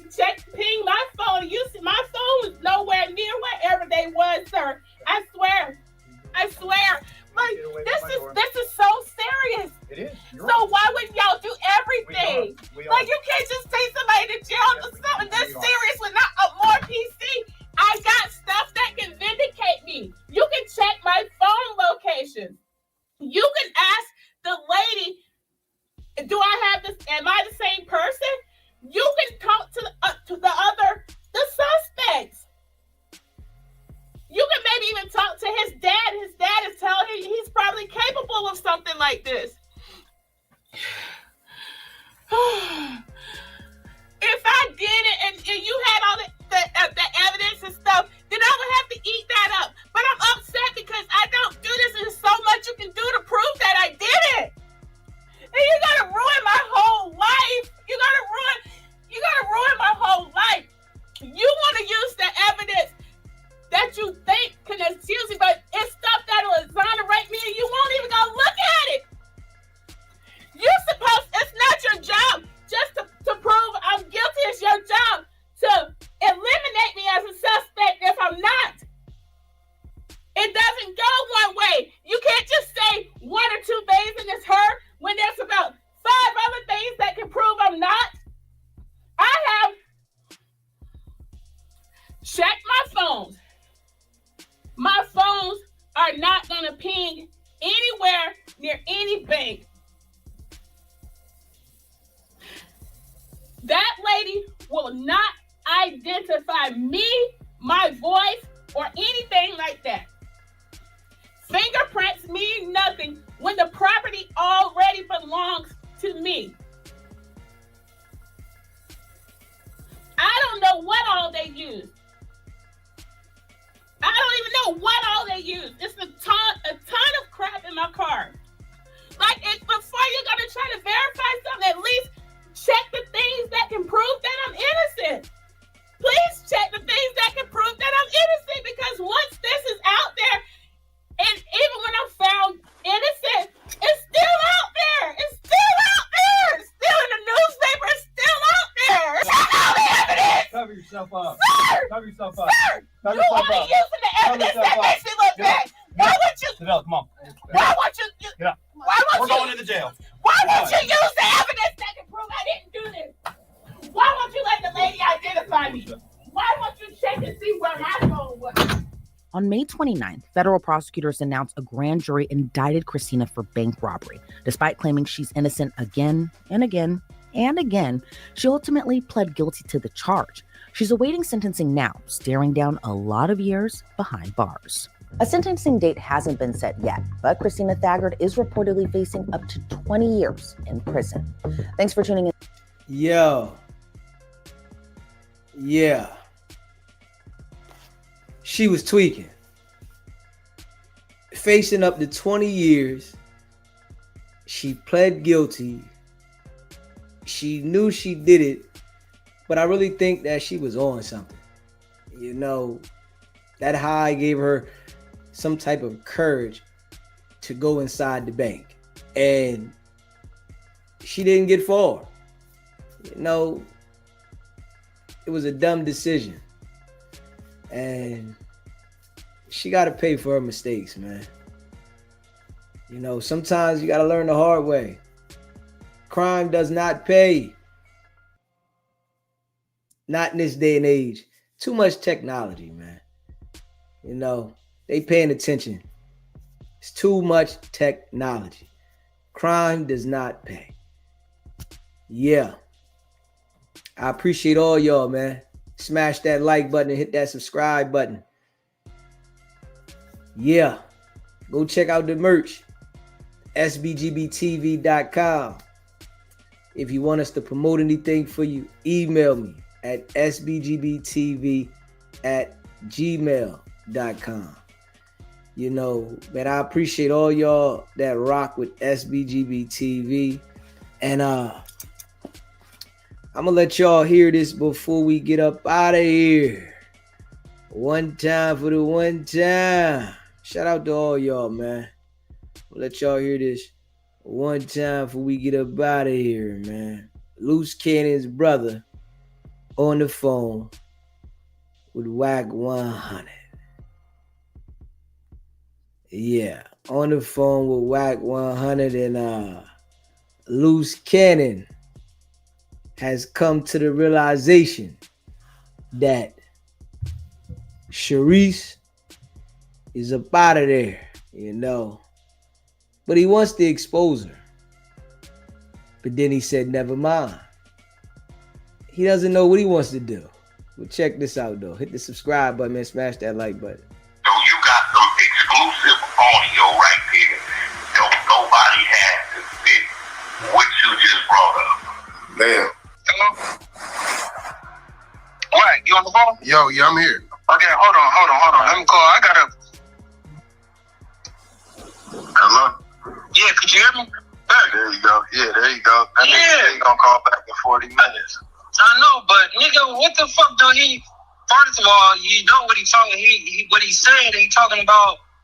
He want me to call her and fucking threaten her with the other shit, and now he telling Wack that he don't want the shit done. He don't want to expose it. Yeah, like nigga, how you gonna tell me to blackmail her and tell her not to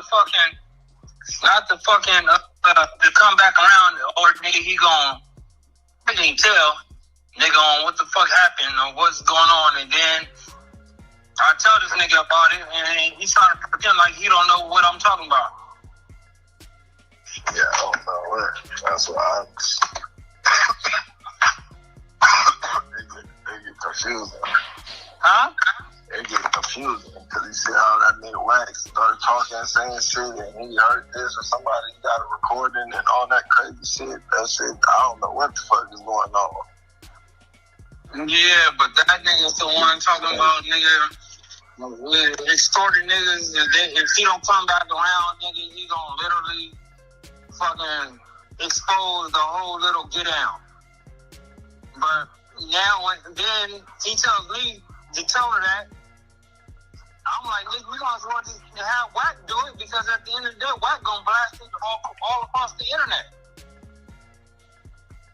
And now, I don't know, bro. That nigga just say one thing, and then he'll switch up. Facts. Yeah. Like little girls. And I on don't the know, three-way call. I'm not gonna be in that shit. If the bitch come around, she come around. She don't come around. She don't come around. He said, nigga, they all good and all that shit. Nigga, doing good as well. This nigga been having me call her, text her, have you call and text her, and she ain't no good. Yeah, I don't know how good they is or how good shit is. Nigga, you know she's around. Nigga, you know she ran off that nigga just trying to say dumb shit. I don't know, nigga, keep it real, bro. The bitch is out there going, and you might as well just expose her, nigga, and let it be. Yeah. Yeah, nigga, he telling you one thing, man, nigga, having you call me, nigga, to try to fix. Like you said, though, he probably got all the legs in the one basket, and he trying to get what he got to get from over there around there. Yeah, but first of all, you want to shut down her motion anyway. Nigga, shut down her motion, nigga, by nigga exposing her what she did. Yeah. Whatever. Nigga, he already said it on the federal phone call, nigga. He might as well just have full affairs with it. Nigga, they gonna use that against her anyway. Yeah. I don't know, bro. That shit gets confusing. That's all. That's what I said, nigga. Like, what is the purpose of calling whack and then just switch the shit up?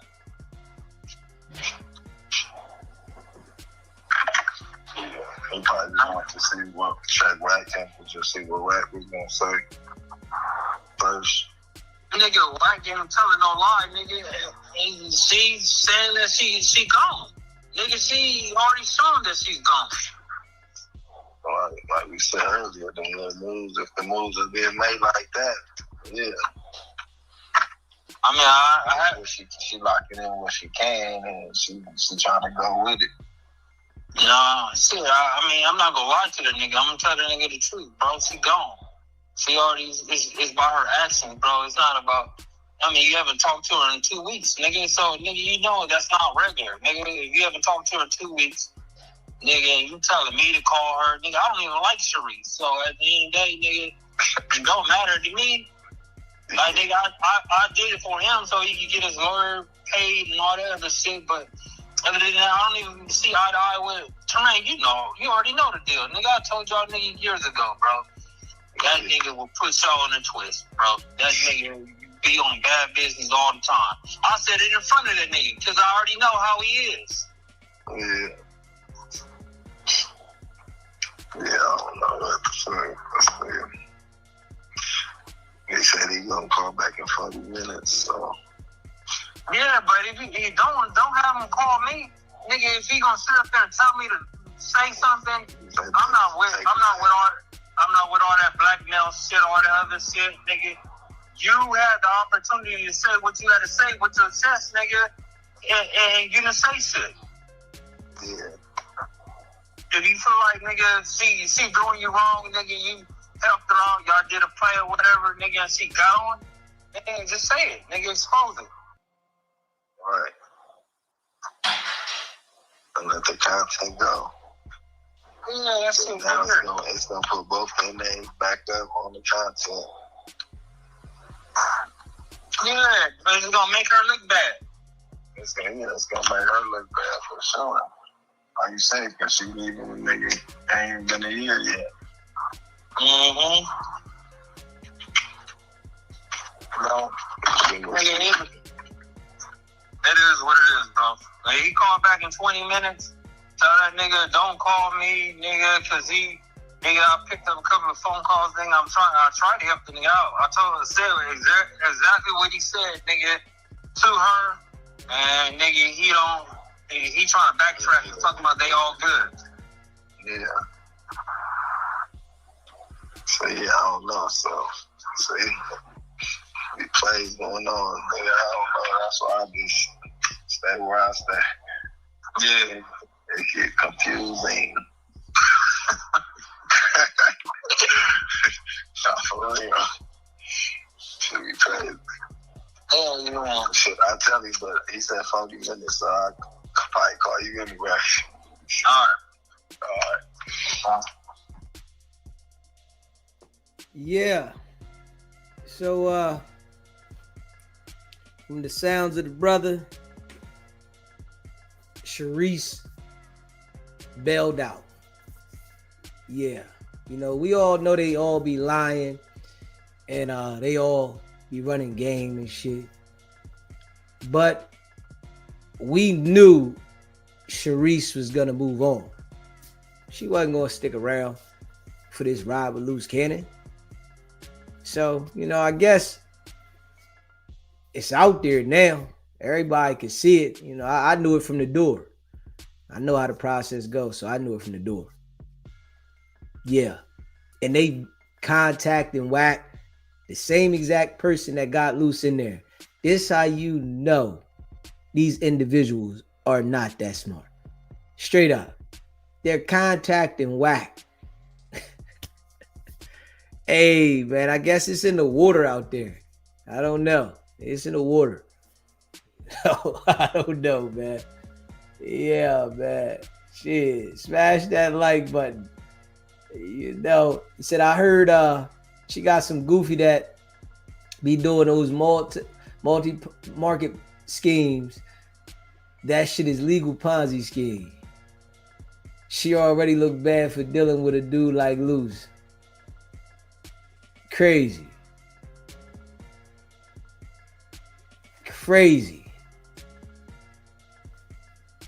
Yeah, you already knew the admirer. I said this shit from the door. You know, all the shit I be saying about this shit come out. It go just how I be saying it. All of it. You know, you can see it. You know, for people that don't understand how this shit go, you know, they confused. But shit. He said if a cat goes behind Luce Cannon and sleeps with that female, they better get checked.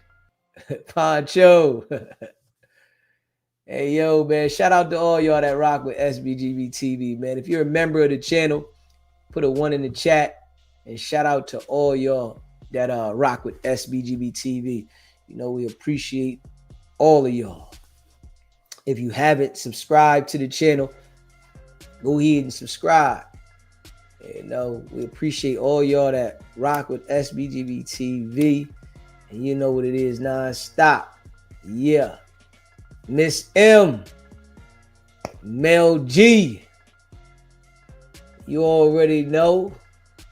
D Twins. C Brown. Michelle. Shout out to all y'all, man, that be rocking with SBGB TV. You know what I'm saying? They're going to keep working with Wack until he put them in the ground. It's sad. It's crazy, ain't it? Bless Naja Beauty. Hey, baby. Yeah, they're going to keep dealing with Wack. Esco.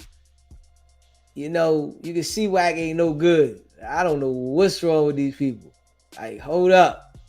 You know, you can see not no good. I guess, you know, he's able to do the Jedi mind trick and get them to think that, you know, he cool, I guess. I don't know. After he gets, you know what I mean? Nah, I don't want nothing to do with no joker like that. JR gets bread. Yeah. It's too much. Ike turns her hands. Yeah, man. Shout out to all y'all, man, that rock with SBGB TV. Yeah, man, smash that like button, man. Hit that subscribe button. You know, we appreciate y'all. And y'all know, man, we'll see y'all a little later, man. And that's a fact. We're gonna see y'all a little later, man. And y'all already know what it is, what it do, what the business is. Shout out to all y'all, man. La Portia. Hey, baby. You know, I appreciate y'all, man. Bless Naja Beauty. Shout out to all y'all, though, man. And we be back at it later, though. I appreciate y'all, man. Keep the suckers away from you. keep the grass cut. Everybody's a snake. That's why I keep the grass cut, so I can see them when they coming and I heat their ass up. The niggas that you went to school with will catch you while you in your new whip and turn your brains into cool whip. Niggas that you running around getting cash with ain't gonna help you do nothing but carry your casket. Shout out to all y'all, man. Man, I appreciate all of y'all, and y'all already know what it is. It's not about the setback. It's about the get back. Nah.